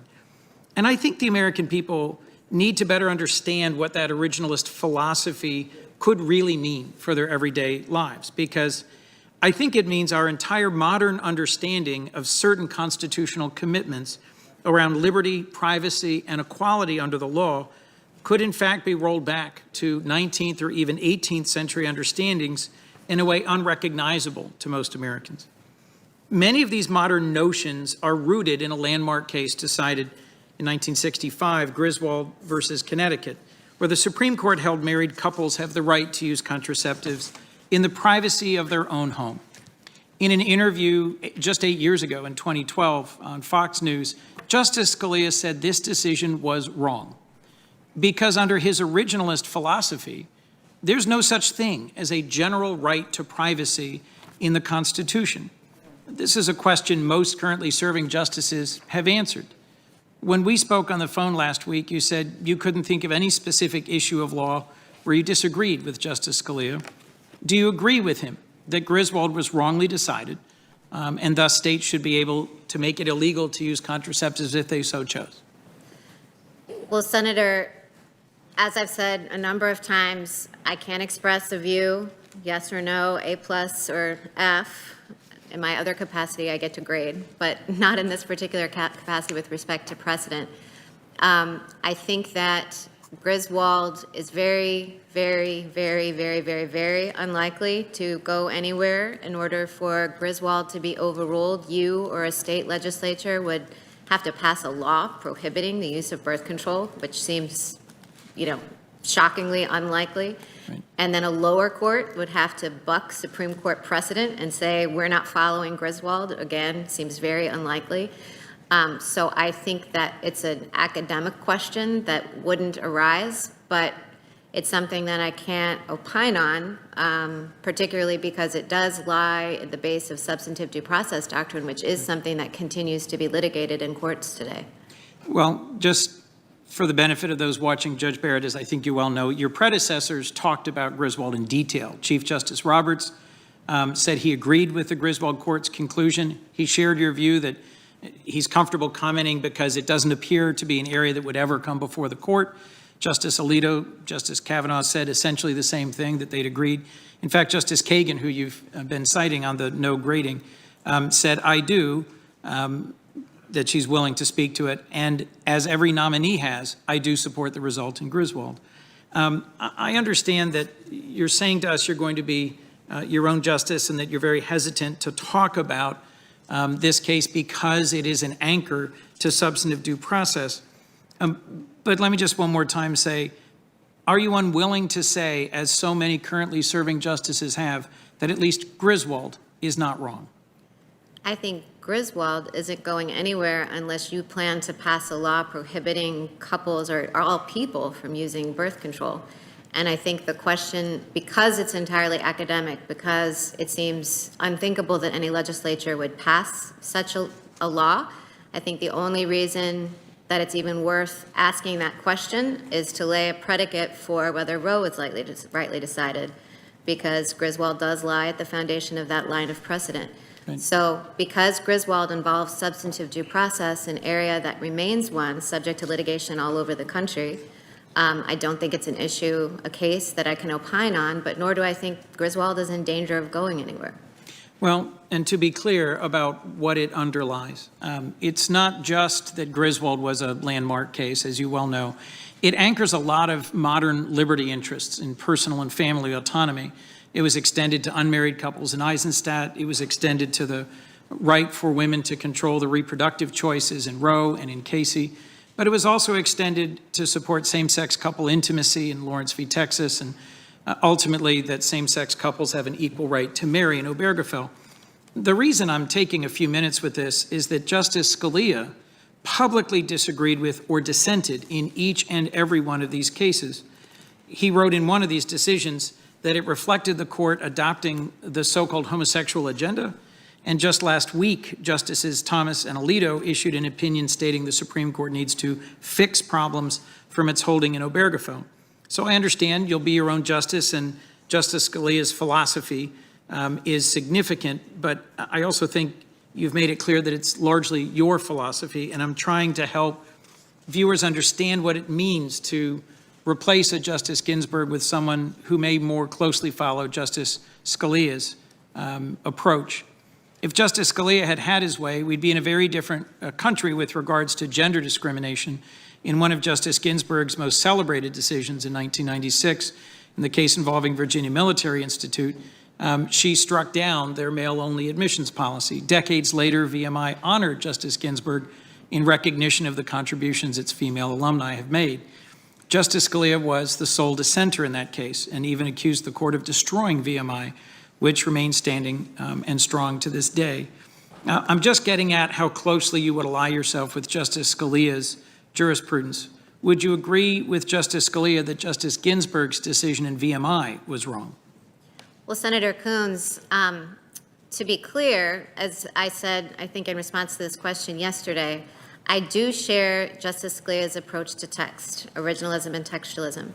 But in the litany of cases that you've just identified, the particular votes that he cast are a different question of whether I would agree with the way that he applied those principles in particular cases. And I've already said, you know, and I hope that you aren't suggesting that I don't have my own mind or that I couldn't think independently or that I would just decide like, oh, let me see what Justice Scalia has said about this in the past, because I assure you I have my own mind. But everything that he said is not necessarily what I would agree with or what I would do if I were Justice Barrett. That was Justice Scalia. So I share his philosophy, but I've never said that I would always reach the same outcome as he did. Understood. But I think a case like this is a striking example of what it might mean to replace Justice Ginsburg and her methodology and her approach with someone much closer to Justice Scalia. And frankly, to me, this comes back in part to the president who nominated you. President Trump did not nominate you to carry on Justice Ginsburg's legacy. He nominated you because he wants to undermine or change or shift that legacy. And he's been very clear repeatedly before you were chosen about his intent to nominate justices in the mold of Justice Scalia. You recognized yesterday in an exchange with Senator Leahy that replacing Justice Scalia with Justice Garland, had Judge Garland become Justice Garland, would have changed the balance of the court. It's something you wrote about in 2013 in the Texas Law Review. You recognize these balance shifts are why Supreme Court nominations are so much at issue in presidential elections. Do you just acknowledge that your confirmation, even though you won't be identical to Justice Scalia, will profoundly impact the balance of the court and the way in which it decides future cases? I think the statement that I was having an interchange with Senator Leahy about yesterday was about an interview that I gave shortly after Justice Scalia's death, but after Judge Garland's nomination. And I did say that, use that phrase, lateral move. And what I meant by that, I mean, I very much agree with Senator Sass that we shouldn't talk about Republican judges and Democratic judges because I think they're just judges. But of course it's true that judges have differences in judicial philosophy. So I actually think Justice Breyer and Justice Scalia are a great example of this because they sometimes had public debates with Justice Scalia advocating originalism and Justice Breyer advocating active liberty. And there's room on the court for that, for having different approaches. It's not about having, you know, your colleagues on the other side of the aisle, you know, all of you in the room have different policy platforms, but judges don't have policy platforms, but it is certainly the case that judges take different approaches to interpreting the text. And that is what I meant when I was describing how the balance of the court would shift. It would be away from one balance and toward another in terms of how judges think about the text. And Judge, what I want to explore with you in the time I have remaining is exactly how those shifts in methodology, in approach, may well have a dramatic impact on the policy outcomes, on what is and isn't upheld as law going forward. On the board behind me, I've asked my team if we would just go back and look at cases. All of these cases listed, it's roughly 120, have something in common. Justice Ginsburg was in the majority, Justice Scalia was in the minority dissenting. And these are cases that touch on nearly every aspect of modern American life. I've talked a lot yesterday about health care and the Affordable Care Act. Yes, that's on there. A number of my colleagues have talked about some other areas. But what's striking is if you just look at what a 5-4 balance towards this methodology means if changed towards a 5-4 balance to this methodology, it has huge consequences for education, for consumer rights, for access to the courts, for civil rights, for immigration, for environmental protection, for Native American rights, for workers' rights, for elections, for executive power, for reproductive rights, for free speech, civil justice, economic development, privacy, government misconduct, prisoner rights, capital punishment, gun safety, and criminal justice. In each and every one of these cases, if Justice Ginsburg had been replaced by a justice with the same core methodological approach and view of the law and decision-making, you can't predict exactly how the case would have turned out, but in virtually every case, it would have moved in a different direction, and in a direction much closer to Scalia's philosophy and farther away from Justice Ginsburg. And that's why I think your views on precedent matter, and we should take a few minutes and go through them. It's something you've written about at length and where you're quite well-grounded. The precedents of the court, which is what these 120 cases are precedents upon which litigants, the average American, should be able to rely. And that's that whole issue about whether justices are simply umpires calling balls and strikes or whether there is some agenda. My concern is that a leading scholar in the field of constitutional law has recently reviewed your writings and concluded that you demonstrate an extreme willingness and even radical willingness to revisit settled precedents. Some characterize you as more extreme than Justice Scalia in your approach to precedent and closer to Justice Thomas. The Supreme Court has long held, as you well know, that overturning precedent, a settled case, requires a special justification or strong grounds. But in a 2003 article in the University of Colorado Law Review, you wrote, and I'm quoting, and I think I'll get a chart here in a second that has this quote, "Generally speaking, if a litigant demonstrates a prior decision clearly misinterprets the statutory or constitutional provision it purports to interpret, the court should overrule the precedent." What I see missing from this text and the broader context around it was anything about needing a special justification to overturn settled law or anything about the other factors the Supreme Court typically requires. You seem to be saying a judge should overrule any precedent as long as she thinks it's clearly wrong.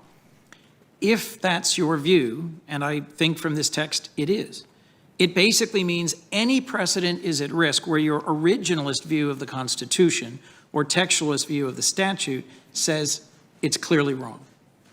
Do you stand by this statement? Senator Coons, that statement was talking about the courts of appeal. I believe that statement was about the due process clause, and as you probably stretch back from your lawyer days, remember the principles of issue preclusion and claim preclusion. Right. And that article was about how in the courts of appeals it had a very rigid rule that one panel couldn't overrule another, that those rigid rules on the courts of appeal were inconsistent or in tension with some of the court's issue and claim preclusion doctrine. So it wasn't about normal functioning of precedent, especially at the Supreme Court where there are no such rules. And I'll point out that the article was about circuit courts and courts of appeal, and in my time on the Seventh Circuit, I don't think there's any evidence that I've been unwilling to follow or apply circuit precedent.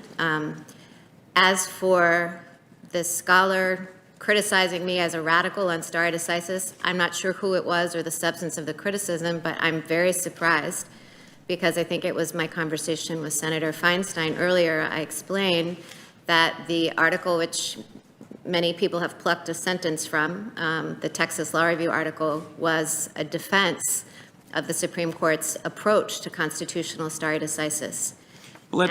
If we can, let's move to that quote, because your words weren't just limited to this context, to talking about individual litigants versus how issue preclusion works.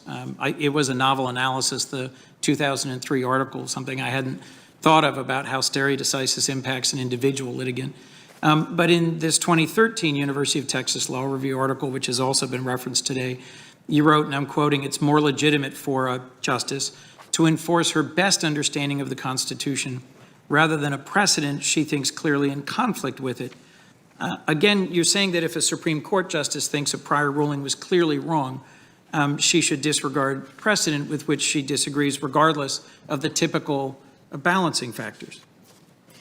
Senator Coons, with respect, as I explained this morning, that sentence has been plucked out of the article to kind of, I think, create a misimpression about the context. The whole article discussed reliance interests, discussed the reasons for stare decisis, and emphasized that courts ought not disrupt settled precedent, absent very good reason to do so, reliance interests being one. And I think that no one on the court, or even no one in this room, would think that the court ought never revisit its precedent. As I was mentioning, maybe it was to Senator Leahy earlier, you know, Bowers versus Hardwick held that certain sexual conduct between same-sex partners was illegal. It was criminalized. And then Lawrence versus Texas overruled that. And my guess is that you think Lawrence versus Texas was correctly decided. So I don't think, Senator Coates, that your position would be that no precedent should ever be revisited. Correct. I do think in grievously wrong cases, it is appropriate to reach back, as a number of members have discussed around Brown versus Board and Plessy, and I did note that exchange earlier. But in terms of reliance interest and the significance of reliance interest, in reading that 2003 Colorado Law Review article, you wrote that reliance should count much less, if at all, when a litigant convinces a court that precedent conflicts with the statutory or constitutional provision it purports to interpret. I was struck by that language because I know you choose your words carefully. You've acknowledged reliance interests exist and they're part of the Supreme Court and its approach. But in this article, it seems to me you're giving your own views about whether reliance should matter. And you're unequivocally stating it shouldn't. It should matter less, if at all, when the originalist approach to reading the Constitution says this is wrongly decided. That's why, to me, the concern about reading the Constitution through a Scalia lens rather than a quite different, methodologically, Ginsburg lens. You've also recognized originalists like yourself are more likely to overturn precedent. In the Texas Law Review article, you cited statistics that self-identified originalists like Scalia and Thomas urged and joined in overruling precedents more than any other justices over an 11-year period. The disturbing picture to me overall about all of this, about precedent, is that I think there's been a movement amongst originalists and a change in terms of the approach of judges to judging who self-identifies originalists. In the 2017 article in the University of Minnesota, in Constitutional Commentary, that's been referenced before, you said, and I'm quoting, about modern originalists, that they've abandoned the claim one should be an originalist because originalism produces more restrained judges. Do you stand by that characterization? Well, Senator Coons, I just want to point out that in this whole discussion, you know, I did write that Colorado article in 2003.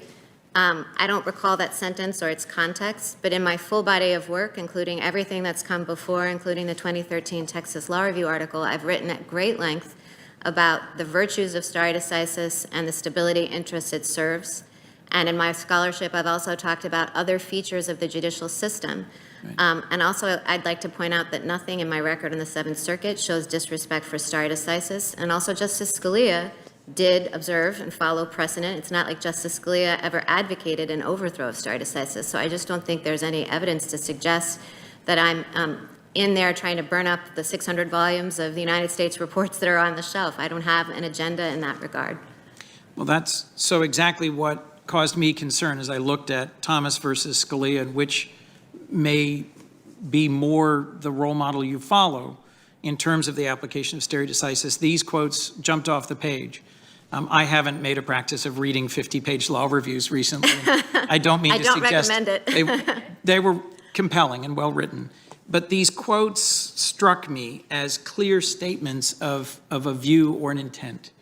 And as I've said before, the larger challenge here is not what you've said about your views on cases, but what the president who has nominated you has said about his goals and his objectives for your service on the court.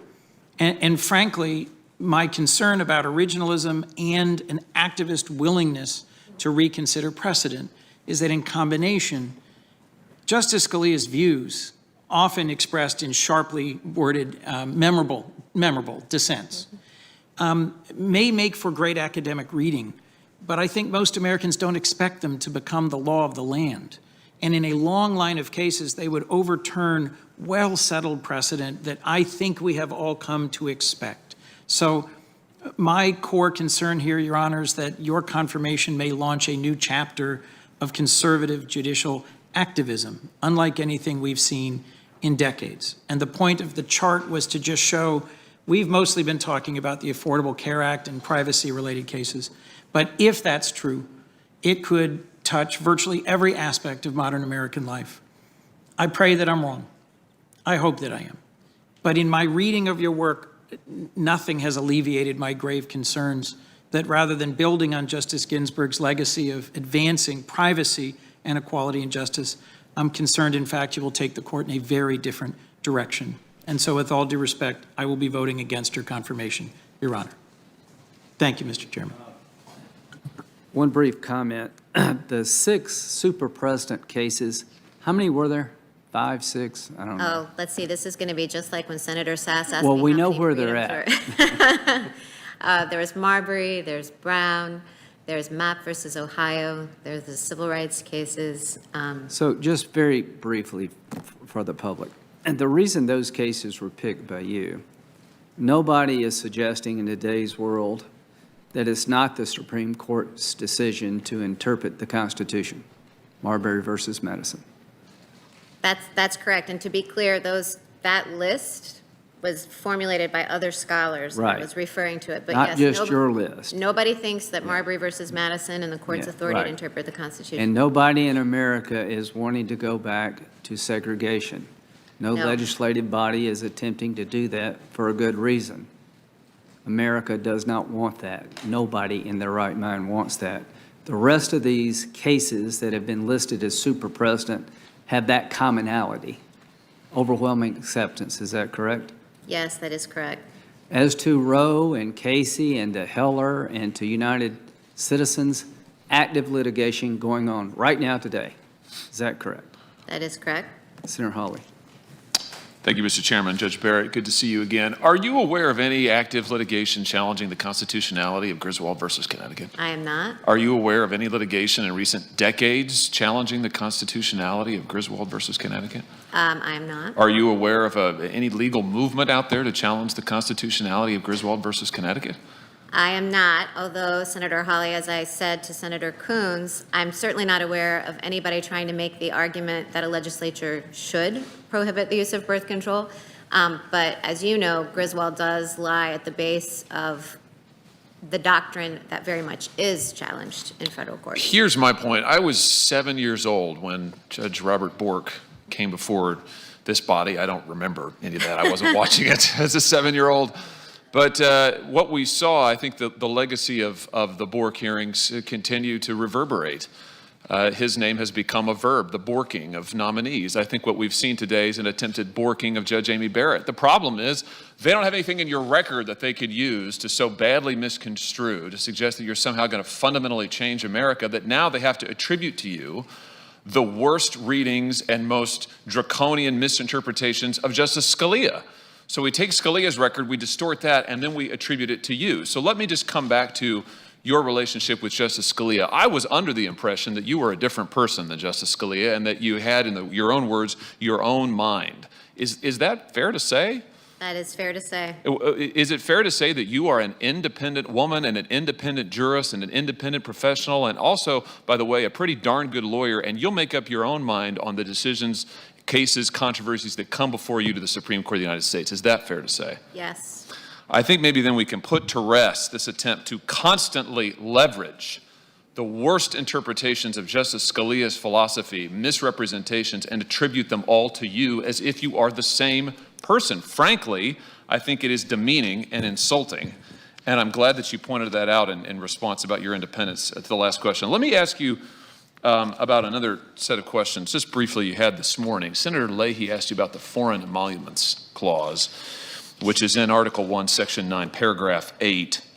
He asked you whether it was best characterized as an anti-corruption clause. You might remember that in terms of foreign influence and foreign interference. And then he referenced the president and various allegations about foreign influence. Since he asked you about it, and since he asked about foreign influence in government, I think it's only fair that I ask whether, hypothetically speaking, just hypothetically, if there were, let's say, a vice president of the United States who hypothetically had an adult son who hypothetically worked for a foreign oligarch, who then sold access to his father, the vice president, and his father then intervened in a case to make sure that that oligarch wasn't prosecuted, hypothetically, would that constitute the kind of foreign corruption that the Constitution's concerned about?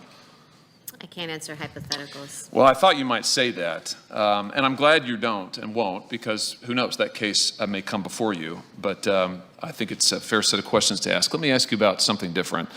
Section 230 of the Communications Decency Act, passed by Congress in 1996, yesterday, Justice Thomas issued a dissent from a denial of certiorari in a case called the Malwarebytes case. Now, I bet you haven't had a chance to see his. I was just about to say, please don't ask me about it, Senator Hawley, because I didn't have a chance to read anything. Well, let me read to you just a few parts of it. It's quite significant, I think. Here's from the opening paragraph. When Congress enacted the statute, meaning Section 230 of the Communications Decency Act, most of today's major internet platforms did not exist.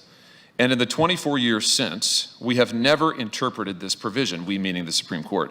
But many courts have construed the law broadly to confer sweeping immunity on some of the largest companies in the world. He's talking about the big tech companies. And he quite methodically, over 10 pages, goes on to set out the ways in which courts, at the behest of these tech companies, have dramatically rewritten Section 230, changing its liability standards. He talks about changing the distinction between publisher and distributor liability, changing the immunity shield, changing the narrow liability shield, extending 230 to protect companies from a broad array of traditional product defect claims. He says it's quite a thorough statement. Here's my question to you. You haven't read this. I don't think you've had a Section 230 case. I haven't.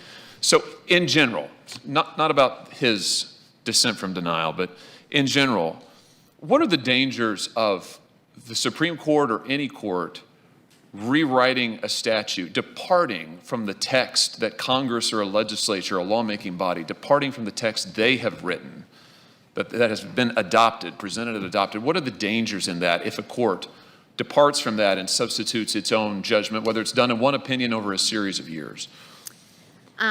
So as you've posed the question, without respect to Section 230, just in general, the danger of a court doing that is to subvert the will of the people. You represent the people, as has been pointed out over the course of the hearing. Judges are not elected and they have life tenure and can't be voted out of office.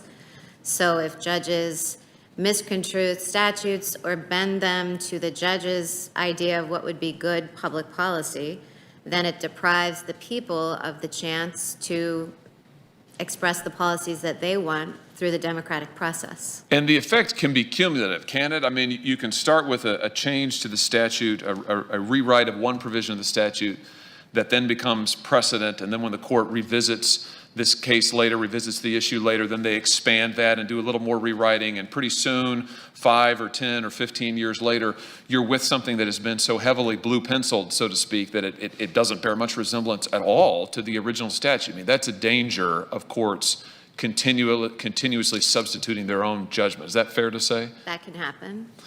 So, let me just say, my opinion, not yours, I think it's pretty clear that has happened with Section 230. I think Justice Thomas does an outstanding job here of laying out why that's the case. Let me ask you in a related vein. Justice Holmes, Oliver Wendell Holmes Jr., said in the famous Lochner case, in his famous dissent in that case, over a century ago, he said the 14th Amendment does not enact Mr. Herbert Spencer's social statics. Do you agree with that statement? Well, what do you think he was getting at with that? So Justice Holmes' famous dissent in Lochner, which was later the position adopted by the court, is that, courts shouldn't pour their ideas of good economic policy into the 14th Amendment to stand in the way of policies that the legislatures enact, for example, on questions of maximum hours for bakery workers or minimum wages and those kinds of things. You mentioned economic policy. Talk to us a little bit about how a court could substitute its own views on economic policy for those of a law enacting body, of a legislature or of Congress. Sure. Well, in that era, in the Lochner era, and then we saw it also in the cases that preceded the switch in time. The court was standing in the way, I guess in Lochner itself, in the way of reforms for workers that legislatures were enacting. And so if, say, one had a preference for free trade, or if one had a preference for having no minimum wage or having a minimum wage, to hold such a statute that did the opposite of your policy preference unconstitutional because it didn't comport with your idea of the best economic policy would be to thwart the will of the people without warrant in the Constitution. Are there dangers in courts acting as, let me preface this by saying, most judges are not economists. I suppose some may be, but most judges are not economics experts. Are there dangers in general with courts acting as economic policymakers, deciding economic policy, making economic judgments? I mean, is that something that courts should be wary of as outside their area of expertise? Well, I am certainly not an economist. I think courts are expert in interpreting law. You know, we've been trained in law schools, and that's what we're good at, and that's what we should stick with.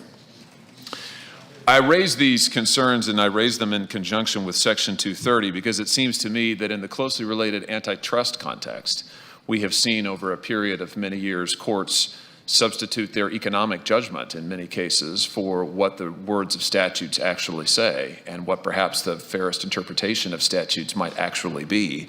And whether it's Section 230 or the antitrust laws, one effect of this is to see growing concentrations of power in this country economically that I think are very significant threats to the ongoing operation of our democracy, to the basic ability of the people to control the levers both of the economy and of culture and of government. And I'm afraid I think that courts have some role in this in much the way that Justice Thomas suggested in his dissent from denial yesterday. And I think it's hard to ignore it in the antitrust context as well. So I won't ask for your view on this because these are cases, these are issues that you may well be called upon to weigh in on. I hope that you are. But I hope that you will give these issues consideration and the I think very well taken warning of Justice Holmes in Lochner. I think perhaps that insight has been lost sight of in many cases by both Republican appointees and Democrat appointees over many years on the Supreme Court in a variety of areas.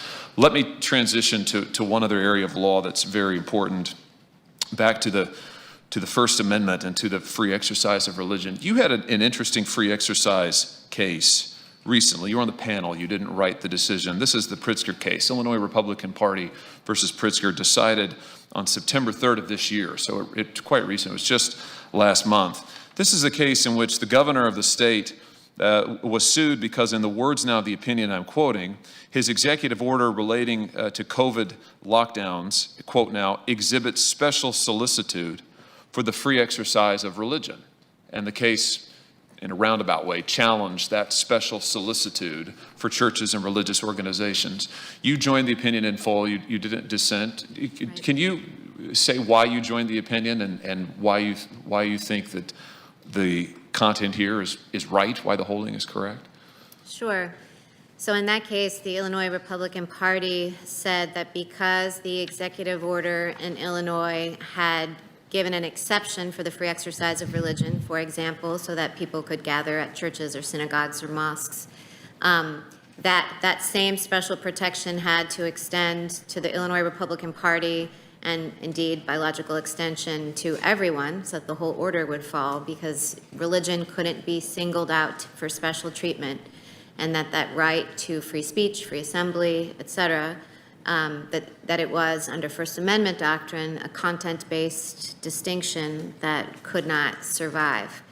And what that opinion said about that is that it was permissible for the governor of Illinois to carve out an exception for free exercise, and that doing so didn't compel the government to extend the same protection to everyone. As Judge Wood said, very well in that opinion, trying to accommodate a right explicitly mentioned in the Constitution and the First Amendment did not put the COVID order in jeopardy. And the opinion is very firm on this point. You quote from the Hosanna Tabor case, which you and I discussed a little bit yesterday, unanimous case from the Supreme Court, This is the opinion quoting from that case. The First Amendment itself gives special solicitude to the rights of religious organizations. That's the Hosanna Tabor case. This opinion that you joined goes on to say there can be no doubt that the First Amendment singles out the free exercise of religion for special treatment. Rather than being a mechanism for expressing views, as the speech, press, assembly, and petition guarantees are, the free exercise clause is content-based, as you just said. The mixture of speech and music and ritual and readings and dress that contribute to the exercise of religions the world over is greater than the sum of its parts. In other words, what I understand, correct me if I'm wrong, what I understand the panel to be saying is the free exercise of religion isn't reducible to the free exercise of speech. It isn't reducible to the free exercise of assembly. Those are important rights. Those are also protected by the First Amendment. But the free exercise of religion protects something different and more. It protects the rights of religious people and religious organizations of all backgrounds the world over, but of course in this country, for Americans, it protects them and gives them special solicitude under the First Amendment. Have I got that correct? Yes, to be clear, I can't take credit for the eloquent language. That was Judge Wood's language on the panel opinion that I did join. Yes, but the point that the panel opinion makes is that the free exercise of religion is singled out for its own protection in the First Amendment rather than being a subset of speech. And the position that the Illinois Republican Party took in that case would have been more putting everything under the speech umbrella. And why do you think that is an important point of constitutional law? If I could ask you to put on your, I'm not asking you to comment on cases, but if you could put on your constitutional scholar hat, why is it significant that the First Amendment gives special solicitude, as this decision says, as the Supreme Court has repeatedly said, special solicitude to the rights of religious associations, religious believers, religious worship and exercise? I think that case itself, the Illinois Republican case, shows why the distinction can matter, because as our panel held in that case, the outcome may have been different if we had been treating it solely as a free speech question, because the court has said that content-based distinctions, under the First Amendment get strict scrutiny and it can be hard to satisfy. So the case might have come out differently had it only been speech at issue. The case came out as it did because free exercise was also at issue. I think in this time when we see many challenges to the rights of religious organizations, their ability to meet freely, and where frankly we see many instances around the country where religious organizations are treated, religious churches, synagogues, mosques are treated less favorably than secular counterparts, whether that's casinos or gyms or liquor stores, you name it. But so many different executives around this country have chosen to single out churches for disfavor, whether it's in the COVID context, which is what this case is about, or another context. I think that the holding of this opinion is very, very significant, and the Supreme Court's doctrine on this line of cases about the rights and the special solicitude, in the court's words, for religious organizations is very, very significant. I'll just conclude by saying, Judge Barrett, that it's been a privilege to get to speak with you these last couple of days. Congratulations to your family and to Jesse, and I think you have been, your answers to these questions have been really, really exceptional. I have been extremely impressed, and I was impressed to begin with. And I just want to put a finer point on something that Senator Sass said earlier. He said, you exercised your rights of assembly and free exercise and free speech when you were a faculty member. We've talked about that at length in various positions you took, and he pointed out there's nothing wrong with that. You shouldn't be penalized for it. I just want to agree with the chairman that I think there's nothing wrong with confirming to the Supreme Court of the United States a devout Catholic pro-life Christian, and it will be my privilege to vote for you. Thank you. Thank you, Judge Barrett. Thank you, Mr. Chairman. Senator Blumenthal. Thanks, Mr. Chairman. Welcome back, Judge Barrett, and to your family as well. I hope you got some rest last night. I think that's true of all of us. So I did have a glass of wine. I'll tell you that I needed that at the end of the day. Well, let me just say on that kind of point, you have a right to remain silent. First, Mr. Chairman, I'd like to enter into the record some letters from the National Council of Jewish Women and 86 Jewish organizations, from gun violence prevention organizations, and from the pro-choice caucus. Without objection. Thank you.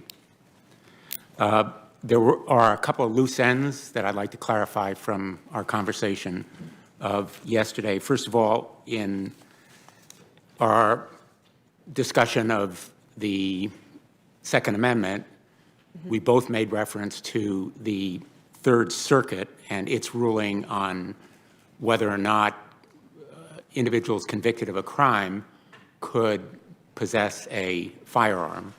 And I think you cited the Third Circuit as supporting the idea that certain felons could possess firearms, if I'm not mistaken. And I went back and checked that too. And so you're right, it was a splintered decision. And I was thinking of Judge Hardiman's opinion, which was close.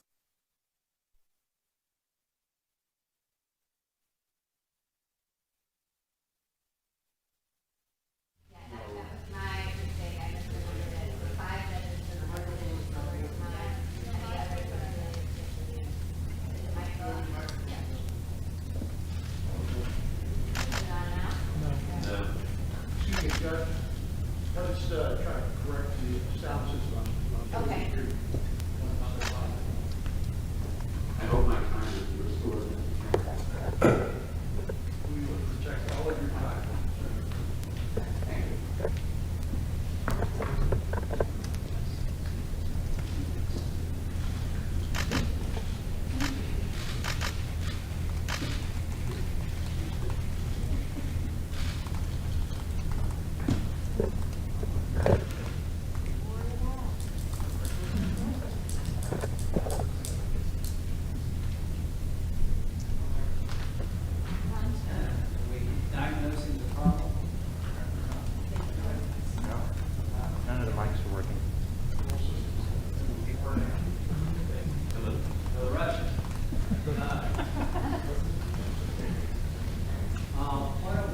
We'll take a 10-minute recess.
Well, a brief recess here as they work to fix some technical issues, apparently some problems with the microphones here. This is live coverage of the third day of the Amy Coney Barrett Supreme Court confirmation hearing. Senators conducting the second and third round of questioning, those lasting for 20 minutes and 10 minutes respectively. The 10-minute session, 10-minute questions coming up a little bit later this afternoon.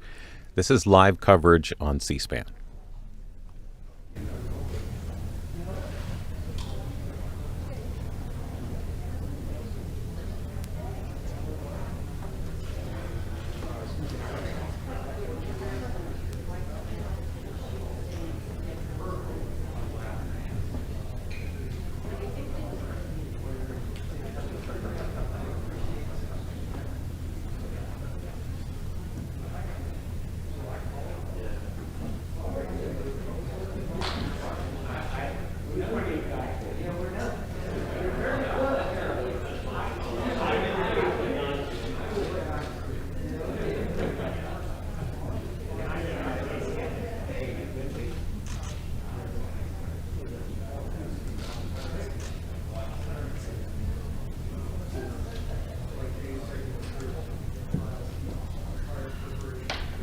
What's happened here?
So sometimes as the situation calls for, when a technical issue comes up, in this case for the microphone just before the start of Senator Blumenthal's questioning, they're taking a break to address those issues. The Senate Judiciary Chairman Lindsey Graham saying earlier that they hope to restart in just a few minutes from now with the questioning. This in the second round with Judge Barrett. You heard a variety of questions this morning. In fact, if you go to the pages of U.S. News and World Report and the website of that publication, a story taking a look at some of the questions and providing a TikTok that's occurring during the day. A lot of topics being discussed during the course of this morning. Voting Rights Act, the Affordable Care Act, which you heard yesterday, several questions on that front. Also the constitutionality of Medicare. Cameras in the courtroom, also a big discussion point for as far as topics of concern. And even during the course of the questioning, Judge Barrett referencing the game of Jenga during the explanation of some of her legal theory. More of that expected in that second round. As you've heard, 20-minute rounds during this course, with the chairman saying they are pursuing wrapping up on the second day of questioning. Stay close to C-SPAN as we resolve this issue. Again, that was the USA Today story that we showed you. You can see that at usnews.com. Also, if you go to Twitter, there's a lot of people posting on Twitter as far as reaction to what's going on with today's event. Also, the Senate reporter commenting on earlier Chuck Grassley's line of questioning about that cameras in the courtroom situation, saying I would certainly keep an open mind about allowing cameras in the Supreme Court. That's from Robert Barnes, who covers the Supreme Court for the Washington Post. That's just some of the interchanges. Again, we're waiting for this technical issue to be resolved. We'll let you see a little bit and hear a little bit more of the room and see if that situation doesn't resolve itself in the next few minutes.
Still waiting for that technical issue to be resolved. 13 senators so far have questioned Judge Barrett during the course of the morning and into the afternoon. That leaves 9 more members of the committee yet to start their 20-minute rounds, with Senator Blumenthal of Connecticut being the first one up once that technical issue gets resolved. The idea is to finish up the testimony of Judge Barrett today. 20-minute rounds, and this round perhaps 10 more minutes then offered to the senators if that's the case. We heard earlier that the Senate Judiciary Chairman hoping to wrap this up today, and will wrap this up today. That may happen into the early evening. That may happen earlier this afternoon, depending on if they decide to take breaks or not. During the course of the morning, if you've missed it, by the way, you can go to our website at cspan.org to watch those significant portions. But reporting also taking place during this, as you can imagine. If you go to Michael McAuliffe of the New York Daily News, he offers some perspective of the testimony this morning. This from Senator Dick Durbin, which you may have heard from earlier. Quote, "Those who support the Republican platform are going to keep their promise to end the Affordable Care Act. They need that 9th justice, and that's why it has to be hurried. Unfortunately, that is the cloud, the orange cloud, over your nomination," the words of Senator Durbin of Illinois. Also, if you go to Politico, their reporter following this, Kyle Griffin, offers this from this morning when it comes to the questioning. Under questioning from Senator Leahy, Justice Barrett says that, quote, "No one is above the law," close quote. But when asked to follow up on whether a president has an absolute right to pardon himself, Barrett refuses to answer. Leahy calls her responses, quote, "somewhat incompatible." Senator Leahy appearing by Zoom from the hearing. Some of those senators actually in the room to directly question Judge Barrett. And that's what you've been seeing again early off this morning and into the afternoon. You can catch up on all of that on our website at cspan.org. Right now, what's happening, in case you're just joining us, there was a series of questions going into the afternoon. Senator Blumenthal was just about ready with his round of questions when a technical issue developed with a microphone. They are working to resolve that. And as you can see, their senators now standing around, also Judge Barrett's family, waiting for this hearing to resume and the confirmation process to continue. And then we're expected to, hopefully that will start in just a few minutes. As we go out, we'll just show you scenes from the room and let you listen to a little bit as we find out more.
A pause in the questioning of Judge Amy Coney Barrett taking place in the Senate Judiciary, the Hart Senate Office Building, as we wait for a technical issue with a microphone to be fixed. Again, we will resume once that issue is fixed and questioning does resume. You'll remember that just a couple seconds ago, Kyle Griffin from Politico had highlighted that exchange with the judge and taking a look at the issue on whether people are above the law, including the President of the United States. Again, at your pleasure, you can watch it on C-SPAN, but here's a portion of that exchange from earlier today. Let me ask you a specific that has come up. President Trump claims he has a absolute right to pardon himself. Now, for 200 years, the Supreme Court has recognized the common law principle that nobody can be a judge in their own case. I had to go way back and reread Calder versus Bull to see that. But would you agree, first, that nobody is above the law? Not the president, not you, not me. Is that correct? I agree, no one is above the law. And does a president have an absolute right to pardon himself for a crime? I mean, we heard this question after President Nixon's impeachment. Senator Leahy, so far as I know, that question has never been litigated. That question has never arisen. That question may or may not arise, but it's one that calls for a legal analysis of what the scope of the pardon power is.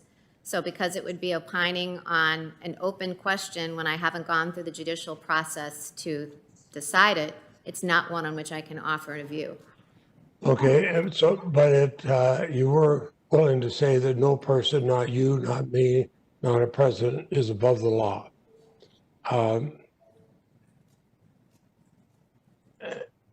I find your answers somewhat incompatible, but those are your answers. You have a right to say what you want. Again, that's just a portion from earlier today. And if you go to the website, by the way, at cspan.org, there's the ability to see highlighted portions of the various testimony that takes place during the course of the morning. You can click it and see that specific portion. You can also watch the whole thing at our website at cspan.org.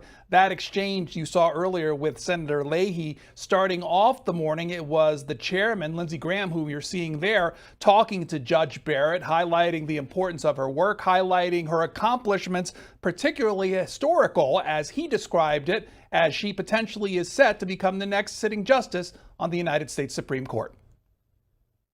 And here's what is important to me. Senator Blackburn and Ernst are two conservative women on this committee. It is a very give and take society called America, but there's one group in America I think has had a hard time of it, and that's conservatives of color and women conservatives. And again, that's from earlier questioning. That hearing looking like it's just about to resume, as you're seeing there. We will see if it does indeed as the senators line up to continue questioning.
The Senate Judiciary Committee is now trying to figure out that problem with the microphone that you saw earlier just before the questioning from Senator Blumenthal.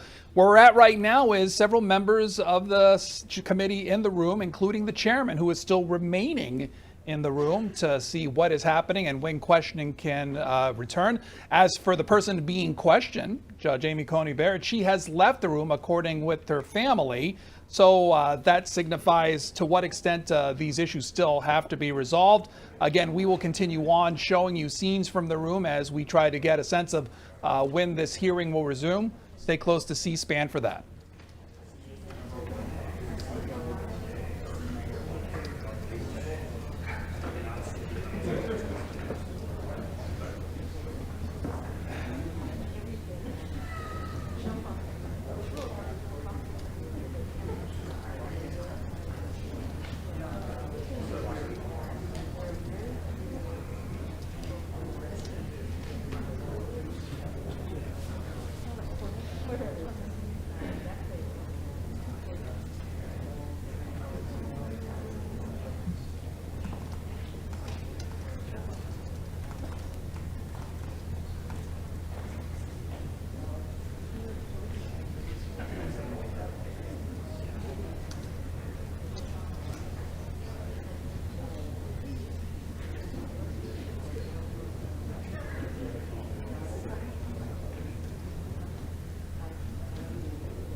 When it comes to the actual cause of this brief delay of the questioning of Judge Amy Coney Barrett, Chad Pergram from Fox News offers this tweet saying that it was her microphone shorting out at the beginning of that questioning from Democrat Connecticut Senator Richard Blumenthal. Now, as you can see there, the meeting and the hearing is stalled while they try to repair the microphone.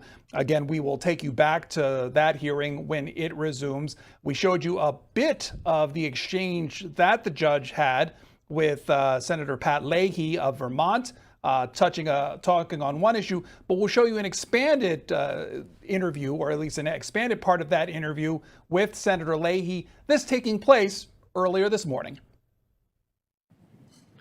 Well, I talk about this because I know you have spoken feeling much like former Justice Scalia, who I would know was a friend of mine.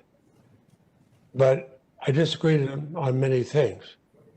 He talked about racial entitlement. It's not racial entitlement when blacks have to stand in line for 10 hours to vote. And Justice Ginsburg, of course, dissented in Shelby. She knew what the consequences would be. I only mention that because it's okay for a judge not to close his or her eyes to reality. Now, I asked you last week what a Justice Barrett would do if a president or even a senator did not follow a Supreme Court decision. You declined. You said the question may come before you. I then asked if the Supreme Court would have the final word. You stated the Supreme Court would have the final word as far as the lower courts are concerned. And that surprised me, and it concerned me, and I'll tell you why. I asked Justice Gorsuch and I asked Justice Kavanaugh those questions. I asked them what happens then, and they made it clear that a president cannot refuse to comply with a court order, and the Supreme Court's word is the final word on that matter. That's what Justice Gorsuch and Justice Kavanaugh said. So I would ask you this. Do you agree that a president must follow a court order and the Supreme Court's word is final? Or is the Supreme Court's word only final as far as the lower courts are concerned? Senator Leahy, I'm glad to have the opportunity to clarify from our conversation. First, I know that both Justices Gorsuch and Kavanaugh said that no man is above the law, and I agree with that. But I conversed with Senator Lee yesterday about Federalist 78, which says that courts have neither force nor will. In other words, we can't do anything to enforce our own judgments. And so what I meant in the conversation with you is that as a matter of law, the Supreme Court may have the final word, but the Supreme Court lacks control over what happens after that. The Supreme Court and any federal court has no power, no force, and no will, so it relies on the other branches to react to its judgments accordingly. I remember as a young law student having lunch. Our honor society at Georgetown was able to have lunch with the members of the Supreme Court. I sat with Justice Hugo Black. He told me what happened with Brown versus Board of Education. And the court knew that was going to be a very, very tough case. And what did they do? They waited till they had a unanimous opinion because they knew that the president would have to, and the Congress would have to enforce their law. So let me ask you this. Of course, the Supreme Court has no army. They have no force, but they do have the force of law. And is a president who refuses to comply with a court order a threat to our constitutional system of checks and balances? Senator Leahy, I think the example of Brown is a perfect one in this instance because the Supreme Court in Brown, of course, held that segregation violated the Equal Protection Clause. That was the law, but as you know, there was resistance to that decision. And so it wasn't until the National Guard came in and forced Governor Falbus to allow desegregation that it could happen because the Supreme Court couldn't do so itself. And in Cooper versus... I understand that, but they made the order.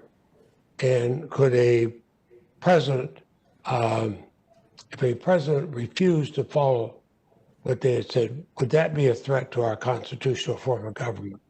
Well, as I said, the Supreme Court can't control whether or not the president obeys. Abraham Lincoln once disobeyed an order during the Civil War of a circuit court. So a court can pronounce the law and issue a judgment, but it lacks control over how the political branches respond to it. Well, then let me ask you a specific that has come up. President Trump claims he has a absolute right to pardon himself.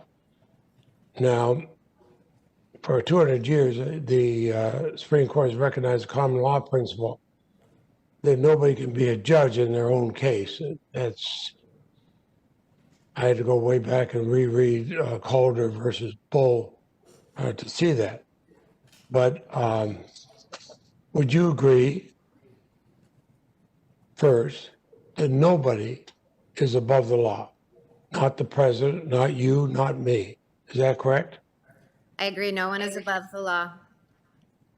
And does a president have an absolute right to pardon himself for a crime? I mean, we heard this question after President Nixon's impeachment. Senator Leahy, so far as I know, that question has never been litigated. That question has never arisen. That question may or may not arise, but it's one that calls for a legal analysis of what the scope of the pardon power is. So because it would be opining on an open question when I haven't gone through the judicial process to decide it, It's not one on which I can offer a view. Okay, and so, but you were willing to say that no person, not you, not me, not a president, is above the law.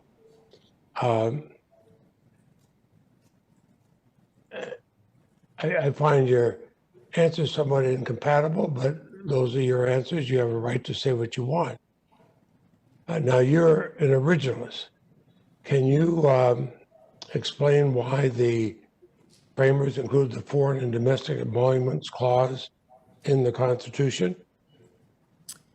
I think I could speak generally to what is the well-accepted view that the Foreign Emoluments Clause, it's plain from that text, that it's designed to prevent foreign influence in government affairs.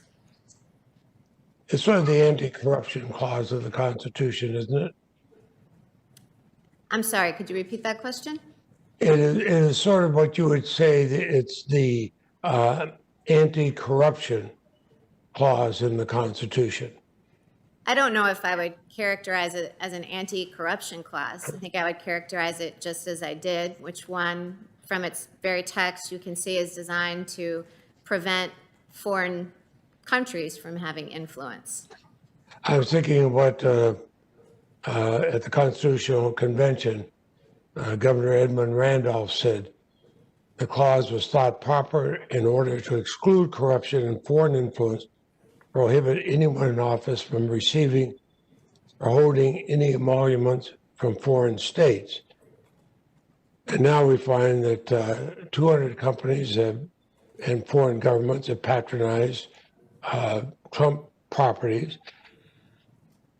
At the same time, they were getting benefits from him and the administration. First 2 years of his presidency, he earned $73 million from his properties abroad. And an originalist, as you are, do you think these companies and foreign governments would have fallen within the framers' zone of concern in writing the emolument clause? Senator, the emoluments clause, it's under litigation. There was a Fourth Circuit case that recently involved this question. So as a matter that's being litigated, it's very clear that that would be one that I can't express an opinion on because it could come before me. I've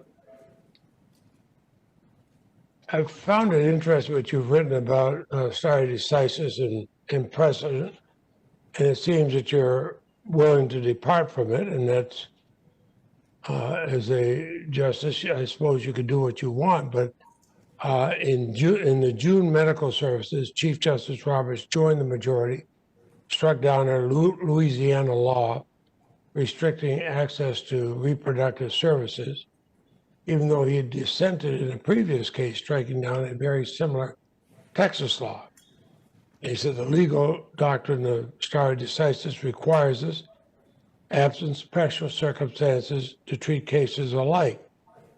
So having been on the losing side in the first one, he took that position of that case. Do you agree that he demonstrated a commitment to stare decisis in this case?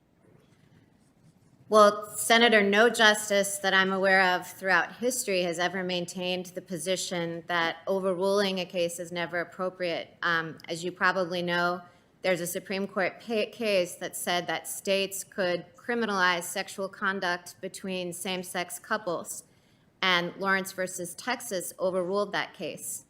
Plessy versus Ferguson was precedent, and Brown versus the Board of Education overruled it.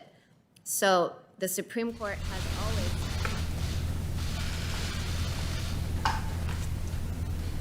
Sorry about the interruption there. Senator Tillis. Oh, Senator... Oh, your time's up. Thank you. Senator Blumenthal. Thank you, Mr. Chairman.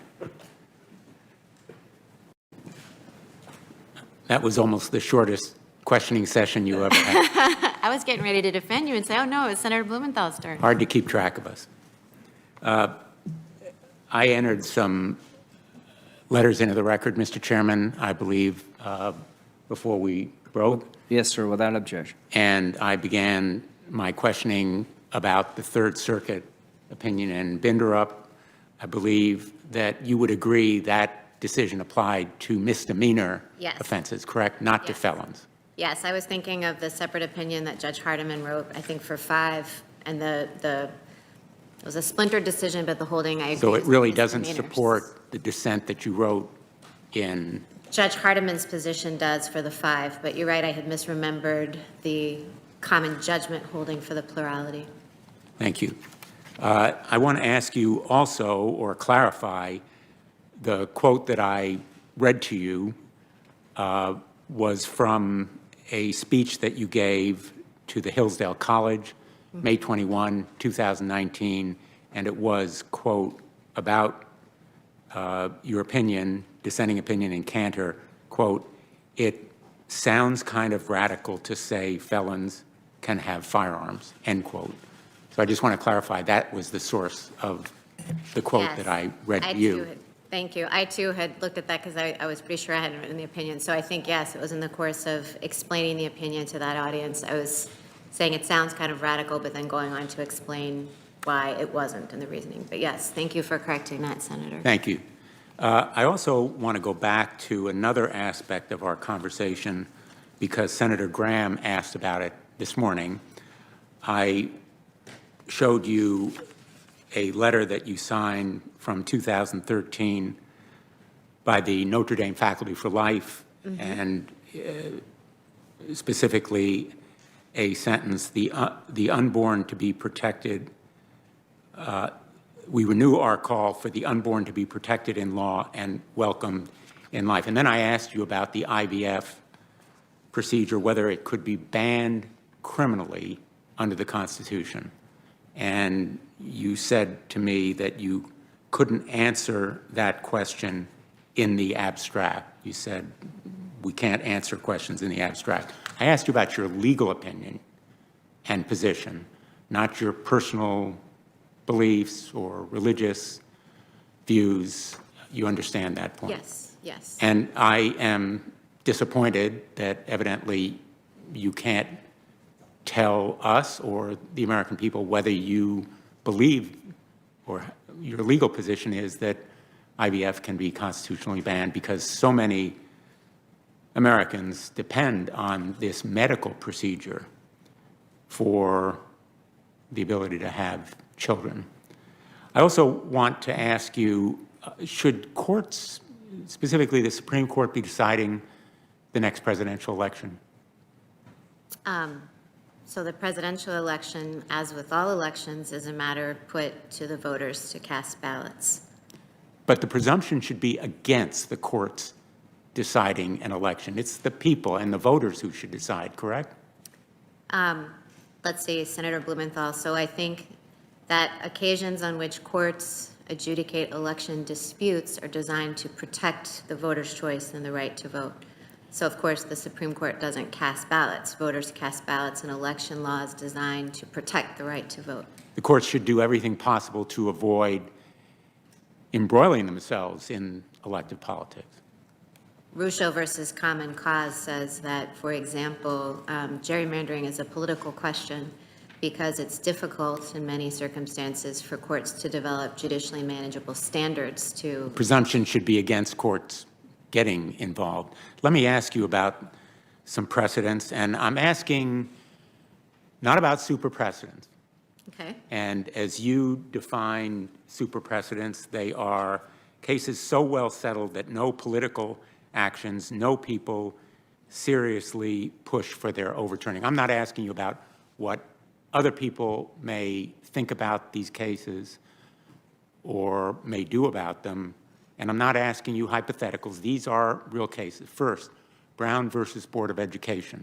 Do you think it was correctly decided? I know you told Senator Graham you thought so.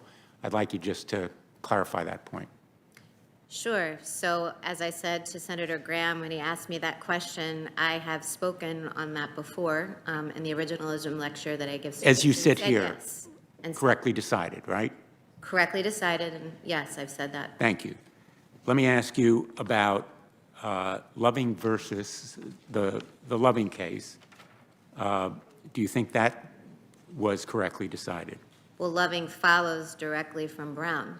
Brown is correctly decided, Loving as well. It was correctly decided. It was correctly decided. Thank you. Now let's talk about Griswold. Correctly decided? Well, Senator Blumenthal, the reason I know you why- gave an answer, excuse me for interrupting. Yes. I know you gave an answer to Senator Coons, but this issue is more than academic. That was the word that you used. You said that it's very, very, very, very, very unlikely to be challenged, and maybe, but all the more reason that you should be willing to tell the American people it was correctly decided. I'm asking about your legal position. Would you have been in the majority? Well, Senator, I have a couple of things on that. One is that the reason why I expressed a view on Brown to Senator Graham is that I do think what I have said in print, either in my scholarly work or in judicial opinions, is fair game. And I have expressly said in the past, in the originalism lecture that I've given repeatedly, that Brown was correctly decided. So I think that was fair game, and Loving is indistinguishable from Brown. It flows directly from it.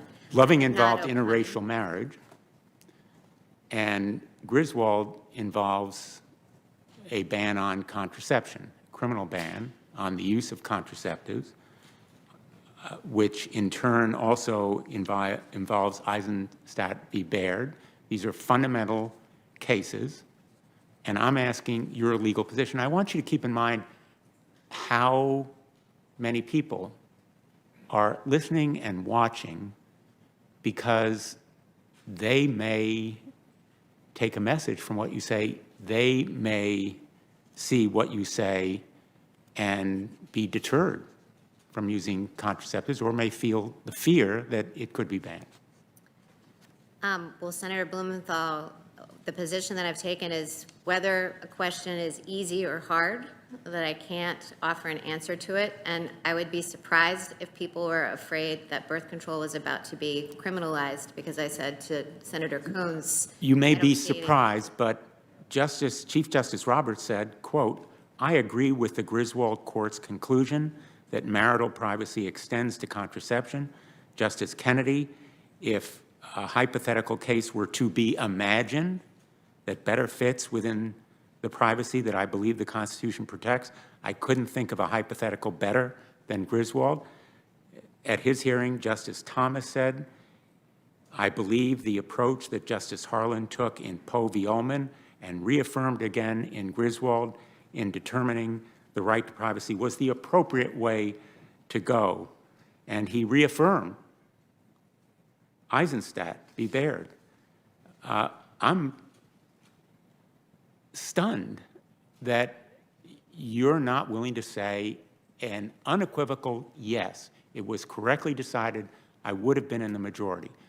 Lawrence v. Texas, which held that the government cannot criminalize gay and lesbian relationships. Was it correctly decided? Senator Blumenthal, again, I've said throughout the hearing that I can't grade precedent, in the words of Justice Kagan, give it a thumbs up or a thumbs down. So you can't and give it me does. a yes or no answer. Again, forgive me for interrupting, but my time is limited. Well, Senator Blumenthal, I can't give a yes or a no, and my declining to give an answer doesn't suggest disagreement or agreement, and it certainly shouldn't suggest that. I'm asking your legal position, Judge, not your moral position, not a policy position, not a religious faith position, a legal position. Correctly decided, Obergefell versus Hodges. Senator Blumenthal, every time you ask me a question about whether a case was correctly decided or not, I cannot answer that question because I cannot suggest agreement or disagreement with precedents of the Supreme Court. All of those precedents bind me now as a Seventh Circuit judge, and were I to be confirmed, I would be responsible for applying the law of stare decisis to all of them. But, Your Honor, think of how you would feel as a gay or lesbian American to hear that you can't answer whether the government can make it a crime for them to have that relationship, whether the government can enable people who are happily married to continue that relationship. Senator, Think of how you would feel. Well, Senator, you're implying that I'm poised to say that I want to cast a vote to overrule Obergefell, and I assure you I don't have any agenda, and I'm not even expressing a view in disagreement of Obergefell. You're pushing me to try to violate the judicial canons of ethics and to offer advisory opinions, and I won't do that. Judge, you yourself wrote in 2016 an article that you co-wrote with John Nagel. It's called Congressional Originalism.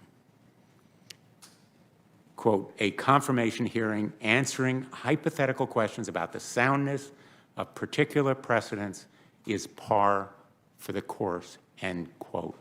It is par for the course because Americans want to know your legal positions on these issues, and they have a right to know. They deserve and need to know. And I am surprised, and I think a lot of Americans will be scared by the idea that people who want to simply marry or have a relationship with the person they love could find it criminalized, could find marriage equality cut back. I think it would be an America where I wouldn't want to live. Well, Senator, to suggest that that's the kind of America I want to create isn't based in any facts in my record. And that quote that you read to me from the article talked about it being par for the course for those questions to be asked, but didn't say anything about whether it was appropriate for nominees to answer them. Others have answered that same question, and I'm disappointed that you won't. Let me move on to another area. Last month, the New York Times published a series of bombshell reports dealing with the current state of the president's finances. There were a lot of revelations in that report, including that the president himself is responsible for loans totaling $421 million, most of which is coming due within 4 years. That amount of personal debt makes the president vulnerable to leverage, to manipulation, to coercion. His vulnerability makes him a threat to our national security. I'm not going to ask you about that aspect of his finances, or that he paid only $750 in income taxes in 2016 and 2017.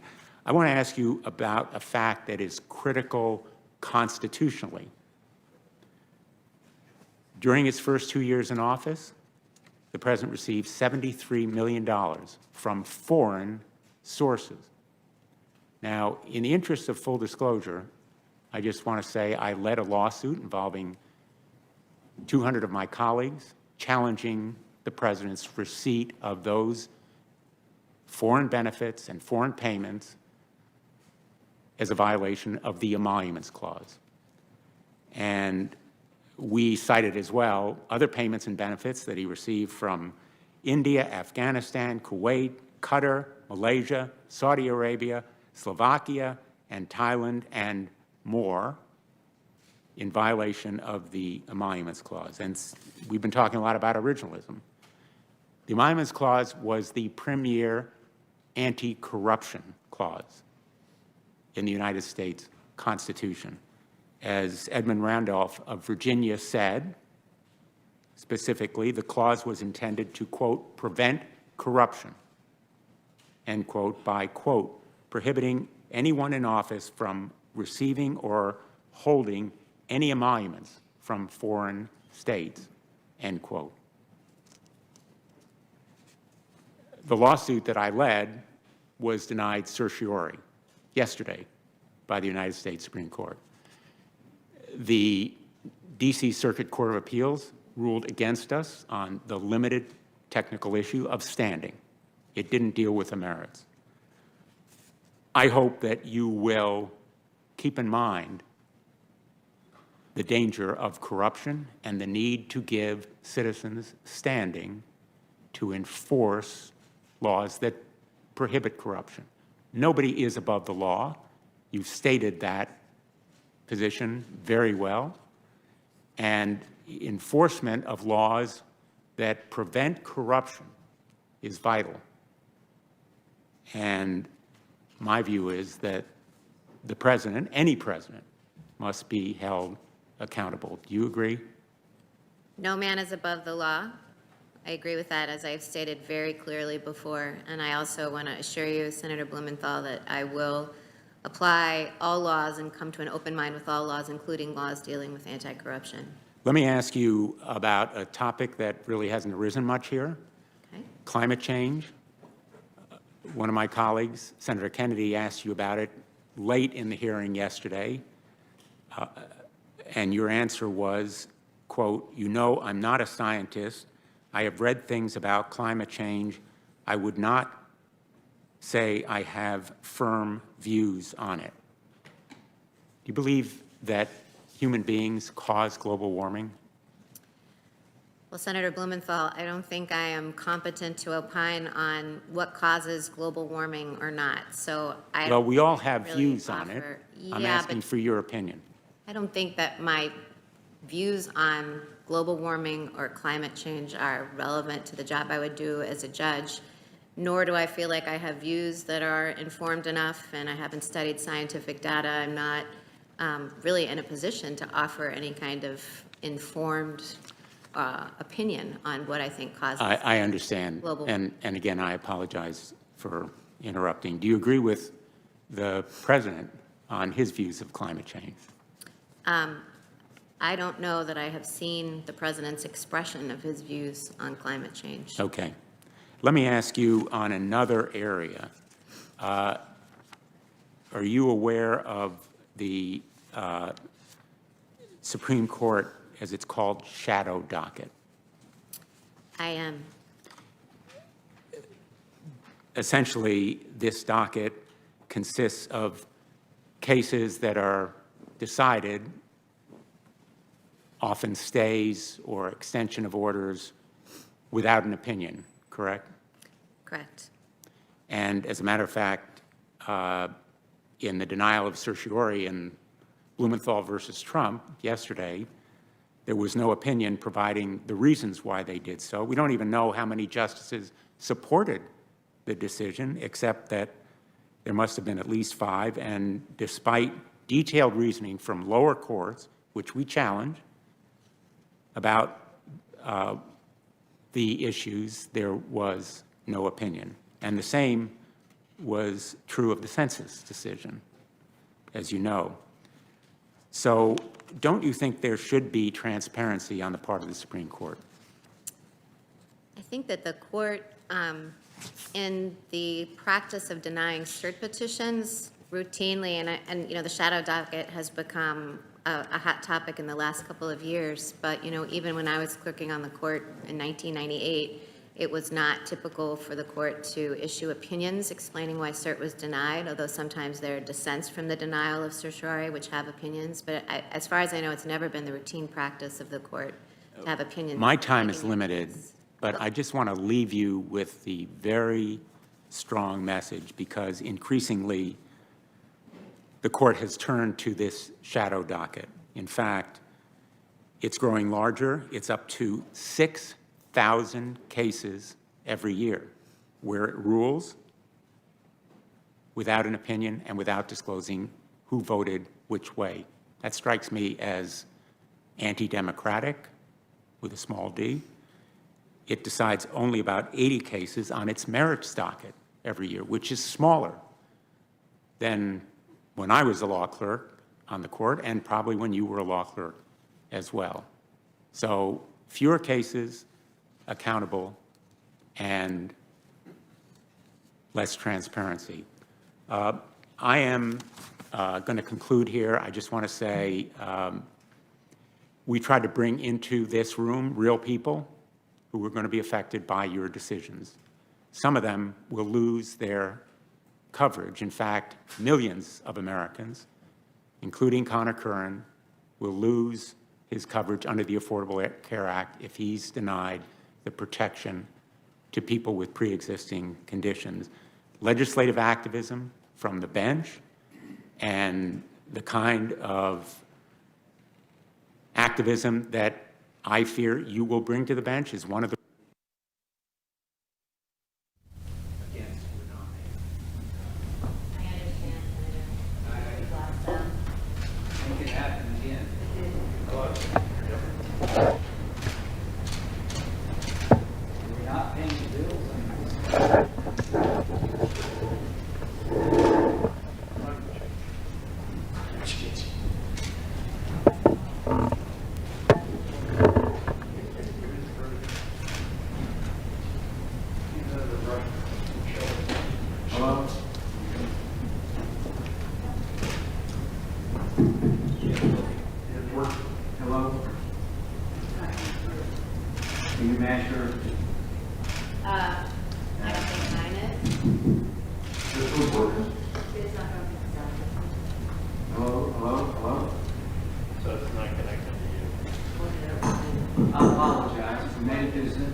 Thank you. I'll just finish on this note. I'm also deeply disappointed that you're unable or unwilling to state your legal position on whether certification has been correctly decided. You know, there have been a lot of references to the Ginsburg rule. I think this administration has taken the Ginsburg rule to a new level. I hope it won't be known as the Barrett of avoiding responsibility. But I think that other nominees or lower courts have adopted the same stance, and I urge the administration to encourage its nominees to be more forthright to us, because the American people and all of us have a right to those that knowledge about the legal positions. I thank you. Senator Silvers. Thank you, Mr. Chairman, and thank you again, Judge Barrett, for your indulgence. Before I get started, I just want to assure Senator Cornyn and Senator Cruz that I will not cast aspersions on human Astros, because I believe Senator Sass, who I laid out an ironclad case. Judge Barrett, I've got a quick question for you. Out of 4 cases, U.S. versus Lopez, D.C. versus Heller, Hobby Lobby versus Burwell, Washington versus Blackburn. Microphone's not working. Take a 5 or 10 minute break.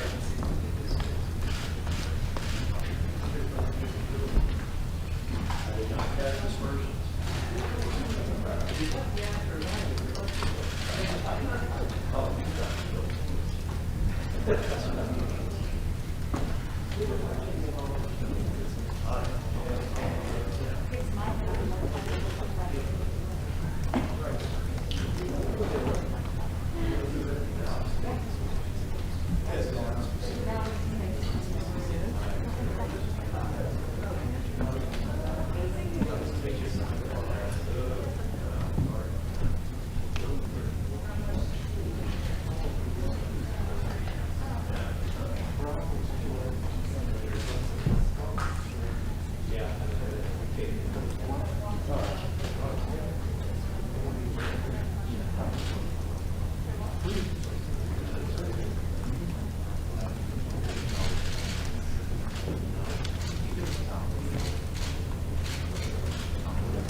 We started out with the ability not to hear the person who was being questioned, and as you've seen and to an extent didn't hear, now you couldn't hear directly from the senators with continuing microphone problems there during this second day of questioning of Judge Amy Coney Barrett.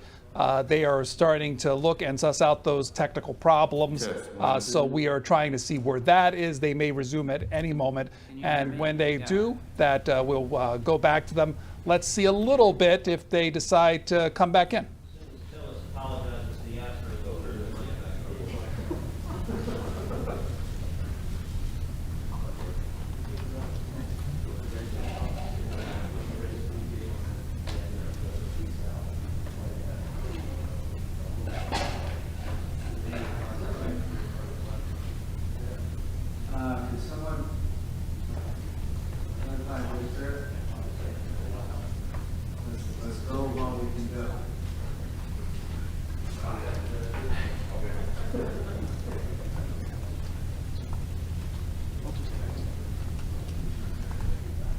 Microphone checks are currently being done in that room, and so hopefully in the next couple of minutes they will resume with the questioning of the judge by the senators. In the meantime, to show you a sample of tweets that are hitting the Twitter sphere in light of this confirmation hearing, someone we will hear from later on today, Senator Kamala Harris, a Democrat from California, also the vice presidential nominee for former Vice President Joe Biden, having this tweet saying, allowing Trump to determine who fills the seat of Ruth Bader Ginsburg, a champion for women's rights and a critical vote in decisions that have sustained the right to choose, poses a threat to comprehensive reproductive health care in our country.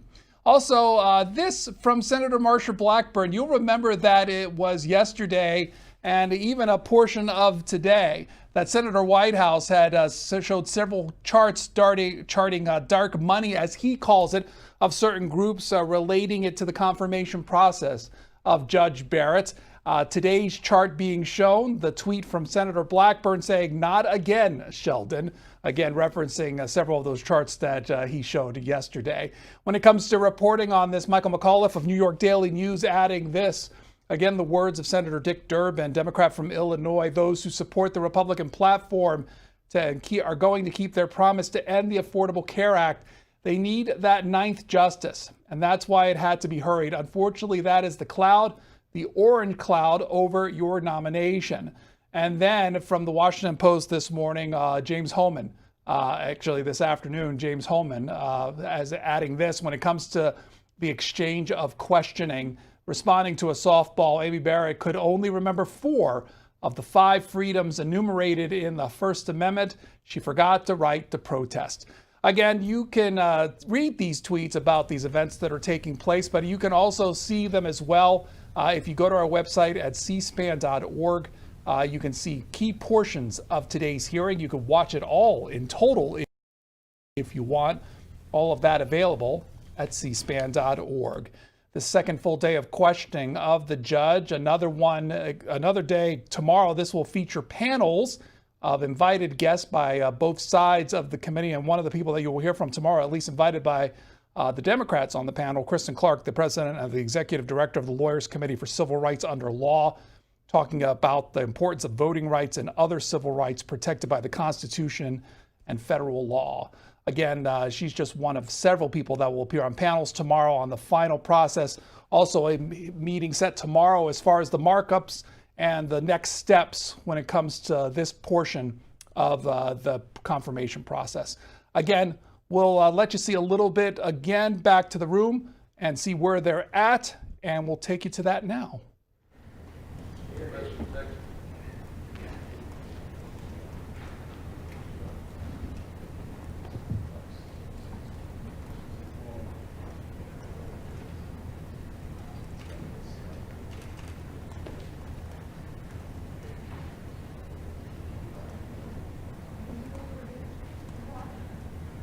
Those trapped in the room, we can hear ourselves. We're just not feeding to the court reporter out to the public service stations. So this is a public hearing. We'll hopefully get it fixed on audio.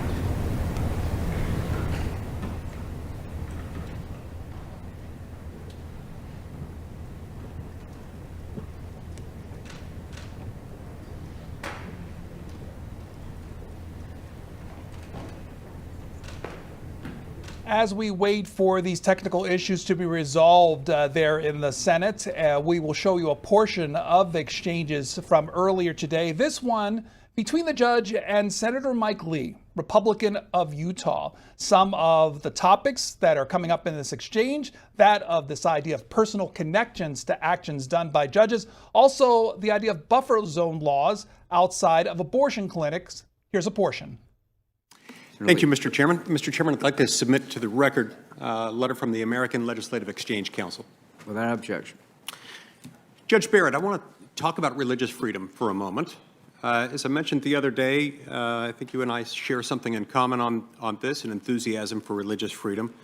As I mentioned the other day, I'm a member of the Church of Jesus Christ of Latter-day Saints. We have been no strangers to religious persecution, even in this country, unfortunately.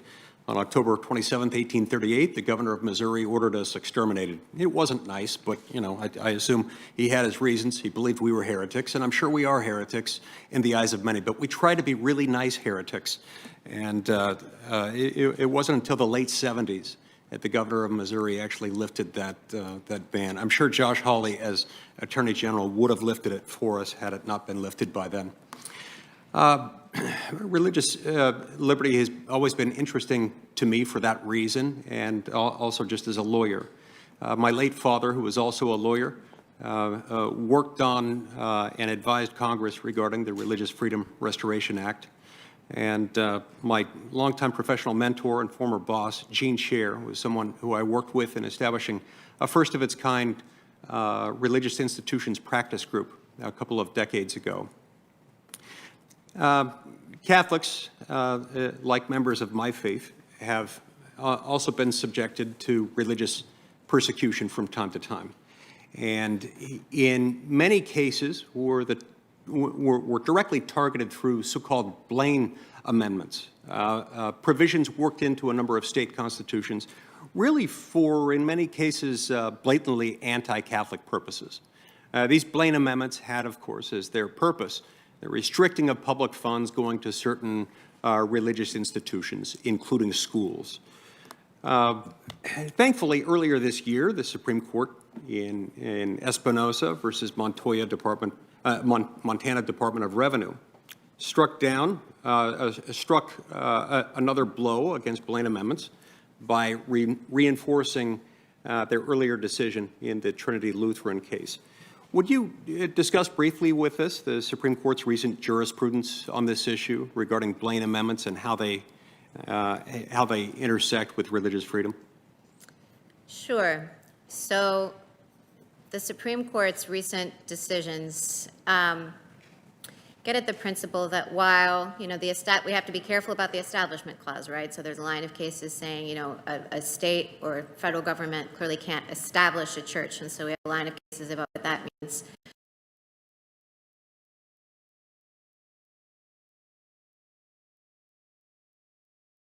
Can't be discriminated against or excluded from public programs simply because they are religious. Now, during your time on the Seventh Circuit, you've been able to handle some cases involving religious freedom issues. For example, you joined a majority opinion in the Gruscott case, upholding the freedom of a Jewish religious school and its authority, its own discretion to hire teachers at its school. Now, that ruling was challenged before the U.S. Supreme Court, but the Supreme Court denied certiorari in that case. But nonetheless, a 7-2 majority of the Supreme Court in the Our Lady of Guadalupe case ended up essentially adopting a position similar to that which you joined in the case I just mentioned, in the Our Lady of Guadalupe case. Can you talk to us just a little bit about that opinion and about the Seventh Circuit opinion and its application of the ministerial exemption? Sure. So the ministerial exemption, as you say, you know, the court had described it in Hosanna Tabor. The ministerial exception gives religious institutions discretion to hire, and in the case of a school, teachers. It's called who are ministers. And what this gets at, or what this requires courts to do, is to decide who is a minister. And on the one hand, there may be some which you could plainly, what might be more obvious questions, like, someone who teaches religion teachers. So what the court has said is, those would follow more in the heartland. It gets a little bit more difficult if you have a religious school, like the Jewish school in Gruscott, or the Catholic school in Our Lady of Guadalupe, who has a teacher that's like, say, for example, teaching math. And then the courts have to come up with a test to decide whether such a person is a minister or not. And what Gruscott and Our Lady of Guadalupe said is it's a multi-factor test where no one factor is determinative. So it can't be determinative just that the teacher teaches math rather than religion. For example, in Gruscott, the teacher spent time teaching Jewish prayers and saying Jewish prayers with the class. And the school considered it part of the teacher's duty to form the students, to teach them about Jewish prayers and to form them in that tradition.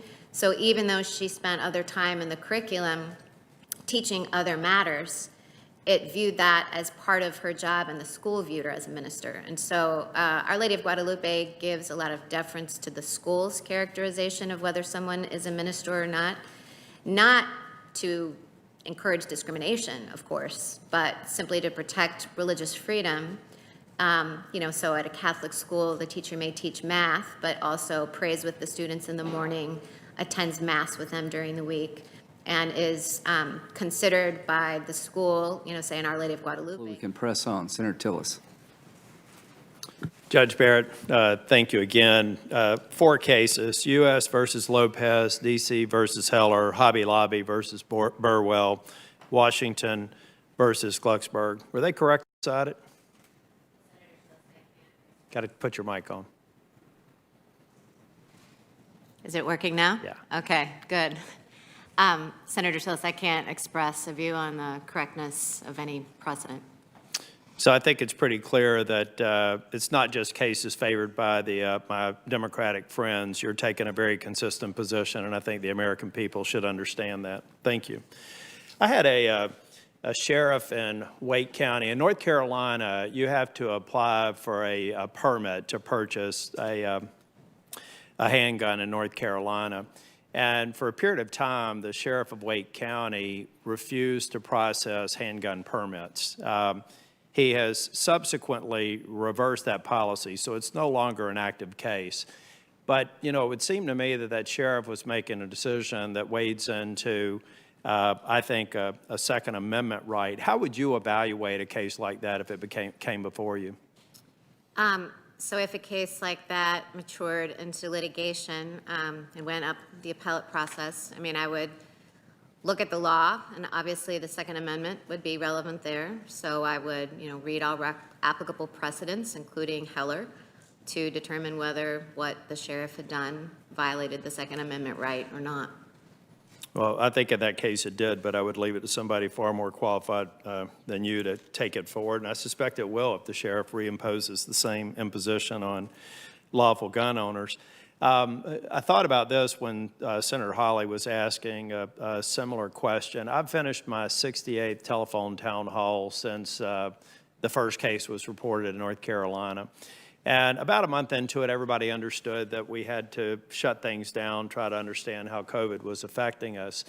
But then about 4 to 6 weeks later, we saw peaceful protests, some of which were hijacked, and we've seen them widely reported, allowed by certain liberal governors and other elected officials in towns and counties. But at the same time, they prevented churches from being able to worship. You enumerated the protections, the specific protections under the First Amendment, and I think religion and protest are 2 of them. Do you feel like any governmental entity has a right, on the one hand, to allow these protests to occur, and on the other hand, prevent worship in temples, synagogues, mosques, or any place of worship? Well, Senator, those kinds of cases are being litigated all around the country right now. You know, some have gone up to the Supreme Court on a couple of different orders, so those aren't things that I would be able to comment on. Are you able to opine at all on how you would go about evaluating the arguments? Sure. So whenever you have that kind of a restriction, like, you know, as we are in a pandemic, the Supreme Court's general position is that the government has a compelling interest in responding to a health crisis of this sort. So you look at the case law describing the extent of the state's authority to address a public health crisis. You know, it's come up before in a case involving vaccination. Then you also, you know, and this was clear in my interchange with Senator Hawley, you also look at the other amendments and other rights at play. So in the case that I had, you know, it involved the First Amendment, looking at the speech and free exercise clauses of that amendment, so those come into play as well. Thank you. When you and I met a couple of weeks ago, I have to thank you again. My daughter was thrilled that you signed the 2 pocket constitutions for my 2 granddaughters, and they'll cherish it someday when I can explain what it really means. It's going to take a few more years. One is 3 and the other one's 8 weeks. But you know, I really enjoyed that discussion, and I ask you there something I'd like for you to share with the committee. You have stellar academic credentials. You have stellar record as a professor, and you've done an excellent job on the 7th Circuit. You've been a great mother and wife. You have so many options. There are so many things that you could be doing besides going through the first confirmation hearing, which was not pleasant. I was here and I remember it. And you knew that this was even going to be more challenging. So I asked you when we met, why would you do this? Knowing how this was going to play out, knowing that you were going to be attacked and unfairly treated, and I think to a level of maybe where some of your constitutional rights have been questionably denied. So why are you doing this, Judge Barrett? Why not just say thanks but no thanks, leave it for somebody else? Well, as I said to Senator Graham yesterday, and I think this was part, you know, and parcel of the conversation that you and I had, that this is a very difficult process. Actually, I think I would use the word excruciating over the weeks, and the knowledge that, you know, people are going to say horrible things, you know, that your entire life will be combed over, that you'll be mocked, you know, that your children will be attacked. And so one might wonder why any sane person would undertake that risk and that task unless it was for the sake of something good. And as I said yesterday to Senator Graham, I do think the rule of law and its importance in the United States, and I do think the role of the Supreme Court is important. It's a great good. It would be difficult for anybody in this seat. I think everybody knows the confirmation process is very difficult. And so for me to say no, I mean, other people could do this job, but the same difficulty will be present for everyone. And so for me to say, you know, I'm not willing to undertake it, even though I think this is something important, would be, you know, a little cowardly. And, you know, I wouldn't be answering a call to serve my country in the way that I was asked. I also think in our conversation, I said, you know, that my children were part of the reason not to do it, because, you know, my son Liam got very upset yesterday during the questioning, and so, you know, we had to call him in the car. He didn't stick it out to the end. You know, I was surprised he stuck it out as long as he did.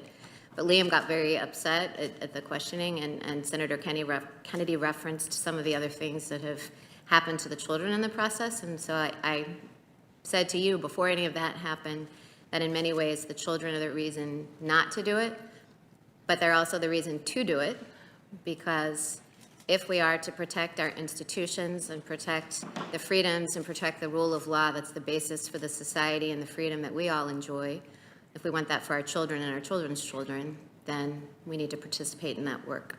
Well, I think you're an extraordinary role model to a lot of people watching. I agree with Senator Blumenthal. A lot of people are watching this, and I hope that every one of them conclude that you're a courageous person and you're a public servant. I mean, with your credentials and your experience, you could move out of public service and do virtually anything you wanted to and have more time with your family along the way. And the fact that you're willing to serve is just, I think, an extraordinary testament to your character and your integrity, and I appreciate you for it. You know, the other thing I wanted to get back to is on the issue of abortion. I think it's remarkable over the course of the past couple of days how many times they have, my colleagues on the other side of the aisle have challenged you on this matter.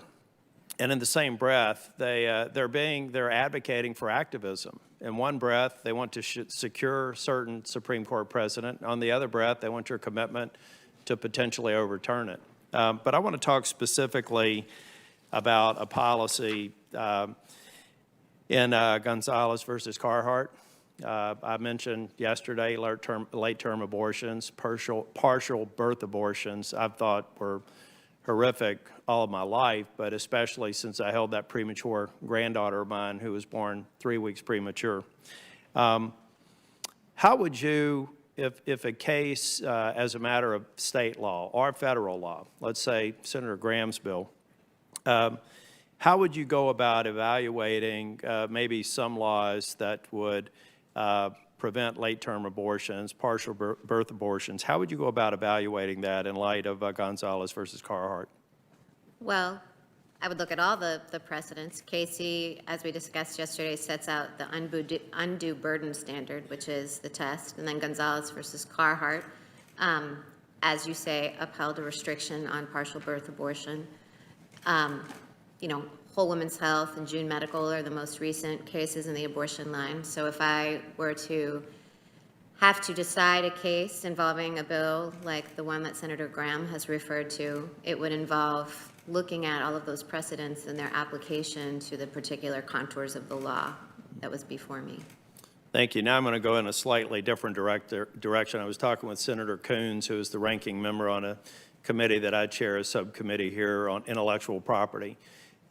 We've done a lot of work, and we're working on a bipartisan, bicameral basis, and I have to thank Senator Blumenthal for probably being one of the more active members in this committee. I think it's an area where we really are working on a bipartisan basis, the things that the public seldom see.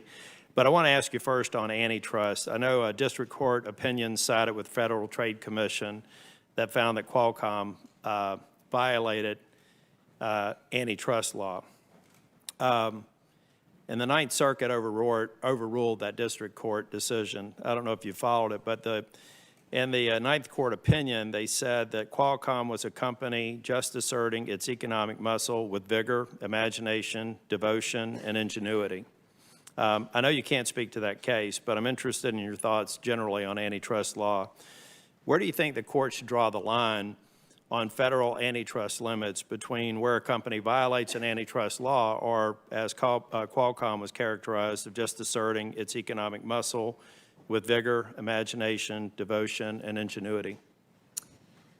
I haven't followed that case, so I'm not aware of that case from the Ninth Circuit, but I would be venturing out into that hypothetical dangerous territory if I tried to articulate what hypothetical line to draw in the context of antitrust law, because, well, as you probably know better than I, just being on the committee, it's a complex area with lots and lots of precedent and lots of statutory and regulatory law as well.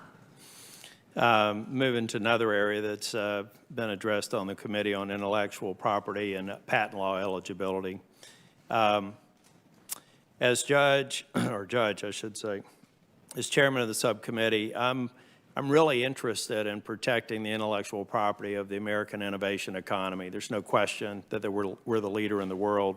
But in recent years, we've seen a lot of Supreme Court cases that have waded into patent eligibility, producing a series of opinions that have really muddled the waters. And in some cases, I think that I agree with the decision, but I worry about the methodology that they use to get there. So I'm curious about your thoughts. In my committee, we've talked about specific cases that we could potentially abrogate if we could get bipartisan support, and we're in those discussions. But what are your thoughts on the Supreme Court's rulings on patent eligibility? And do you think that the court should go back and clarify at least the method that they use to reach their opinion? So without commenting on any particular cases, which actually I have to be completely honest and confess to you, I can't think of what particular cases you might be thinking of in the patent eligibility, but without commenting on those cases in any event, I think I would say that clarity in decision-making is always something that courts should strive for, and I know on the Seventh Circuit, we try, and I'm trying to be attuned to in writing opinions, whether it gives good guidance to lower courts and then to also those who are trying to order their conduct, in compliance with the law. So I think clarity is certainly a virtue in this context. And I think that we're working, like I said, on a bipartisan, bicameral basis to help or do it on our part. Copyright law and technology is another area that we focus quite a bit on. I think I had one witness say that our current laws are MySpace laws in a TikTok world. There's a lot of changes that have occurred, and we feel like there's a need for us to maybe move forward with some clarity and some protections. The Supreme Court has spent more than a century answering questions about whether copyright law covers new technologies like cameras, player pianos, moving pictures, the list goes on, several internet-enabled technologies. Do you think that the Supreme Court is the best institution to answer these questions, or is that a role Congress should play? Most of the things you're identifying sound to me like matters of policy, and so those seem like matters that are best addressed by the legislature, a democratically elected body, not policy made by courts. I agree. I think it's a complex subject, and I'm glad to hear your opinion, and I hope that we make progress on it. And again, I have to thank Senator Coons and Senator Blumenthal and Senator Hirono, who are on that subcommittee, who have, I think we've worked well, and I'm hopeful that we'll make progress. I think Senator Blumenthal asked you about the courts getting involved in elections, but before somebody goes out into the cyber world and says 9 people are going to decide the outcome of the election, 9 votes versus the tens of millions of votes that are being cast now will be cast by November the 3rd. What you're potentially going to be confronted with are various lawsuits that may come in based on changes in voting protocols for this cycle versus other ones. But at the end of the day, what role is the court going to play, if any, in the determination? 9 people are not going to elect the president, regardless of who wins the election. But 9 people are going to have to consider various cases. But at the foundation, is it accurate to say that your role will be determining whether or not every single American who wishes to vote had their vote recorded and was given proper access to make that vote? Is that fundamentally what the courts would decide? Fundamentally, if an election dispute arose, obviously the issue, it's impossible to predict what particular aspect of the election would be challenged. But the laws that would be invoked are laws that protect the right to vote, that keep elections fair. So those are the kinds of issues that have come up in past election disputes. And so certainly the court would not see itself as, and would not be electing the president. It would be applying laws that are designed to protect elections and protect the right to vote. I also want to thank you in closing, Mr. Chairman. I want to thank you for reaffirming, I think in a discussion with Senator Durbin, possibly Senator Hawley, that you believe every single person in this country should have a right to vote, and that they should be able to do that without intimidation, without any undue burdens. And I appreciate you reaffirming that. And I just want to make sure I heard you right in your responses to other questions. You do feel very strongly that every American should have safe access to the vote. And I, for one, hope that every registered voter in this country vote on November 11th. That may be a stretch goal, but do you agree with that? Of course, yes. Thank you, Judge Barrett, and thank you for your family for enduring all the challenges that you have. Thank you for your courage, and thank you for your integrity. I look forward to supporting your nomination. Thank you, Senator. Senator Hirono. Thank you, Mr. Chairman. Today, we're going through this hearing as though it's a normal hearing, not a rush job in the midst of a pandemic, 200,000 Americans dead, no pandemic relief bill in sight for the American people, the fate of the ACA at risk. But the Democrats on this committee have asked and will continue to ask you questions to let the American people know that your being put on the Supreme Court will dramatically flip the balance of power to the court, further to the right, not the fair, impartial body we want the Supreme Court to be. Judge Barrett, yesterday you told Ranking Member Feinstein, quote, if there were policy differences or policy consequences, those are for this body. For the court, it's really a question of adhering to the law and going where the law leads and leaving the policy decisions up to you. That would be us in Congress. The effects of this distinction you made between law and policy, a distinction I described yesterday as artificial, can be seen in a case from earlier this year.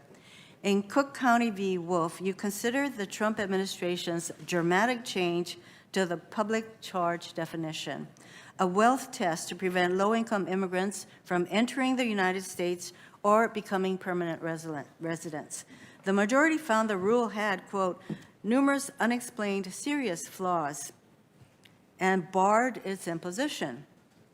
You, on the other hand, issued a 40-page dissent calling the rule reasonable. You would have allowed the Trump administration to limit low-income immigrants who might become a public charge. You called this rule reasonable despite the harm you knew it would inflict. For example, Illinois has approximately 3.1 million people enrolled in Medicaid, including 388,000 non-citizens and 341,000 citizen children with an immigrant parent. It estimates over 140,000 individuals will disenroll from benefits and public services as a result of the public charge rule. Nationally, about 1 to 3 million people have disenrolled or gone without Medicaid coverage due to fear of consequences from the application of the rule to them. Dana, a community service provider in Colorado, can tell you about a single mother who didn't want to enroll her autistic U.S. citizen child in necessary health and education services. Dana can also tell you about a pregnant woman in her 3rd trimester who sacrificed prenatal care.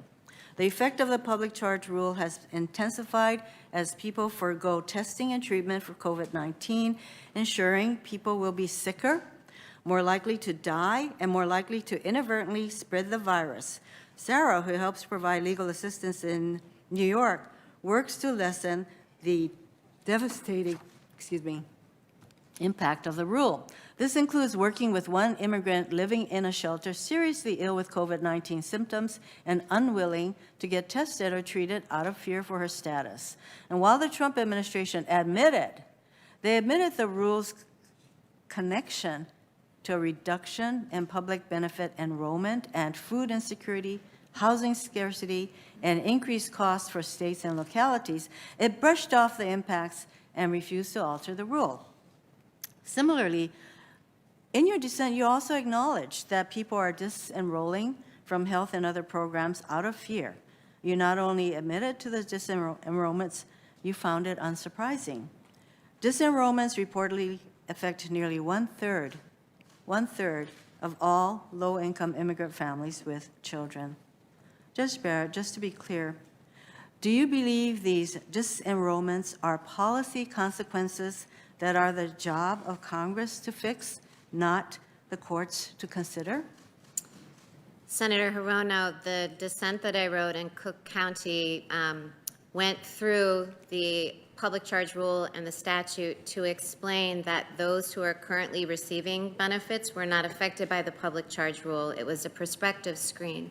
But I agree with... Excuse me, Judge Barrett. I read your dissent, and I know you went through the laborious, you tried to show the people who would actually be impacted by the rule, but in your dissent, you also acknowledge that there are a lot of people who are not impacted by this rule who will disenroll because of fear that the rule would apply to them. So my question to you is whether those kinds of effects, which you foresaw, you even acknowledged it, if you think it's appropriate for the court to consider those effects.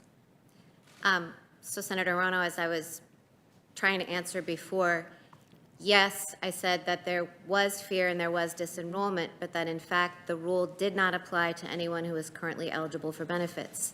The question of disenrollment and the effects of the rule would be relevant at the stage of arbitrary and capricious review.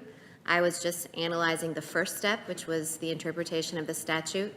But I said that I wouldn't reach the question in that case because it hadn't been briefed. So what I said in my dissent was that it would be better to send that back to the district court for briefing on the question of whether the rule and the evidence that the agency had gathered was arbitrary and capricious, including its treatment of the costs for state and local governments, et cetera.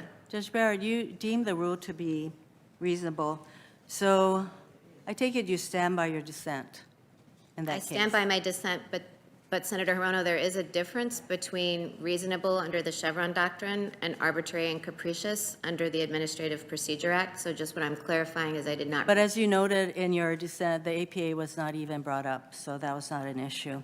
So everyone seems to agree that this rule is having a chilling effect nationwide among families, affecting access to health care, nutrition, food, housing, benefits that Congress meant to make available. So I would say that from what from your response and the response you gave to Senator Feinstein about the distinction you make between policy and law, it seems to me that in this case, you did not give much credence to the effect of this rule. It wasn't. Albeit the rule did not apply.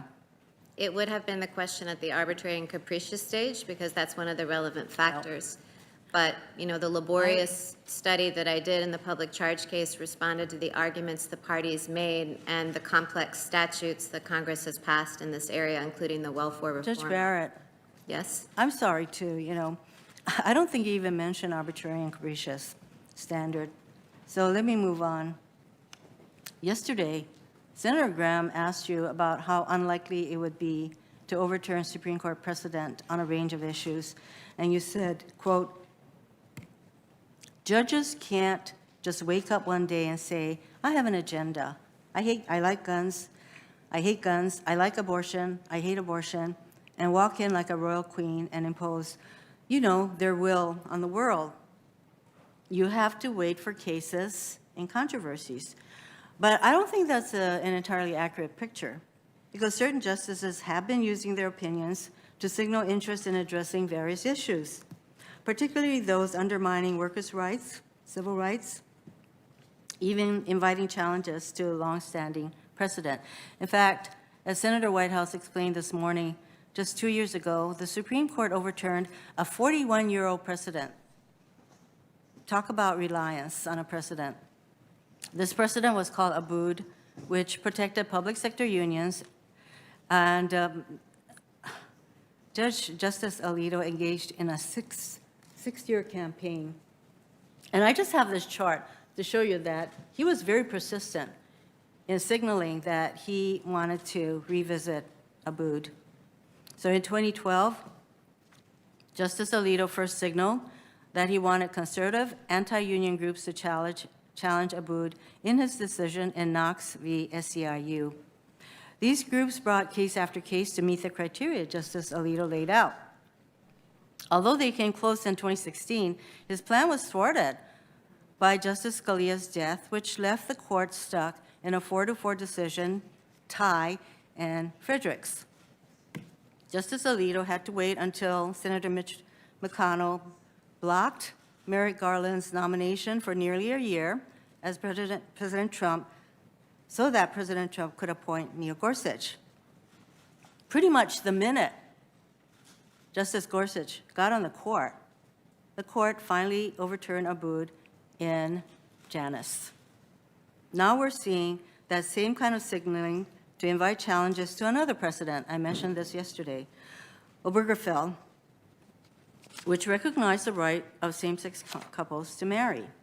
And last week, the court denied review in over 1,000 cases, but Justice Thomas with Justice Alito issued a sharply worded statement about one case that was denied review, Davis v. Ermold. And that case involved a former Kentucky clerk who refused to issue marriage licenses to same-sex couples after Obergefell.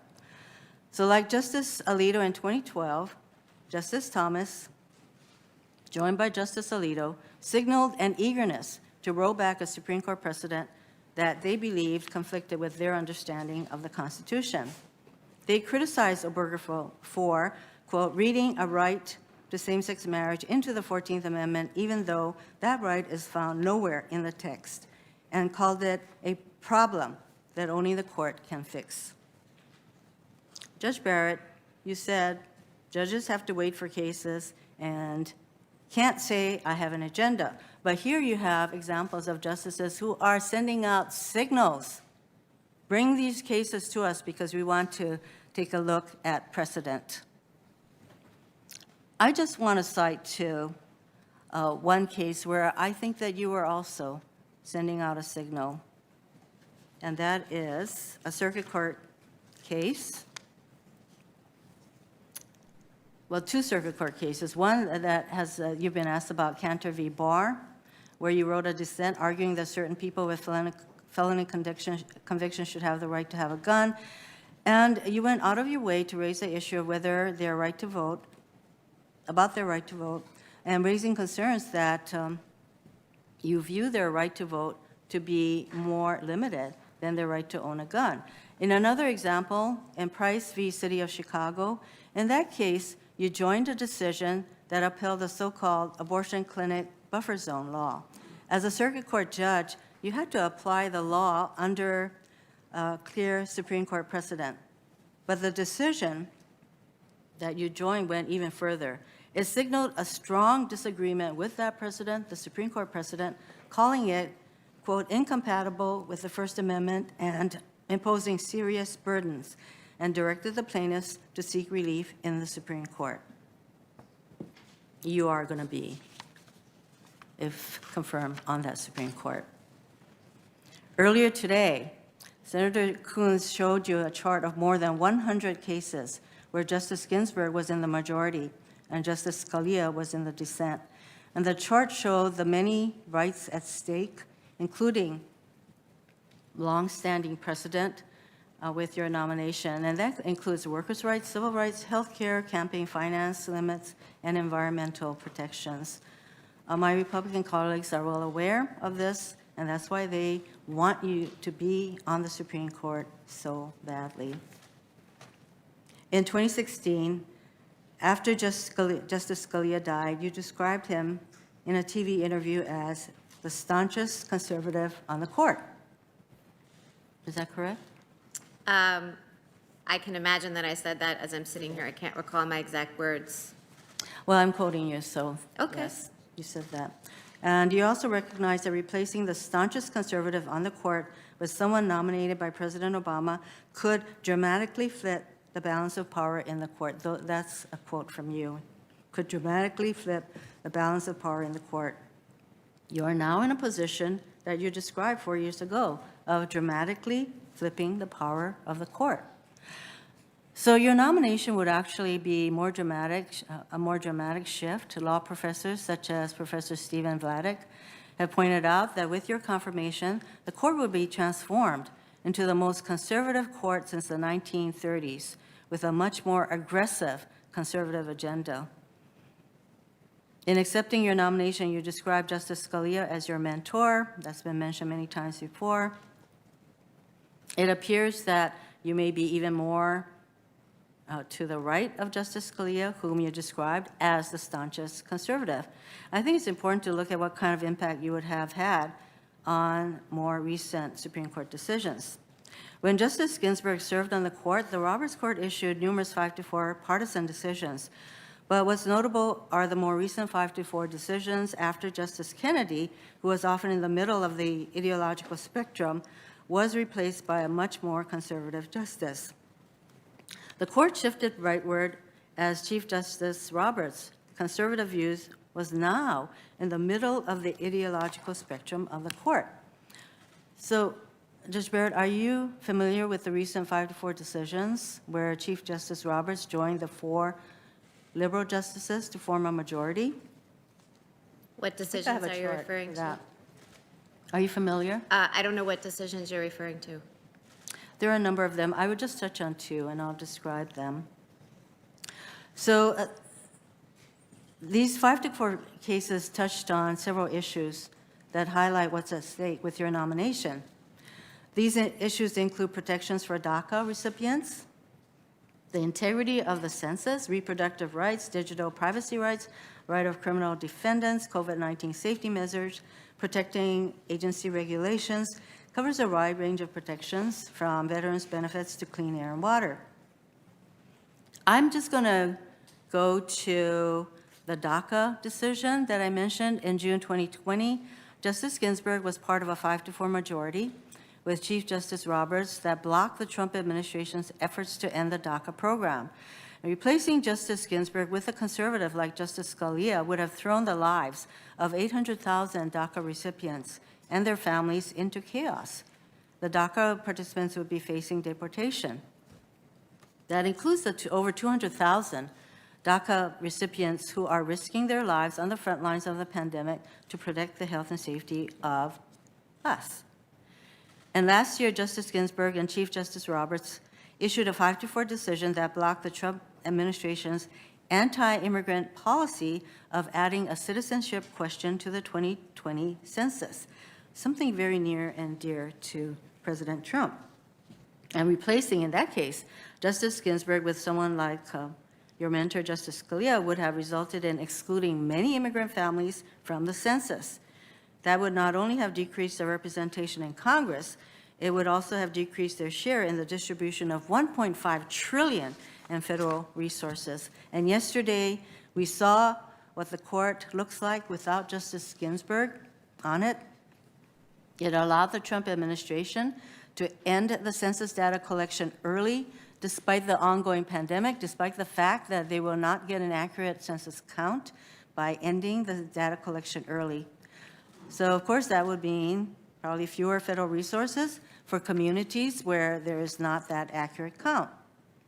That could also mean that Trump officials, instead of Census Bureau experts, may use the population numbers to determine representation in the House of Representatives and in state and local governments.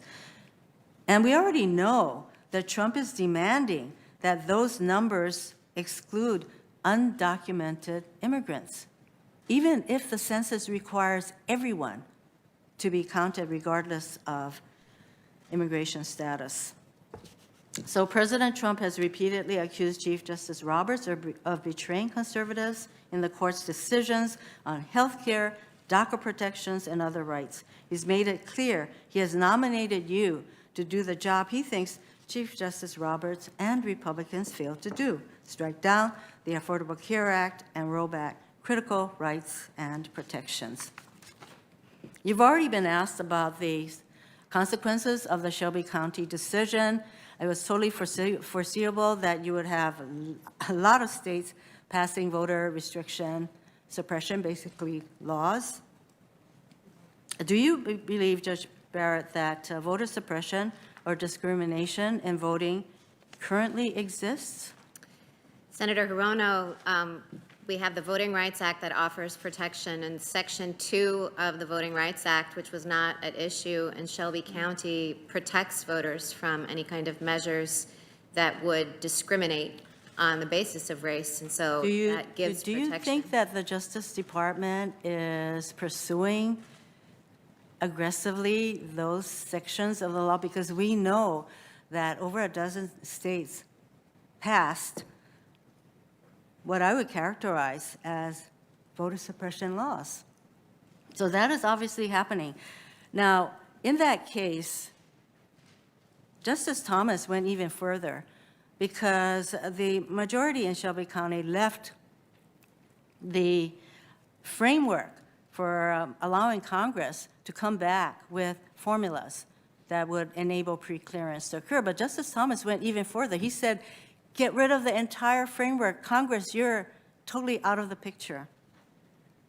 So this is the danger we're facing with your being put on the court. One more thing. I have just one more question. Do you think that having 3 justices who have worked on the Republican side, Bush v. Gore, you're one of those justices, should you be confirmed, creates an appearance of conflict if an election case involving a president who nominated you comes before the court? And I'm basically out of time, so I'd like a yes or no answer. Well, Senator Rona, I answered that question before and said any question of whether there was an appearance of partiality problem would be one for all justices involved to consider under the recusal statute. So you think there might be a conflict and therefore you would have to go through that entire Senator, process? I think anytime someone makes a motion to recuse, and indeed even one is not made, a judge always has to consider that issue. So, I mean, you're asking me to make a decision about whether I think myself and two people who are not even yet my colleagues should recuse in that situation, and I'm just saying that No, but actually, my question was whether it poses an appearance of conflict, and I believe that the fact that you would even bring forth the recusal process says to me that voters might decide that there is an appearance of conflict. Thank you, Mr. Chairman. Thank you. Senator Ernst. Yes, thank you, Judge Barrett, very much for being in front of us. Welcome to day 3. It's been quite a day, and because we do have so many members that have been busy talking over you and interrupting, and they've said so themselves. Pardon me for interrupting you, telling me that their time is more important than hearing your answers. If you would like to take a few moments, if there's anything that you would like to further explain, I would welcome that at this time. Thank you, Senator Ernst. I mean, I think the only thing I'd want to clarify is, you know, insofar as Senator Hirono was suggesting, I think that the work that some of the justices may have done on Bush v. Gore is reason to recuse. That is certainly not what I meant. What I meant is that in every case, judges have an obligation to consider the issues, and they may conclude no. So what I meant to be saying was just not to take a position, so I just want to make that answer clear. Great. I appreciate that. Thank you for taking that time. And Judge Barrett, obviously over the past number of weeks since you were nominated, and certainly since this hearing began, there's been a lot of discussion about the legacy of Ruth Bader Ginsburg, who was really a trailblazer. The Democrats seem to claim that you wouldn't be an adequate replacement for Justice Ginsburg because you do not march in lockstep with her judicial philosophy. The way I see it, you're both trailblazers and you're both accomplished professors. You were both respected and revered and had strong endorsements, both from the left and the right. And you're both amazing working moms. You both served in private practice. And like you, she was a woman of strong religious faith. And you both have a very impressive track record on the judicial bench. So asking women to march in lockstep with one philosophy is exactly the wrong kind of message we should be sending to women, and especially to young women. What I hear so often from the left, many of us on the right do, I would say probably Senator Blackburn hears this, many others hear this, that because we don't hold the same views that those on the left do, we shouldn't be serving in the roles that we are in. And that's what the left is projecting on you, is because you are not lockstep with what they want to see in their nominees, that you aren't worthy of serving on the bench. I don't believe that. I don't believe that. And that shouldn't be the litmus test for the Supreme Court, and frankly, it shouldn't be the litmus test for any woman in any job. Any woman in any job. Diversity of thought and an ability to pursue her dreams is exactly what the women trailblazers of the past fought for. If the suffragettes hadn't been willing to go against the men of their time, certainly none of the women sitting on this dais would have the opportunity to question you today. So what would you say to those that claim you are not an adequate replacement for Ruth Bader Ginsburg because you do not march in lockstep with her judicial philosophy?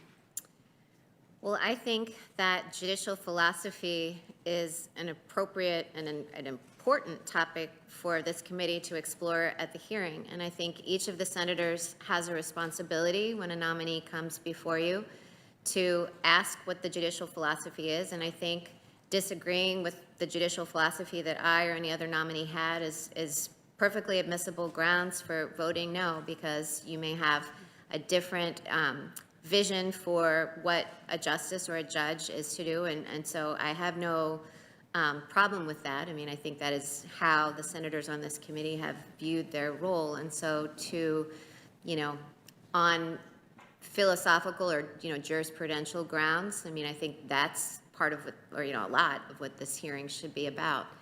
I think that there's room on the court, and I don't think this just in terms of the women, but I think this for all members on the court, there's room for different approaches to the Constitution, and I think those approaches shouldn't be broken down into partisan boxes, because judges are not partisan. They do get appointed and confirmed by the political branches, but judges don't have campaign platforms, and they no longer associate, as I've said a number of times through the hearing, judges stay out of politics. So their jurisprudential philosophies are not designed to yield particular results. So I think there's room for different jurisprudential philosophies that, by the way, even when they start and approach texts from different ways of thinking about it, sometimes yield the same result. It's not necessarily the case that two justices who, one being a pragmatist and one being an originalist, won't end up at the same place. They just might get there a different way. Or even originalists, I mentioned yesterday that, there are many who identify themselves as progressive originalists. So originalists, could start out the same place, and, I suspect that, they would disagree, end up in different places, and I've given examples of that. So I think there's room, and it's good and healthy for different approaches to the Constitution and to have debates about that. Thank you. I really do appreciate that answer. So as we've been sitting through these discussions, I've heard a number of my colleagues bring up different descriptive words to describe you, and I'd just like to review a few of those right now. Respect, intellect, character, jurisprudence, clarity, demeanor, humility, dignity, independent, exceptional. I think that you are exactly what we should embrace. And as I look at future generations of men and women that might want to serve on our Supreme Court, I hope that they would espouse those attributions as well. And while we have this national stage, I would like you, Judge Barrett, to share some grains of wisdom for those future generations. What advice would you offer to those who are just now embarking on their legal career, and how should they define success and find motivation to, kind of, quote, leave their best on the field, if you will, at the end of each day? Well, I think, I loved the practice of law. Some professors go to the academy because they don't enjoy practice that much. I actually really, really enjoyed practice, and then when I went to the academy, I really enjoyed that too. I would say that, especially when you're beginning your legal career, often you're at an earlier stage in your life when you may have fewer other obligations or fewer family obligations and maybe more energy. So that it's, I guess I would just say, live life to the fullest, seize all of the opportunities you have, and do your best. But at the same time, never let work crowd out all of the other precious things in your life, like friends and family and faith and exercise. I had a law professor who told first years who were very, very anxious and studying hard in exams to make sure that you gave yourself time to go take a run. Or go work out. I mean, I think all of those things that make up our lives apart from work, can't be shoved aside. At the same time, however, you should seize opportunities and pursue them while keeping in mind your whole person. Yes, the whole person. Thank you. So when we sat down, Judge Barrett, I told you a little bit about my daughter, Libby, and she's studying pre-law right now. And she sent me a text this morning as we were in this room. And she said, I have to Fisk an article on Judge Barrett. So we had this discussion of fisking a while back. I don't know what yes, that is. so I had to ask her what it was, and I actually Googled it to make sure I had the right definition. But fisking, the process of shredding a written argument line by line, parsing the meaning, and providing counterpoints. So their instructor provided the class different articles about you, and they have to go through now and fisk the article. And she said, okay, so here's the whole text. I have to fisk an article on Judge Barrett, and honestly, what an amazing woman. So I just want to share that little bit of encouragement that while there may be others on this committee that disagree, I would share with you that there are thousands upon thousands of young women out there that see the role that you set, and I went through all of those descriptive words that my fellow members have shared through the course of these hearings, but those thousands and thousands of young women that see you as someone they can aspire to be. And I know that she is in a very diverse group of friends. They are racially different, they are religiously different, but they're all young warriors, all of these young women. But they are very excited to have you in front of us. I would say that many of her friends are not Republicans. They would affiliate more with Democrats as well. But they do see you as someone they can aspire to be. So thank you so much for setting such a great example for women of all different thought processes. And what words of encouragement would you like to share with the young women like my daughter, Libby? I think I would say to be confident, to see what she wants, to have a plan. One thing I've often told my own daughters is, that you shouldn't let life just happen to you or sweep you along. You should identify what your objectives are and identify the kind of person that you want to be, and then make deliberate decisions to make that happen. My dad used to tell us not to make a decision is to make a decision. So I would say, make decisions, be confident, know what you want, and go get it. That is fantastic. And, I have 4 tenets that I live by, or pillars of success. And those 4 pillars are leadership, service, prudent risk, and gratitude. And so, I would like just to give you a couple minutes. You've already spoken to a few of those. You've talked about service and what it means to serve your nation. And you actually went through prudent risk in deciding to subject your family, your friends, yourself to this process, but deciding it was for the greater good. I'd like to give you just a moment to express some gratitude as well for those that have helped you get where you are today, and share maybe how they mentored you along the way.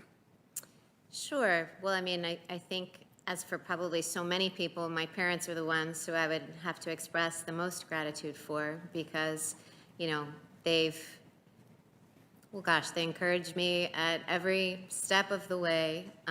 They've encouraged me and supported me and loved me and shaped me and given the values that I have. And then as I've had my own family and my own children, then they've helped me by supporting me with my children and reinforcing what they taught me. My professors in law school, we heard the other day from former Dean O'Hara, who was gracious enough to introduce me on the panel. I had so many wonderful professors when I was in law school. I had so many wonderful colleagues once I joined the faculty. When I was in practice, I had so many lawyers that I learned so much from. And then we've talked at great length about Judge Silberman and Justice Scalia, the judges for whom I worked. And so, I guess they say it takes a village to raise a child. I think it takes a village to mentor anyone into who they become as an adult. And so I'm very grateful for the whole village that I've had that's brought me to this point. Wonderful. Thank you very much, Judge Barrett. Thank you. Senator Booker. Mr. Chairman, thank you very much. Your Honor, hi. Senator, How are you? I'm good. You? I'm doing well. I'm doing well. I'm sure that part of that smile is the fact that I'm the second to last Democrat. I just want to jump right in because I actually found some of your responses to Senator Hirono are really compelling around the public charge issue, and that you dissented in the case. And if I can read it, you wrote that at the bottom, the plaintiff's objections reflect disagreement with the policy choice and even the statutory exclusion itself. Litigation is not the vehicle for resolving policy disputes, because I think the DHS's definition is a rational interpretation of the statutory term public charge. But you were saying to her, which I really found compelling, that you were still leaving the door open for it to be capricious. Was that the word you used? Yes, so the standard of review under the Administrative Procedure Act would be arbitrary and capricious. So I said at the conclusion of the dissent, because the majority reached both, I said at the conclusion of the dissent that I wasn't resolving that issue because it hadn't been briefed before us, but I just wasn't expressing an opinion. I thought we needed a fuller record. So I did leave open the possibility that the rule would nonetheless be arbitrary and capricious. Yeah, as I said to you on our phone conversation, trying to read all of your cases, it has been a Herculean task, as has probably yours, preparing for this so quickly. And so maybe I can just go back to asking just a simple question that I hope you'll feel comfortable asking. It's just what I think is an obvious answer again. But do you think it's wrong to separate children from their parents to deter immigrants from coming to the United States? Well, Senator Booker, that's been a matter of policy debate, and obviously that's a matter of hot political debate in which I can't express a view or be drawn into as a judge. So I respect that a lot, but I think the underlying question is actually not hotly debated. And just maybe I'll ask it one more time. Do you think it's wrong to separate a child from their parent, not for the safety of the child or parent, but to send a message? As a human being, do you believe that that's wrong? Well, Senator, I think you're trying to engage me on the administration's border separation policies, and I can't express a view on that. So I'm not expressing assent or dissent with the morality of that position. I just can't be drawn into a debate about the administration's immigration policy. Right. And of course, the question does have implications, but a very simple, as I said to you yesterday, that we're debating things that to me are basic questions of human rights, human decency, and human dignity. I'm sorry that we can't have a simple affirmation of what I think most Americans would agree on. But maybe I can jump back to something we began. Yesterday, I asked you whether you were familiar with studies conducted by the U.S. Sentencing Commission. Do you remember? Yes, I said I was generally aware. Are you talking about when we talked about systemic or implicit bias and systemic racism? Yes. I'm generally aware that there have been studies done. And so the U.S. Sentencing Commission provides non-binding federal guidelines to federal judges, which showed that some of the racial disparities in our criminal justice system, they talk about that considerably. And my colleagues and I on both sides of the aisle, as we worked on criminal justice reform, discussed a lot of them. And some of those, as I discussed yesterday, were examples that federal prosecutors are more likely to charge black defendants who carry, with offenses that carry harsh mandatory minimum sentences. They're more likely to charge black defendants than similarly situated white defendants. And black defendants were subject to 3 strikes laws, sentencing enhancements at a significantly higher rate than white defendants, which on average actually added 10 years to their sentence, a significant surrender or seizing of liberty. And you said you were not familiar with that particular study, as you just reaffirmed, or the facts that they cite in the study showing that interracial bias is present in our system. And I think in our discussion, I think it came out that that these issues of bias in our criminal justice system are manifest really in many different aspects of the system, from police misconduct, unlawful use of force, to prosecutorial bias, sentencing disparities. These are wide and vast areas that have been shown to have such implicit racial bias evident in them. And this year, clearly, we've been grappling as a nation with a lot of these issues. And it is a part of our long-standing history. You cannot divorce the role of judges in our history over these some 200 years and how race has been a persistent part of the national narrative, grappling with deep issues of bigotry and bias, overt as well as the biases that exist. We know that many of the unjust deaths of unarmed African Americans at the hands of law enforcement have brought this even more into public concern. And so I just want to ask you, and maybe give you more of a chance to discuss. I understand that you weren't aware of specific studies I cited, which are central to the important work of the U.S. Sentencing Commission, which advises federal judges or provides recommendations to federal judges. So I just want to give you an opportunity today to share what studies, articles, books, law review articles, or commentary you have read regarding racial disparities present in our criminal justice system. Well, Senator, as you know, the sentencing guidelines do give judges guidance on imposing sentences, and so I am familiar with the sentencing guidelines because there's something when we review sentences that, you know, we need to draw on and apply. In addition to the sentencing guidelines, the Sentencing Commission, as you say, does issue studies, or, you know, sometimes we get things from the Federal Judicial Center that talk about it. It's not something, I'm certainly aware of it. I think it's kind of an obvious point that there's still racism. But and forgive me for interrupting, and I'm especially concerned because that's of fine. Joni Ernst, who's been teaching me about Iowa, and I do not want to make her mad. I was actually asking specifically any books you can name that you've read on this subject, or law review articles, anything that you specifically read outside of the sentencing guidelines.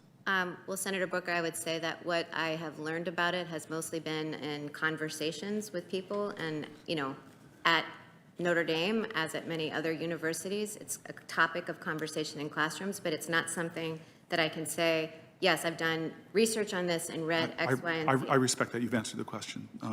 So, you know, one of the greatest drivers of disparities, I've worked with partners of mine on both sides of the aisle, has been the so-called war on drugs, which really is a war on black and brown people because of the outrageous disparities. And there's no difference between blacks and whites for using drugs or even dealing drugs in America, but blacks are multiple times more likely to be arrested for them. It's why at Stanford, not that I'm impugning my school, lots of drug use, very little arrests, but in low-income communities like the one I live in, equal drug use, but much more arrests. One of the most tragic examples of this, again, partnership on both sides of the aisle, was about the crack powder cocaine disparities, which imposed such harsh, unbalanced penalties for cocaine relative to powder cocaine, that someone caught with a amount of crack cocaine the size of a candy bar would get a roughly the same sentence as someone caught with a briefcase full of powdered cocaine. This is a wildly unjust part. When the Sentencing Commission wrote an amendment to the address to address some of the disparities and made it retroactive to 2008, you actually wrote a law review article in a well-known legal academic, not a law review article, excuse me, you wrote a blog post in a well-known legal academic that cited this decision, and you questioned whether that was a wise call.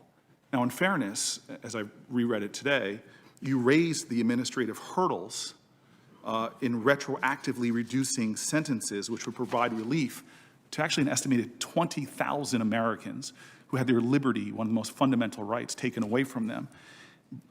But never in the blog article did you mention that this was unjust. There was no deference to how serious this is for the 20,000 Americans, 98% of them who are black and brown. You just questioned, why are we doing this? Could you tell me why? Sure, Senator Booker, I think what you're referring to is a short blog post on the Law Prof's blog, and it wasn't an in-depth exploration of the crack cocaine disparity or anything like that.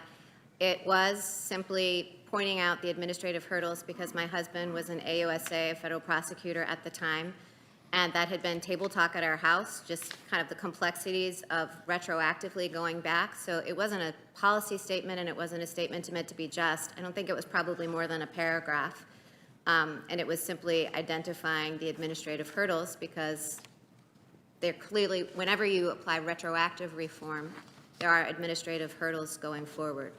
Well, you're a law professor who assigns lots of syllabus to just a guy like me who played football. This is a long article, a couple of pages worth, and I'm wondering. The blog post was? I have it here in font that my old eyes can't read without glasses. My old eyes can't see it from here either. I don't have a memory of how long it was. I guess I'm just saying that you're not citing articles or research that you've read on this issue, yet you have written here about it.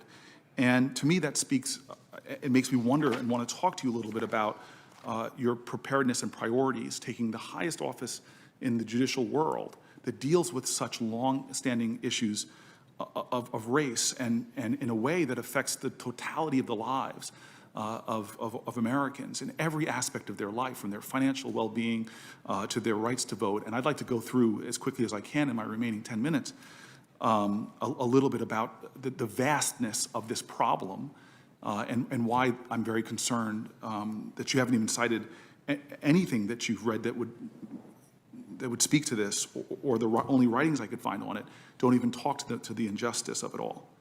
And so you had a conversation with Senator Klobuchar about voting, and I just want to know, have you ever waited 5 hours to vote? I have not. Have you ever waited over an hour even? I have not. Yeah. Well, in Wisconsin, a state in your circuit, we saw the travesty during the primary earlier this year, during a pandemic, that many polling places were closed and lines were incredibly long. In Milwaukee, a city of more than 500,000 people located in a county with 70% of that state's black population, we literally saw out of the city's 180 polling places, only 5 were open, pushing people into hours and hours long wait. Now, comparatively, 66 polling places were open in the city of Madison, a predominantly white city, half the size of Milwaukee. And the U.S. Supreme Court made this all worse with a ruling that restricted mail-in voting at the last minute during a pandemic where black Americans are dying at twice the rate of white Americans. And let's be clear, this is part of a nationwide problem with racial disparities in voting. A recent study found that residents of entirely black neighborhoods wait almost 30% longer in lines to vote, and they were 74% more likely to spend more than that half an hour at the polling place. Now, your dissent in Cantor versus Barr, you said something about virtue-based restrictions, which really raised my concern, and that virtue-based restrictions have applied to civic rights like voting and jury service, not individual rights to possess a gun. This approach to the franchise sort of pulls up a lot of history where people used virtue-based restrictions in the past that's been very well documented in our history. Ideas that you can disenfranchise people if they don't meet certain virtue tests. And many of these tests I know you're aware of, but these are like, are you worthy enough if you can't say the whole Declaration of Independence? These are tests that John Lewis used to talk about. Can you count the bubbles in a bar of soap? You're familiar with that, I'm sure. Senator, I want to be very clear, and I tried to clear this up yesterday. This concept of virtue, I think especially for people who are watching this who don't know about the law, does not mean that I think that people's voting rights can be taken away because they're not good people, or that I think literacy tests are okay, or anything like that. It's a concept that was present in Heller. Cantor versus Barr was not about voting rights, and I very clearly have said voting is an individual and fundamental right that is critical to So our poll democracy. taxes, you would say, unconstitutional. Senator, voting is a fundamental individual right that is critical to our democracy. The 14th Amendment, the point I was making is that the 14th Amendment does expressly contemplate that states might deprive felons of voting rights because it's in the text. So you're jumping to felonies. I just asked you about poll taxes. And I've tried to point out to you with the picture of just one place, or African-American communities as a whole, waiting so much longer than you and I might have ever waited in lines. I'm trying to draw something here for you. So I just asked about poll taxes. Didn't get to felony disenfranchisement yet. Poll taxes, unconstitutional, yes? Okay, I was pointing out with the felony disenfranchisement the point I was making in Cantor versus Barr. I wasn't trying to anticipate your questions. I was just saying that that was the context in which I discussed it. I think Section 2 of the Voting Rights Act, which prohibits procedures and practices. Right. I Poll think that, taxes thank fall. you. Yeah, thank you very much. Thank you very much. You're jumping ahead, and I spent so much time on my questioning. So let's jump, though. Let's jump ahead to this. And obviously, the case in Florida that you're well aware of, I imagine, where where we had significant felony disenfranchisement. I've read a lot about the history of that going back to the post-Civil War period, the fall of Reconstruction, thousands of blacks being lynched, massacres going on in our country, from the Colfax massacre to the Greenwood massacre, and laws being passed systematically in places to try to make it harder for blacks to vote, designing felony disenfranchisement laws and putting those aside of the black codes, easy to disenfranchise lots of African Americans. So this is a lot of the historical origin here. Now, we see this coming to the fact that now we have places like Florida, and by the way, there are levels of disenfranchisement for African Americans, upwards of, I think in America, 1 in every 17 blacks are unable to vote because of felony disenfranchisement. I can see by your expression that's a surprising data point. I hope that you would look at that. And yet in Florida, about 774,000 people have completed their felony sentences, are now being prevented from voting because they still owe fines and fees. These are Americans, disproportionately black, are being subject to a modern day tax. In other words, if I'm wealthy enough, I can pay that. If I'm African American, disproportionately poor, I can't do that. 1 in 5 black people in Florida couldn't vote because of felony disenfranchisement. Now, this is well-documented history. I've gone through some of it. But as you are seeking this highest office in the land, I bring this full circle of our conversation because, again, another study by the American Bar Association, which I recommend to you, shows that a person with a felony commitment in America is subject to 40,000 collateral consequences. In other words, we now have in America the war on marijuana. It's affected, in 2017, there were more possession of marijuana arrests in America than all the violent crime arrests combined. Overwhelmingly and disproportionately African-American people. Saw it used at Yale and Stanford, not at Notre Dame, just played them in football. But my point is you see that if a black person is not more likely to use marijuana, but they're more likely to be convicted of a felony for it at some 3 to 4 times the rate, I hope you can see that that means that they're going to be more likely to lose other liberties, other rights. It so deeply affects their lives, their voting life, their ability to raise their children when a parent has been put in a position where now, because of that felony conviction for doing things that 2 of the last 3 presidents admitted to doing, they now can't vote, they now can't get jobs, they now can't get many business licenses. This is such a deeply affecting system that is disproportionately harming one class of citizens based upon race. And so here we are in the midst of and I return to the not normalcy of this moment in American history, where you can't turn on the TV and watch basketball without courageous athletes trying to talk to the heart of America to say, please listen, please listen. The system is endangering lives, taking away liberty, taking away your financial well-being, taking you away from your children. There are people marched in all 50 states, 18 other countries, because African Americans, when they're jogging, sleeping in their home, are being killed. And we have a nation now where we're doing a Supreme Court justice hearing, the last days of an ongoing election, to a president that can't even condemn white supremacy, where he tells white supremacist groups, stand by, where they're menacing and literally recruiting people to do so-called poll watching, which many people have sounded the alarm in African-American communities, dredging up memories of the past of people intimidating people at polling places. People protesting in our country, all leading into an election where this issue and Roe v. Wade and people's health care, all is going to be on the ballot, but yet we're sitting here acting like this is normal. And I have a great deal of respect for my colleagues because some of my colleagues courageously have stepped up calling out studies from and articles and writings from the Heritage Foundation, from the Cato Foundation, from AEI, who've all spoke to, with data and facts, the pervasiveness of racial disparities. The America, something's going on where the New York Times bestseller list, the Amazon bestseller list, had books stamped from the beginning. The Color of Law, Just Mercy, the new Jim Crow, bestsellers all throughout America as people are seeking to know what the facts are. And so I hope you understand my heart when I look at a justice who it seems that, as the fix is in, is going to serve on the Supreme Court and hasn't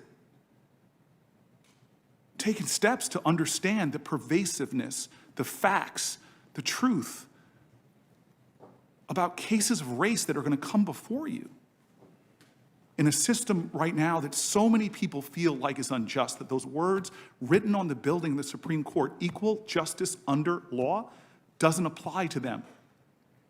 Because they see, as Brian Stevenson says, that we still live in a country where you get better treatment in the justice system if you're rich and guilty than if you're poor and innocent. And so I appreciate the conversation that we've had. And I wish we had more time. But there's a lot of fear, as I've talked to you about yesterday. There is a great deal of concern about the way this is being done. And I just am deeply, deeply worried about the implications to the fabric of our nation, as I said to you in our phone conversation, with the way this is being handled. And so I'm very grateful with the decorum and candor with which you've answered my questions. I hope that you feel like I've treated you in the same way. Yes, thank you, Senator Booker. Thank you. Thank you, Senator. Senator Crapo. Oh, I'm sorry. My staff is just telling me I should have said this. Without objection. Whatever it is. You and the justice are both trying to jump ahead of Whatever it is. I appreciate you, Mr. Senator, and the work that you and I Thank you very much. have done. So I would like to ask unanimous consent to enter into the record the following 3 letters into the record. A letter from the Leadership Conference on Civil and Human Rights opposing Justice Barrett's nomination to the Supreme Court. A letter from 83 young people organizations opposing the nomination of Judge Barrett to sit on the Supreme Court. A letter from LGBTQ advocacy groups opposing any nomination where reasonable doubts exist on her ability to administer fair and impartial justice for the LGBTQ people. Thank you. Thank you. Without objection. Senator Crapo. Thank you, Mr. Chairman. Judge Barrett, good to see you again. Likewise. Before I begin my comments and questions, I think there was at least an implication from what was just said that you would not be sensitive to the need for equal justice for all under the law for all peoples in America. Would you like to respond to that at all before I go ahead? I am fully committed to equal justice under the law for all persons. I am fully committed to enforcing all laws to prohibit racial discrimination. In my private life, I abhor racial discrimination, and obviously for both personal reasons and professional reasons, want to ensure that there's equal justice for all. And, you know, all of my children, I think, have made an escape, but if they watch this one day, I would want all of them to know, and especially Vivian and John Peter, that I unequivocally condemn racism and want to do everything that I can in my own capacity, personally and as a judge, to end it. Thank you. I appreciate you making that point. I find it just incredible that a mother of children of different races could be accused of not being sensitive nor willing to protect the rights of all under the Constitution. Before I go on with my questions, once again, it's happened both 2 days ago and yesterday and again today. There's a couple of things I think that need to be set straight in the record. First of all, once again today, it was said that we should not be holding these proceedings because we should be dealing with the pandemic. Well, first of all, the Senate can do more than one thing at one time. Secondly, as I indicated before, we've put over a $500 billion package of relief dealing with most every important and significant aspect of our need for COVID response on the floor. It has been filibustered by the other side. The president has made an even larger offer back. That has been flatly rejected. And we have had an announcement recently by the leader of the Senate, Mitch McConnell, that we will vote again next week on the issue to see if there is some way we can get an agreement to move forward. But the argument that we should simply ignore this important nomination because of that holds no water. Secondly, another of the major points that this entire hearing was started out with on the first day was that people should be scared by these proceedings because they will lose coverage, health care coverage for their pre-existing conditions. That has been, again, run out here today, time and time again. And I'm not going to ask you to go through that again, but I'm going to make a couple of comments about that. As I said earlier in these hearings, even back when we were debating Obamacare, there was no disagreement about covering pre-existing conditions. And in every proposal from our side since that time, coverage for pre-existing conditions has been included. It is not something that there is an effort to or a willingness or a desire to eliminate in terms of protection, and it is not at risk in the, I think, very clearly described in your testimony, Judge Barrett. And finally, with regard to that, if those assurances and those facts don't make it clear, Senator Tillis has introduced legislation called the PROTECT Act, which will put into law, once again, protection for pre-existing conditions in our health care coverage. And every one of my colleagues on the other side of the aisle voted no, to stop that from moving forward. It's there. The bill, the PROTECT Act, is in the Senate. We can vote on it if we can just get permission to proceed to it from our colleagues. So this notion that pre-existing conditions is somehow at jeopardy is simply rolling out yet again in this campaign cycle, another one of the arguments that doesn't hold water. Now, I do want to move to some questions for you, Judge Barrett, and again, after it was extensively discussed yesterday and the day before, you have been attacked on the basis of concerns about your willingness to follow precedent and stare decisis. In fact, one of my colleagues, if I heard it right, said he thought that you may participate in issuing in a whole new era of judicial activism in overruling precedent of the courts and basically pushing an agenda that you won't admit to having. I know you answered this a lot yesterday. We're going to go through it again. One of the things that you were asked about extensively was this, I think, 2013 law review article where a sentence was plucked out of it that you feel was not correctly reflective of what you said and how you feel. Would you like to take an opportunity to clarify that for us? Sure. That article was responding, so as I've said a couple times, the Supreme Court gives different precedential strength to constitutional cases than to statutory cases.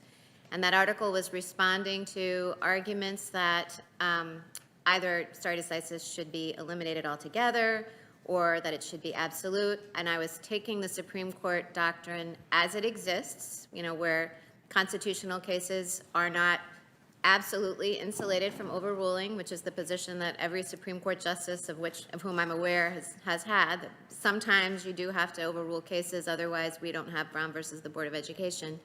And I was just identifying some of the virtues of that presumption. So I was defending in that article the current Supreme Court doctrine of stare decisis, and I very clearly said in that article that you can't just impose a new vision with votes, that you have to take reliance interests, and that always lack of certainty about how the stare decisis calculus runs counsels in favor of keeping the status quo. Well, thank you. Now, I found it amazing that you would be accused of being a judicial activist because you are a textualist and an originalist, as I understand your testimony and your record and your writings. And I'd like to just look at a few of your writings. You have described stare decisis as a fixture of the federal judicial system. You have stated that the Supreme Court, that you recognize that the Supreme Court follows a presumption that precedent will stand and that the court does not depart from that presumption unless the precedent is not only erroneous but unworkable, correct? And not only erroneous and unworkable, but also has to take into account reliance interests and those other factors as well. Yep, that was actually next on my Okay, list. sorry. I thought you meant No, unworkable was you- enough. You anticipated that. And you have spent a lot of time, and I won't ask you to do it again, going through those requirements that are in place before a judge or a justice would seek to become an activist in the sense of overturning existing precedent of the court. And you've also said that partisan politics are not a good reason for overturning precedent. I assume that goes without saying, correct? Let's look at those are some of your writings, and you've written much more, but let's look at some of the case law. You've got a pretty significant record now in the Seventh Circuit. You have, as I see it, a pretty solid record there of following precedent. The first issue is in 2019, you had a discussion with Judge Amy Thapar. Oh, yes, Judge Amy Thapar. Okay, and I think, could you please explain that conversation? It related, I think, to a case where you were clarifying that even though you disagreed in a previous circumstance relating to it, that you would follow precedent, or do you recall that conversation? I mean, I recall the conversation. We did it for a professor in the political science department. It was to primarily an undergrad audience, and we answered questions back and forth on a range of topics. I don't remember the particular. Okay, so this was not a case, it was a scenario you were asked about in that conversation. okay. And you made the clarification that in that scenario, you would decide a case, or a case consistent with the way the majority did and not with your own view if the precedent required it. Oh, so if I had dissented the first time around Yeah. and lost, and then when it That's came back apparently around- what that was all about. Okay. So let's talk about a couple cases. In Price versus the City of Chicago, you joined in affirming opinion over a district court's dismissal of a suit by pro-life activists. Do you recall that case? I do. What role did precedent play there? Precedent controlled a case called Hill versus Colorado. The bubble zone ordinance at issue in Price was nearly identical to the one that the court had upheld in Hill. And even though in this case, you ruled against a pro-life interest in following precedent, correct? Correct. In Lett versus the City of Chicago, you applied the Supreme Court's test for evaluating restrictions on public employee speech. Do you recall that case? Yes. And again, Yes. you followed the precedent. In Chazen versus Marske, M-A-R-S-K-E, the Seventh Circuit held, in light of the United States v. Mathis and a subsequent Seventh Circuit decision, that a petitioner's prior convictions on a burglary no longer qualified as predicate offenses under a certain criminal act. Again, following precedent of the Supreme Court and the Seventh Circuit. I'm just picking out a few. You've got a very full record of these. In my view, I only found one case where you actually did not follow Seventh Circuit precedent. And that was the case of Groves versus the United States. And I don't know if you recall that case, but I do. why didn't you follow Seventh Circuit precedent then? So in that case, there was precedent that was old, on point, and the Supreme Court had issued a series of subsequent decisions which called our prior precedent into doubt. And so the Seventh Circuit has a rule called Circuit Rule 40E, and when we conclude as a full court, you circulate an opinion to the full court to say, I think our precedent should be overruled. In this case, because it had fallen out of step with later developments in the Supreme Court, I circulated that precedent, or the opinion pursuant to 40E, and the full court agreed. So we overruled precedent. So the way I would summarize that is that you, the court, with your support, overruled a Seventh Circuit precedent because a Supreme Court precedent overruled that. Pretty closely? Not directly overruled it, but the Supreme Court precedent Was inconsistent with undercut it. So you were following Supreme Court precedent to take that action. Yes. All right, let's just look at your cases. And I'm going to go through some statistics here. You know, statistics sometimes get outdated or what have you. So if these are not accurate in your understanding, please tell me. But What I have before me tells me that you've authored 79 majority opinions since arriving at the Seventh Circuit. Is that a correct number? I don't know. So I will take your word for it. I think All right, well, yeah. that's what my information says. Okay. And it says that you've participated in the disposition of 922 appeals.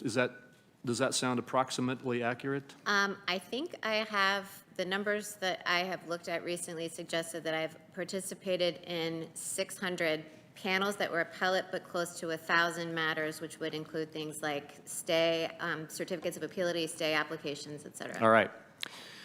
And my understanding is, and again, these statistics might vary a little bit because the numbers are a little different than you say, but I think this is pretty accurate, that your majority opinions have been unanimous 95% of the time. In other words, almost always when you join a majority, it's a unanimous conclusion of the court or of the panel. Is that correct?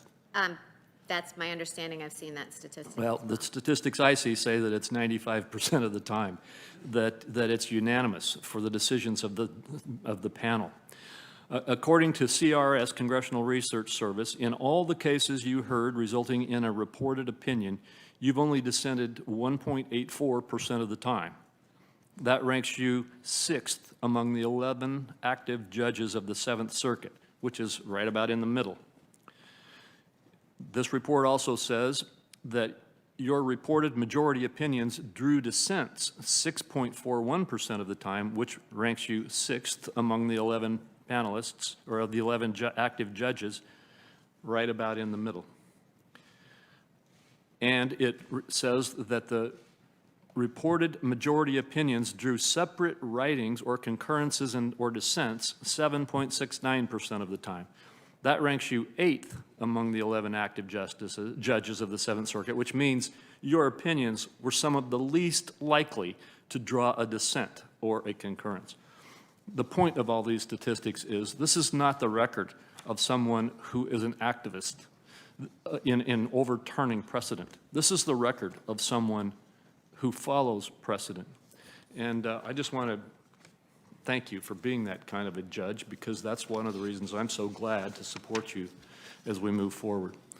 Now, again, unfortunately, today, once again, and I thought we had this resolved yesterday, you've been challenged on what you knew about the president's positions on various issues and whether that influenced your positions. In fact, I think it was even implied that a law review article you wrote that was probably written before the president was even president was something that you were influenced in writing because you knew what the president thought.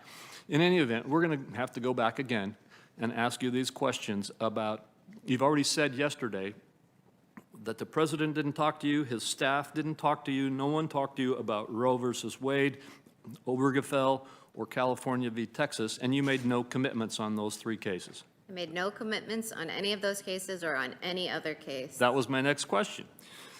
Because today it's been implied that you've basically just been following the president's statements, his tweets, even things that he may have felt or believed before he was president, and trying to make your decisions consistent with that.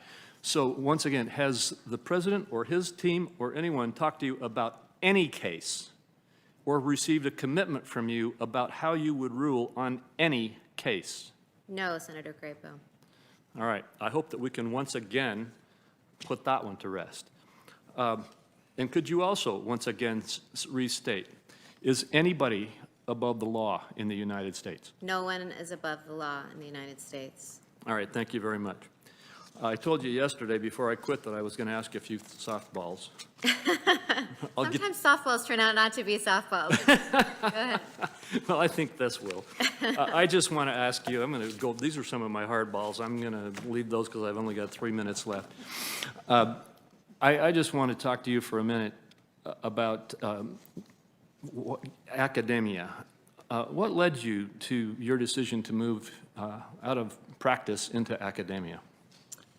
Well, when I was in law school, I thought I might like to teach someday because I really like teaching. I considered being a teacher. I mean, being a secondary school teacher was actually one of the things I thought about too in college. As I said in my speech at the announcement of my nomination that my mom was a teacher and my dad was a lawyer, and so combined, that might explain how I wound up being a law professor. So I loved the idea of teaching students. I liked the idea of communicating with clarity, you know, complicated doctrines to them to help them. I have very much enjoyed, you know, teaching the 2,000 students that I've taught and mentoring them as young adults just embarking on their careers, and in many cases for those who have not had much time between undergrad and law school, even kind of launching their lives. It's been a really rewarding experience. Well, you've obviously been very influential in that because so many of your students and your colleagues speak so highly of you. You actually also anticipated two of my other questions about it, so I only have one more to ask, and that is, what was your favorite class to teach? Oh, it's hard to pick a favorite. It's like asking what's your favorite child, who's your favorite child. I really enjoyed teaching so many classes. I mean, constitutional law and federal courts overlapped directly with the things I was writing about. I taught evidence mostly just because they needed somebody to do it. And what's funny about that is, you know, I didn't do scholarship. I didn't write scholarship about evidence. It wasn't part of my scholarly interest, and I was doing it as service. It's called a service class just because you need someone, everyone wants to take it. It turned out to be really fun to teach just because it was fun to be able to engage students in interactive exercises, and I could use movie clips to do it, and it turned out to be a very fun class to teach, even though it didn't overlap with the things I was writing about. Well, thank you very much, Judge Barrett, and it is an honor for me to be able to support you for this nomination. Thank you, Senator. Thank you. Senator Harris, are you? I'm here. Thank Can you see me and hear me? Yes, ma'am. The floor is yours. Thank you, Mr. Chairman. Judge Barrett, earlier today you described the Voting Rights Act as, quote, a triumph of the civil rights movement. But as you know, the Voting Rights Act was not an inevitable triumph. So I think it's important for us to acknowledge some of its history. This year, our nation has mourned the loss of a great American hero, Congressman John Lewis. He was one of our country's greatest leaders because he inspired us to fight for a more perfect union. Every year, John Lewis would invite a bunch of us, members of Congress, faith leaders, others, to join him in Selma, Alabama, for a walk across the Edmund Pettus Bridge. And it was there that he would remind everyone of America's history and the history of the fact that for generations, Black Americans were denied their constitutional right to vote. He also reminded us of the brutality that so many Americans faced when fighting for the voting rights of Black people and all people. And history reminds us that some states, as a condition of voting, require Black Americans to answer impossible questions, like take a look at that jar of jelly beans, and if you're going to vote, you need to tell us how many jelly beans are in the jar. There were questions asked of folks. In order for them to vote, they would have to tell the official how many bubbles are in a bar of soap. Impossible questions, obviously. Some states required Black people who had been systemically and systematically denied access to equal educational opportunities to answer questions like, how often is the federal census taken? Or when is inauguration day? And when one of these malicious questions was asked, they were challenged, as you can imagine, and many were struck down. But when that happened, those states and municipalities would just put up new restrictions and new obstacles for folks to vote. In other cases, Black Americans were beaten when they tried to vote or register to vote, including Congressman Lewis and others who memorably shed blood on the Edmund Pettus Bridge. That's why after so much pressure and the marching, the peaceful protest from civil rights activists, that in 1965, Congress finally passed the Voting Rights Act to end discriminatory voting practices. The Voting Rights Act, as you know, requires states and counties who had a history, this is very important, who had a history of denying Black Americans and other minorities the right to vote, to get approval from the federal government before they changed their voting laws. And for almost 50 years, the Voting Rights Act did what Congress intended. It allowed the federal government to monitor and guard against racial discrimination in states with a long history of voter suppression.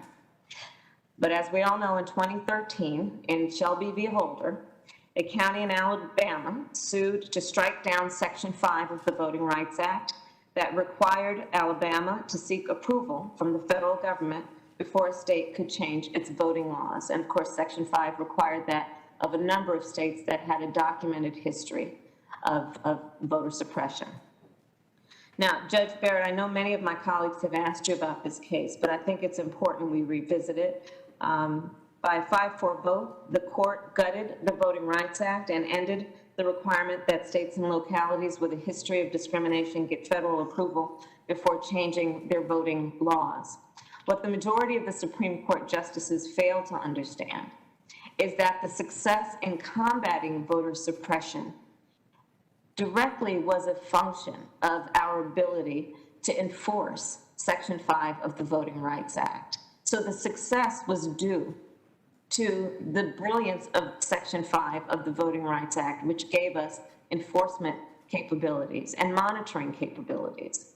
As has been mentioned, just 2 months after the court gutted the Voting Rights Act, North Carolina passed laws that made it so much more difficult for Black Americans to vote that a federal court of appeals mentioned that it, quote, targeted African Americans with almost surgical precision. Texas also has a long history of racial discrimination in voting and was therefore once also covered by the Voting Rights Act. But after Section 5 was gutted in Shelby, Texas quickly returned to some of its discriminatory voting practices. Of the more than 1,600 polling places closed after the court's decision, at least 750 were in Texas. Texas also restricted interpretation assistance for English-limited voters. And this year, the governor of Texas issued an order that limited the number of drop boxes for completed mail-in ballots to just 1 per county. Before the order, Harris County, Texas, which includes Houston, and had 11 ballot drop-off locations in a county of over 4 million residents and a county that covers about 2,000 square miles. Many people would say that it is just common sense that going from 11 drop boxes to what it did, which is to reduce it to 1 single drop box, has made it more difficult for people to vote. The Supreme Court has long recognized that our right to vote is fundamental because it preserves and protects all other rights. No right is more precious in our democracy.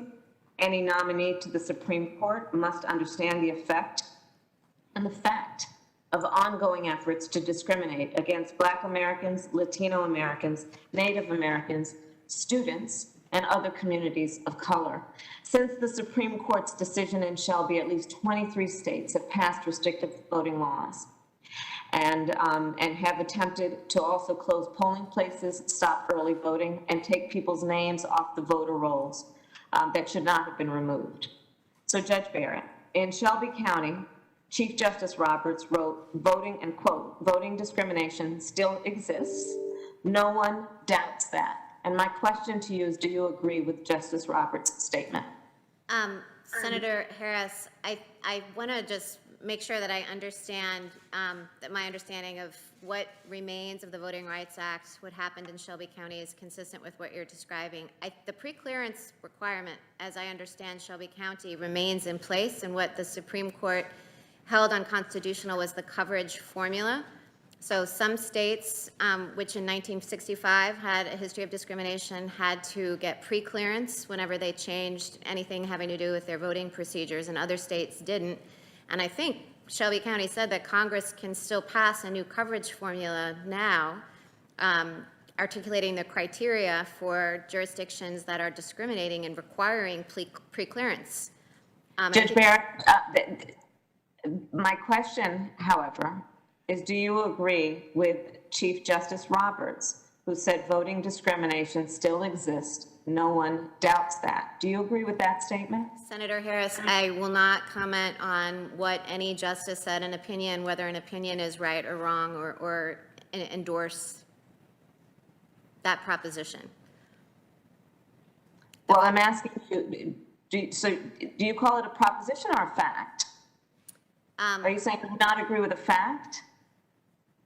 Senator, I'm not going to make a comment. I'm not going to say that I endorse either the majority or the dissent in the case of Shelby County.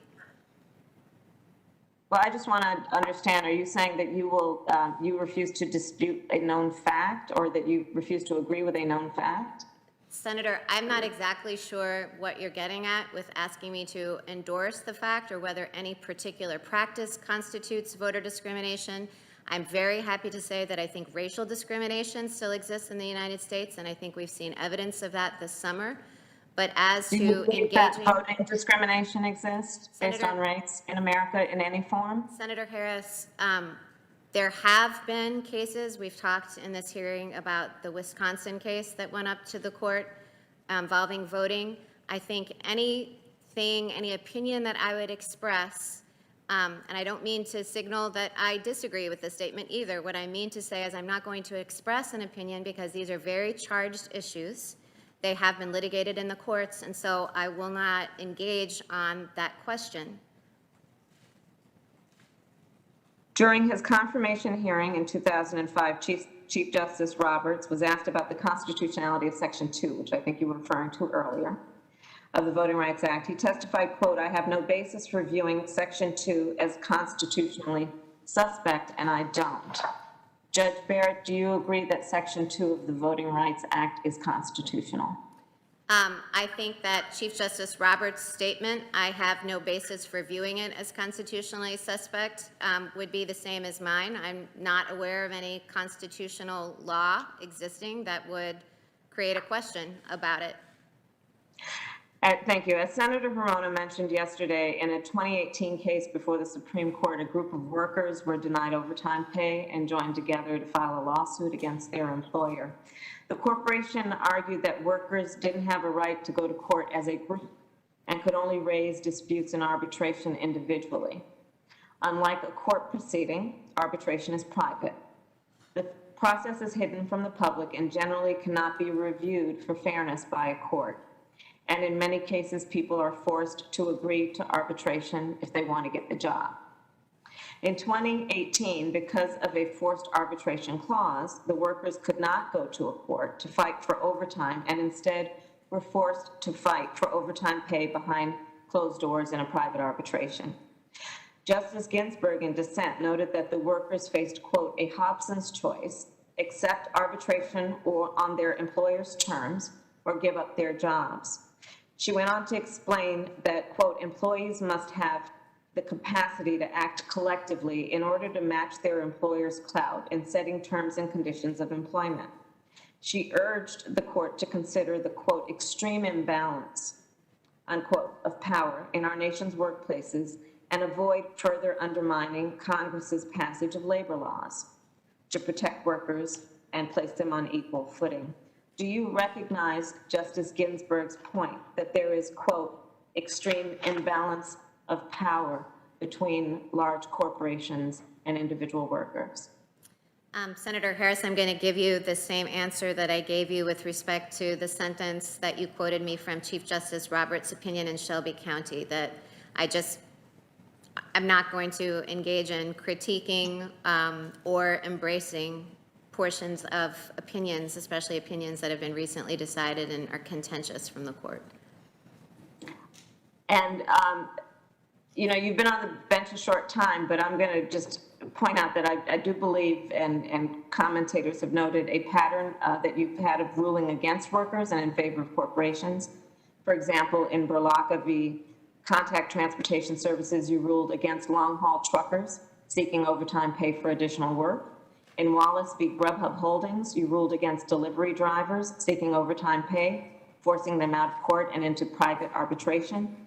In Harris v. YRC Worldwide, you ruled against 4 black truck drivers who alleged their employer assigned them less desirable routes when compared to their colleagues. And Smith v. Illinois Department of Transportation, you ruled against a black worker who was called a racial slur by his supervisor. And in fact, if you go on, according to an independent analysis of your decisions, Judge, it appears you have sided with business interest over workers and consumers in about 85% of your business-related cases. Moving on, climate change, as many have mentioned, is an existential threat, and its effects are all around us. In California, we've had 5 of the 6 largest wildfires in the state's history. 31 people have been killed by wildfires in California since August alone, including at least 2 firefighters and a helicopter pilot. Across the state, over 9,000 homes and structures have been burned, and Californians have been forced to breathe dangerous smoke. All of this, obviously, during a pandemic which attacks the respiratory system. But rather than work to combat climate change, the Trump administration has rolled back environmental protections and removed the term climate change from government agency websites, including the EPA. In 2007, in Massachusetts versus EPA, the Supreme Court decided by a 5-4 ruling that states could sue the EPA for its failure to combat climate change during the Bush administration. Justice Ginsburg was the crucial 5th vote in that case. Following that ruling, the EPA responded by unequivocally finding that climate change and its impacts are a danger to the public health and welfare. Justice Barrett, yesterday you said that, quote, you have read things about climate change, but you would not say you have firm views on it, unquote. In response to Senator Blumenthal today, you said, quote, you are not competent to opine on what causes global warming, and that you, quote, don't think your views on global warming or climate change are relevant to the work you do as a judge. I certainly do believe your views are relevant, and I'm very concerned about your statements. Since the Massachusetts v. EPA case, scientific consensus has grown even more and stronger that climate change is real, and it is caused by man-made greenhouse gas pollution, and it poses significant threats to human life. If a case that comes before you would require you to consider scientific evidence, my question is, will you defer to scientists and those with expertise in the relevant issues before rendering a judgment?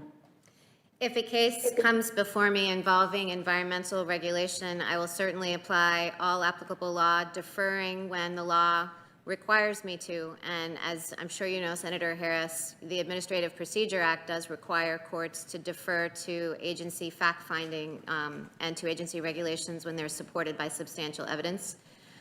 Yes. So yes, I would apply that law and defer when the law requires me to defer. And do you accept that COVID-19 is infectious? I think, yes, I do accept that COVID-19 is infectious, that's something of which I feel like, we could say you take judicial notice of. It's an obvious fact, yes. Do you accept that smoking causes cancer? I'm not sure exactly where you're going with this, but, the notice that smoking It's just a causes... question. The question is what it is. You can answer it if you believe yes or no. Senator Harris, yes, every package of cigarettes warns that smoking causes cancer. And do you believe that climate change is happening and is threatening the air we breathe and the water we drink? Senator, again, I was wondering where you were going with that.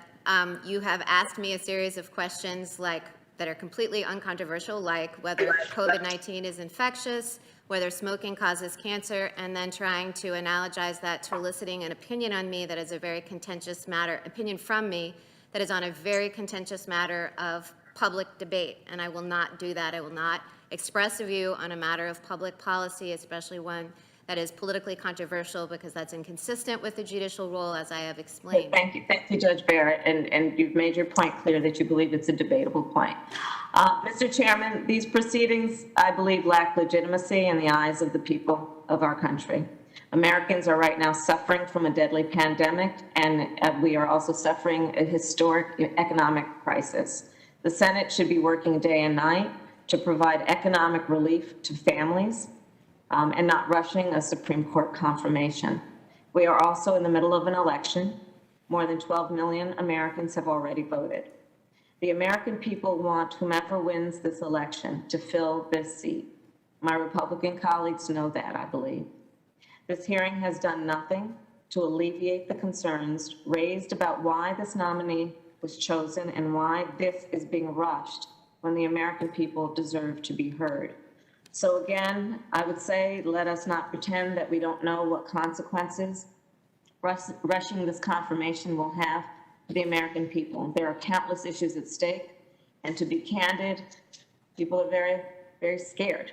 They are scared that allowing President Trump to jam this confirmation through would roll back rights for generations, scared about what it means to the future of voting rights, about what it means for civil rights, for workers' rights, for consumer rights, for climate change, and the right to a safe and legal abortion, not to mention access to health care regardless of income or pre-existing conditions. They are also deeply concerned about what this means for our nation's continued pursuit of the timeless principle, equal justice under law. And I share those concerns. Sadly, my Senate Republican colleagues are doing, I believe, great harm with this illegitimate process. And if they are successful, it has the potential to do great damage. And I believe that damage is to the people of our country and to the United States Supreme Court. Thank you, Mr. Chairman. Thank you, Senator Harris. Senator Kennedy. Thank you, Mr. Chairman.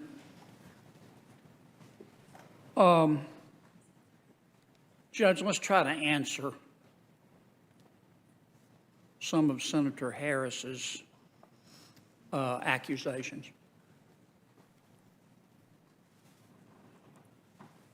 Are you a racist? I am not a racist, Senator Kennedy. You're sure? I'm positive. Do you support, in all cases, corporations over working people? I do not, and I think if you look at my record, you will see cases in which I have decided in favor of plaintiffs, not corporations. Are you against clean air, bright water, and environmental justice? I am not against any of those things. Those are policies that the Congress has pursued in many statutes, and I think we all reap the benefits of when those statutes work. Do you support science? I do, and I help my children with their homework when they're trying to learn it. You're sure of that? I am sure I believe in science, and I support science. Do you support children and prosperity? I support children, 7 of my own, and then support others, obviously think children are our future, support children, and yes, I support prosperity. Do you hate little warm puppies? I do not hate little warm puppies. Okay, I just want to get all that clear. See, we did that in about 2 minutes. I think that my daughter Juliet, who's 10, would want me to put in a plug right now to say I do not hate chinchillas, because we don't have a puppy in the Barrett house, but we do have a very fluffy chinchilla, and so I don't hate chinchillas either. Duly noted. Look, Senator Harris is my friend, and I get it. She's running for vice president. But I want to address these voting rights allegations. Senator Harris has implied that some states are pristine and other states aren't in terms of discriminating against people on the basis of gender or race or ethnicity. We disagree. She thinks America is systemically racist. I don't. I think our history is the best evidence of that. I don't think we're a racist country. I think we're a country that has some racists in it. I'm very proud of the fact that our country has gone from, in 150 years, which in the grand scheme of life, death, and the resurrection is the blink of an eye, we've gone from institutionalized slavery to an African-American president. we've passed, I'll miss some of these dates, but we've passed civil rights laws in, I think 1869, 1871, 1957, 1961, 1965, 1990, 1991. I'm pretty proud of that. But let me get back to my point. My good friend, Senator Harrison, she is my friend. I have an enormous amount of respect for Kamala. She suggested that some states are wicked and other states are pristine. And I would gently remind her that California, a state I love, I love visiting California. You got to keep moving because they'll tax you if you stand still. But I love California. But California has a deep history of discrimination against Asian Americans. California has a deep history of discrimination against Hispanics. And I'm not saying they're true, this is true, but there have been serious allegations made against Senator Harris that as Attorney General of the wonderful state of California, that she participated in racial disparities in prosecution. Now let me jump subjects again.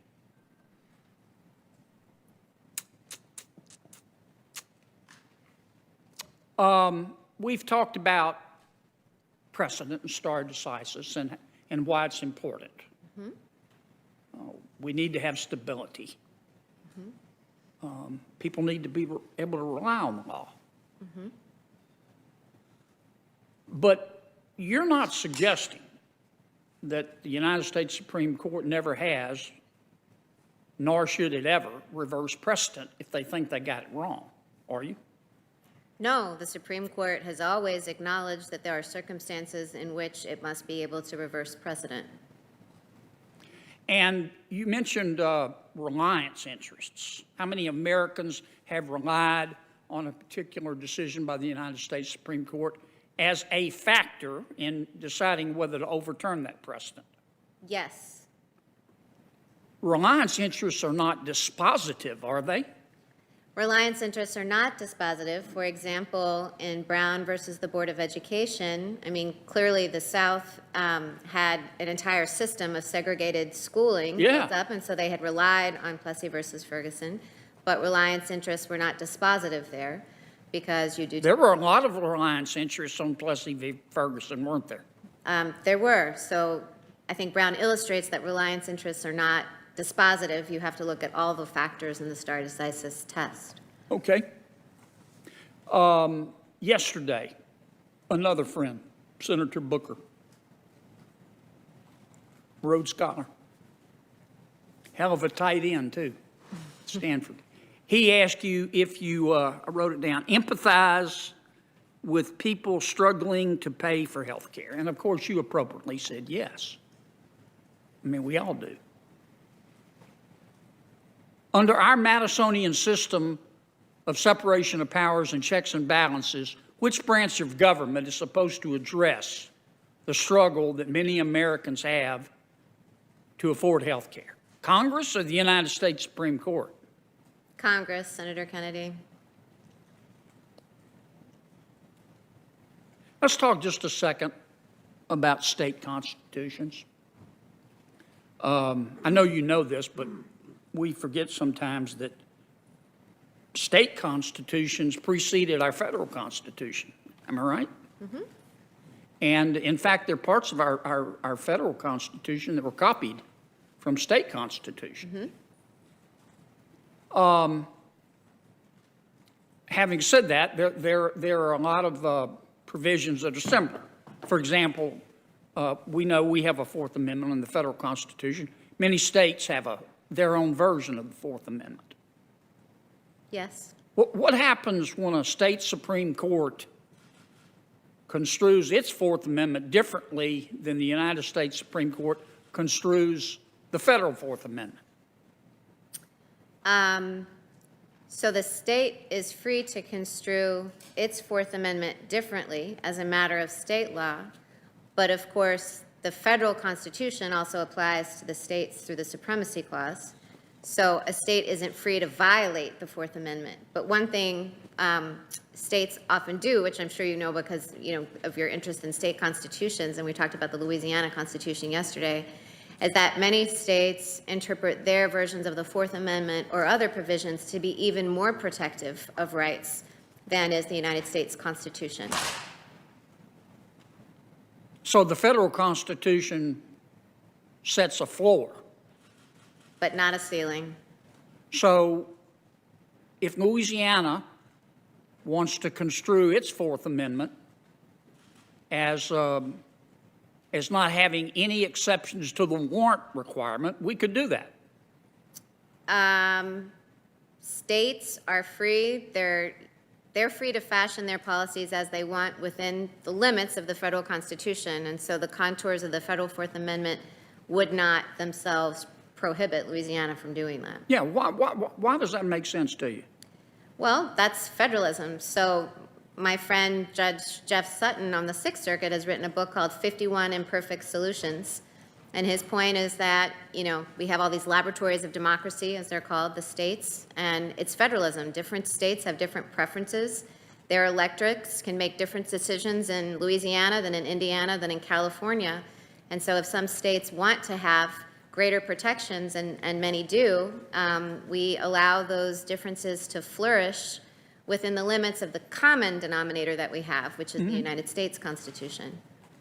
And that's just respect for the states. That is. Okay. The federal Constitution has a state action requirement, am I right? It does. Okay. Would a state be free to not have a state action requirement? I am not aware of any principle that would prevent a state from, in a statute or a constitutional provision. I mean, states can be the master of their own constitutions, right? And what do I mean when I'm talking about state action? State action requirement. So the only constitutional provision, I think, in our Constitution that applies directly to individuals is the 13th Amendment, which prohibits slavery. The 14th Amendment, which is the context in which the state action requirement has been explored in Supreme Court case law in the civil rights cases, means that the equal protection guarantee, or even all the Bill of Rights that are incorporated through it, like the First Amendment, only apply to the government. So when I'm teaching this to my con law students, what I tell them is that I can tell my kids at the dinner table, the First Amendment doesn't apply here, because they'll often say like, hey, what about my freedom of speech? And I'll say, you don't have any, because in my house it is the law of Amy. So, but public universities, are different than private universities in that regard, because the First Amendment applies to government-run institutions, but not to private universities. Yeah. I don't know what the law is right now, but I think there was a case, maybe it's been overruled, but the California Supreme Court, based on its constitutional history, has ruled that the First Amendment in the California Constitution, or the First Amendment version, has no state action requirement. It doesn't just protect you against government, it protects you against everybody. It's just crazy. I didn't know that. Yeah, some interesting litigation. I read somewhere that you are an admirer of Kate Chopin. Oh, yeah. Who is, tell us who she was and why you admire her. Well, when I was in college, back in my English major days. She's a Louisiana, wasn't Louisiana, That right? is, that's right. And she wrote a book focused on Louisiana and a woman who comes to Louisiana from, now I can't remember what part of the South she was from, and talked about her becoming accustomed to New Orleans and its particular culture. And I very much appreciated that because, especially, as a New Orleanian, I thought it was an insightful look into what the history of New Orleans is like. And my family, my great-great-grandparents Came to New Orleans from France, and my family's been in New Orleans for generations, and so its history is important to me. Ms. Chopin had a very feminist point of view, too, did she not? She did, so the awakening. Sort of is the- before her time, yeah. Mm-hmm. Mm-hmm. She did. Two more. Tell me what the legal authority is, if you know, for a universal injunction. We got about 600 federal judges, federal district court judges. I could be off by a few. And they not only have limited jurisdiction, but they have limited venue, if you will. They hear cases in a certain geographical area. How can one federal district court judge in a limited venue enjoin a congressional statute or a presidential executive order for the entire United States, continental and otherwise? Well, that is a disputed issue of law that's in litigation, and the court, it's been on the court's docket, the authority of district courts to issue nationwide injunctions, so that would, take me down the path of opining on a case that, could wind up in litigation in front of me. Okay. I got one last question. Hope it's an easy one. It is. It's a sincere question. I'm generally curious. Who does the laundry in your house? We increasingly have been trying to get our children to take responsibility for their own, but those efforts are not always successful. So we run a lot of loads of laundry. Well, you're very impressive, Judge. Thank you, Senator. I yield back, Mr. Chairman. Thank you very much, Senator Kennedy. Senator Blackburn. Thank you, Mr. Chairman, and thank you for your endurance today. We appreciate it. I have a couple of things for the record.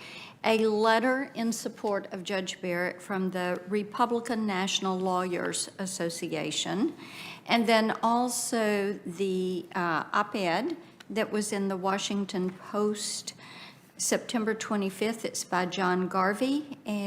I taught and worked with Amy Coney Barrett. Here's what people get wrong about her faith. It is, he is president of the Catholic University of America, and it is in support of her nomination and confirmation. Without objection, while I have it on my mind, thank you for reminding me. I have a letter from Reverend Franklin Graham supporting your nomination, and Jack Goldsmith, a professor of law from Harvard. I'll introduce those two. Thank you. Mr. Chairman, Yes, sir. I asked to include in the record letters in opposition to the nomination from 50 organizations on immigration, A Better Balance, and 88 other organizations support rights of working families, 320 law professors specializing in health law, disability law, and constitutional law, and the Alliance for Justice Lawyers for Good Government of over 6,200 attorneys. Without objection, Senator Blackburn. Thank you, Mr. Chairman. Just a couple of things, again, tying up some loose ends before we let you get on your way. Senator Harris mentioned, as did others, that they would like to see us working on COVID relief. Again, I want to remind my colleagues they had the opportunity to vote on this a couple of weeks back, and if Senator Harris chooses to come in next week, she's going to have the opportunity to vote on COVID relief once again. She mentioned the California fires, and in relation to her comments to you about climate change, I would just remind my friend Senator Harris that it is pointed out regularly that these fires occur every year. Some years are more difficult than others, and we just grieve the loss of property and life and livelihood for Californians, but we also note that California state officials have not been successful in getting their forest management plans under control. So we would note those things. Judge Barrett, I think it is no secret that the Democrats are trying to drum up a lot of hysteria about you to spread some fear and misinformation. And much of this is centered on Americans' health care. And here's the reality. Our friends across the dais here are wanting to do a single-payer government-run system. And they fear that a constitutional court would block them from taking control of health care, from taking private health insurance away from 153 million Americans. And they have centered this entire attack talking about the ACA or Obamacare. And as I said yesterday, there are 8.3 million Americans in the Obamacare program. And in addition to the 153 million that have private health insurance, there are 57 million senior Americans that have been paying in to Medicare all their working life. And they would lose that with a government-run single-payer system. And I feel like that our friends across the dais have really tried to paint you as a monster with an agenda. And I have appreciated that you have said repeatedly, I have no agenda. And we know that, as I said, they've got their goals. They have their goal on health care, for socialized medicine, for ending the doctor-patient relationship, for making a bureaucrat-patient relationship. They've even said pre-existing condition coverage would go away, which is not true. That is widely supported by Republicans and Democrats. It actually originated with Democrats in the Senate and Republicans in the House. And they've also said older children would lose their health care. Not true. Again, that has bipartisan support. But I think what has struck me the most through some of these comments is that they say that you have to have diversity in order to have equality. But what I have watched them do through this entire process of questions and talking with you and opening statements is they have chosen intellectual isolation as opposed to having diversity bring a different perspective. And to me, that is really very sad. And to my friends across the aisle, I would say that the American people are no more afraid of the ideas of a Catholic woman than they are of the words splattered on a protest poster being held by a liberal woman. They don't fear that.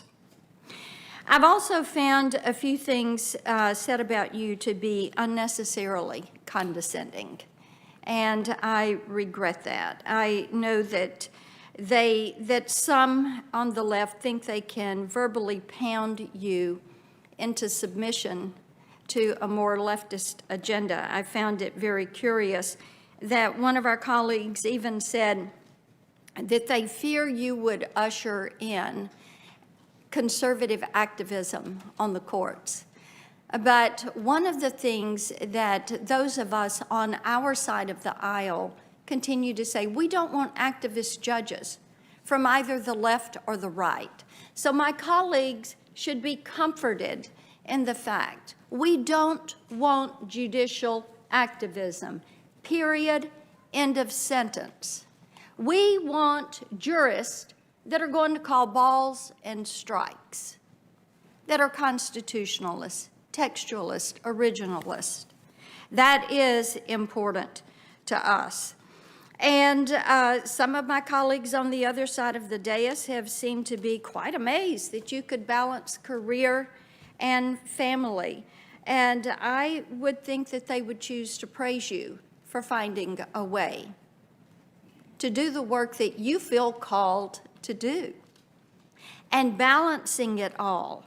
Maybe they should be curious about how you meet the demands of family and work and friends and church and all the different balls. I know when my kids were small, I felt like I was juggling balls coming and going. And now that I have grandkids, I feel about that same way sometime. And they have been almost, unfortunately, have this tone of condescension around that there would be a woman from the political right who would try to have it all. And as I tell my daughter regularly, you can have it all, just not at the same time. Things have to get spaced out, and you take these tasks as they come.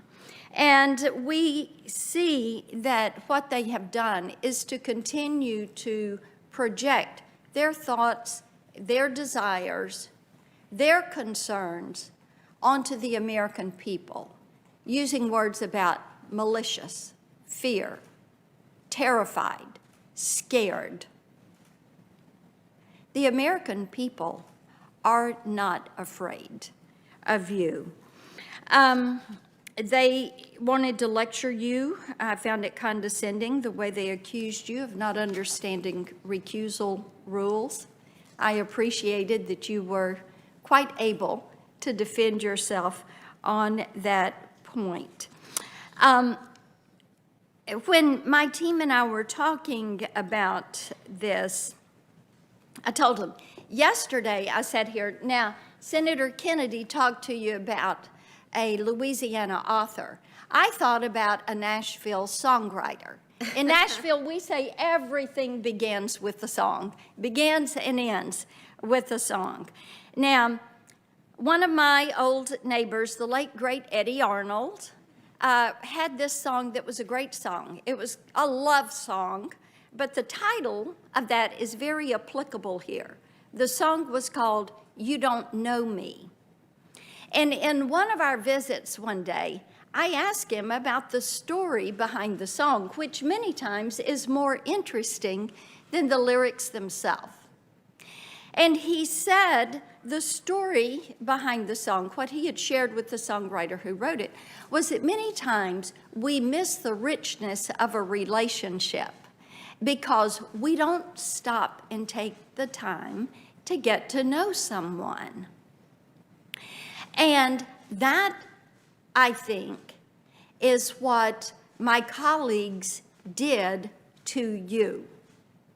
They made this all about the Affordable Care Act. They made it all about issues that they wanted to talk about because we are 20 days away from an election. And what they did was, in the projection that they did, of projecting their thoughts onto the American people, they projected stereotypes onto you. Those stereotypes are what they think about us as women on the political right. And they enjoy being able to mock and to ridicule and to diminish and to demean. To them, it is political sport. It is the politics of personal destruction, and it is wrong. It is wrong. I think one of the things that really gets them is this. You don't fit into their elitist format. You're a girl from the South, from New Orleans. You went to school at Rhodes in Memphis. I don't know if my colleagues have ever been to Memphis or ever been to Rhodes, which is a wonderful school. But you don't fit into their Harvard, Ivy League type group. You're not a part of the clique or the club.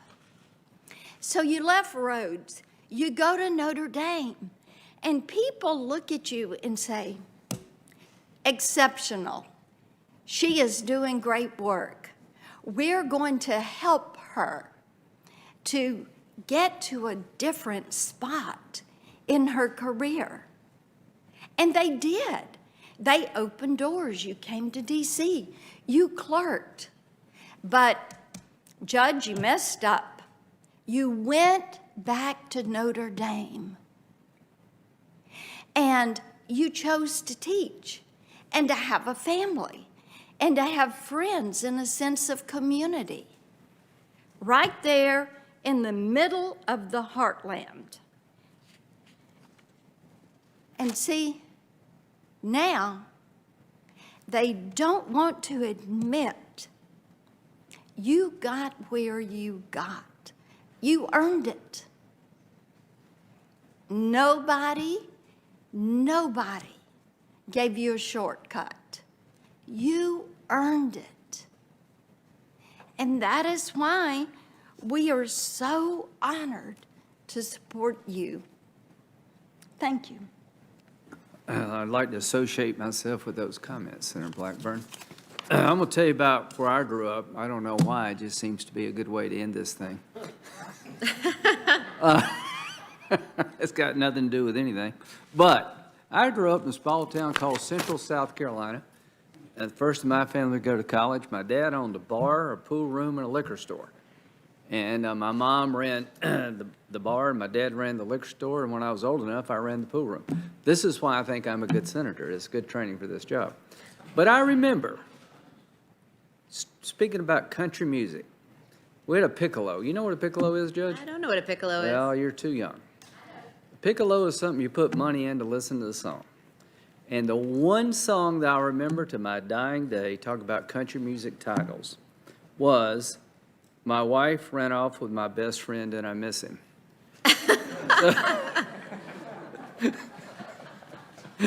So this is a wonderful country. And I just want to say to my Democratic colleagues, I have lost sleep over this hearing. I did not know how it would go. There's a lot of tension. 2020 is the year that is unbelievable in every fashion.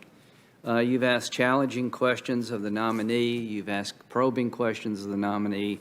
And at times, you've done some of the things that Senator Blackburn talked about, in my view.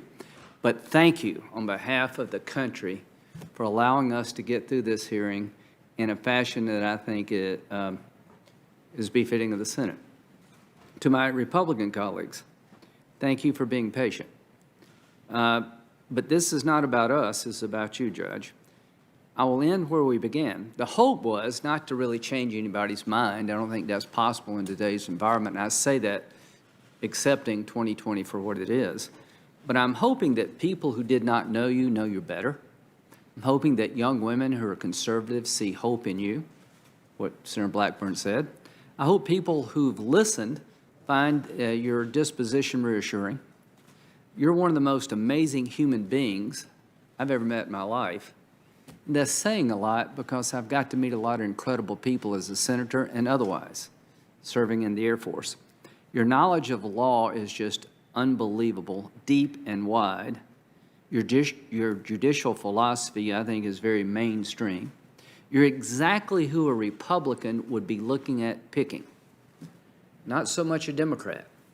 And that's not a slam on you because elections have consequences. And to my good friend, Senator Whitehouse, I want to reform the system. It needs to be reformed. But nobody had to spend 15 cents to tell me that you're qualified. I figured that out on my own. I followed your career from afar. And this is the first time I've really had a chance to interact with you. And all I can say is that I've seen a lot of people come and go.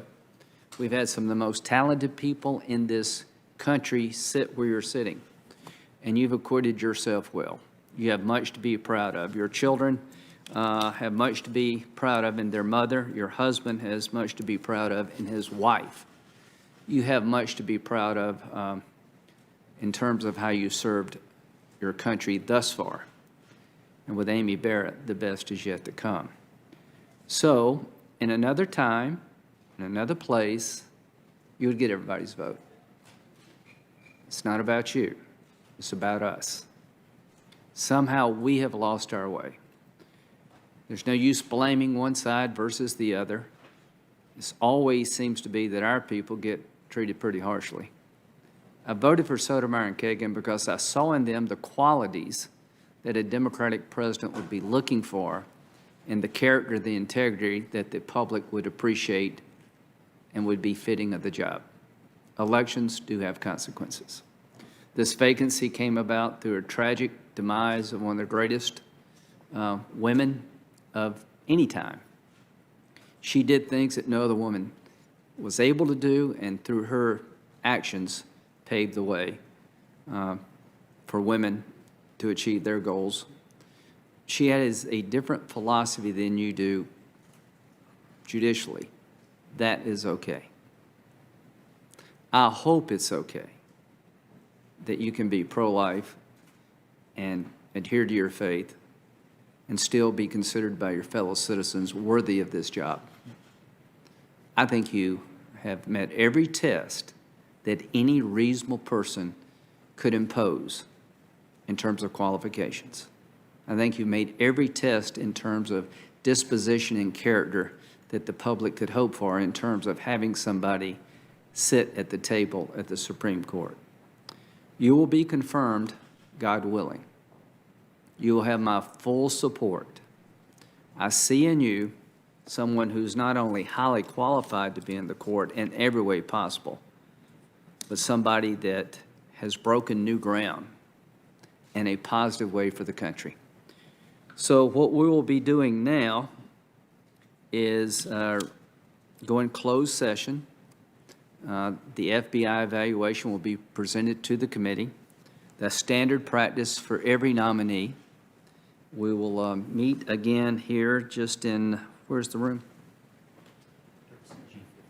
Dirksen G50. You will be with us. We do this for every nominee going back to Chairman Biden. And it is over. The hearing part is over. You can have 2 glasses of wine tonight if you like. Mr. Chairman, Yes. I'll defer to Senator Durbin if he wants to go first. Yes, I would just like to finish my thought, then we'll defer to Senator Durbin. The hearing part is over. You acquitted yourself well, but the journey you're about to take is going to be challenging, it's going to be rewarding, and may God bless you in this endeavor. Senator Durbin. Mr. Chairman, on behalf of the Democratic side, I won't speak for Senator Blumenthal. He can certainly add his own comments. Thank you for your fairness in this hearing. I heard no objection, nor will I, about the way you've conducted this. You've given everyone a chance to express themselves. You've been a little flexible on the time, and I thank you for that. It is a hallmark of what you've brought to this committee, and I hope it continues through the remainder of this negotiation and deliberation. To Judge Barrett, thank you for being here. This is an ordeal, and I've seen it from this side many, many times. And I want to thank your husband and your family for joining you in this effort. I'm sure they'll take away many memories, and some will be good, of this experience, which you can talk about for years to come. I do want to say one thing that was mentioned yesterday that always strikes me, and that is the impact of this experience on your children. I heard you or someone say that it was painful, there were painful moments for some of the kids. I'm sorry. I hope that I was not the cause and we were not the cause, but I will just tell you, they are innocent victims and they should not have to go through this, but each of us in public life can tell you back a story or two as well of our own family experiences. We put our names on the ballot, we're the targets, and when they go after my family, it just infuriates me, just drives me crazy. It happens, and sadly, it happens too often. But thank you for being here. Thank you for your kindness, Senator Durbin. Senator Blumenthal. Thanks, Mr. Chairman. I want to join in Senator Durbin's remarks, thanking you for being here. I also have additional remarks. I'm assuming, Mr. Chairman, that at the beginning of the session tomorrow, we'll be permitted opening statements. I am And glad- rather than taking time now, Yes. I will have comments on the process and on comments that have been made by others, President Trump, by some of our colleagues here today, and over the course of recent days.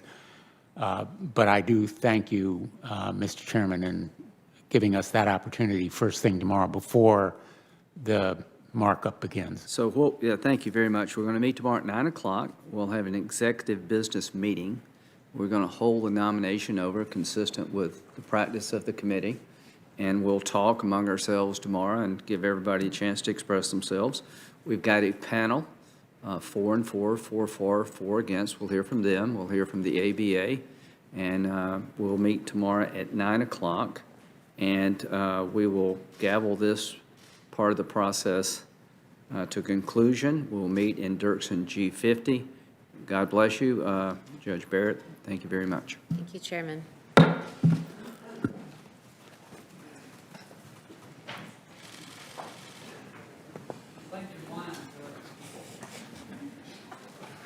I plan on it.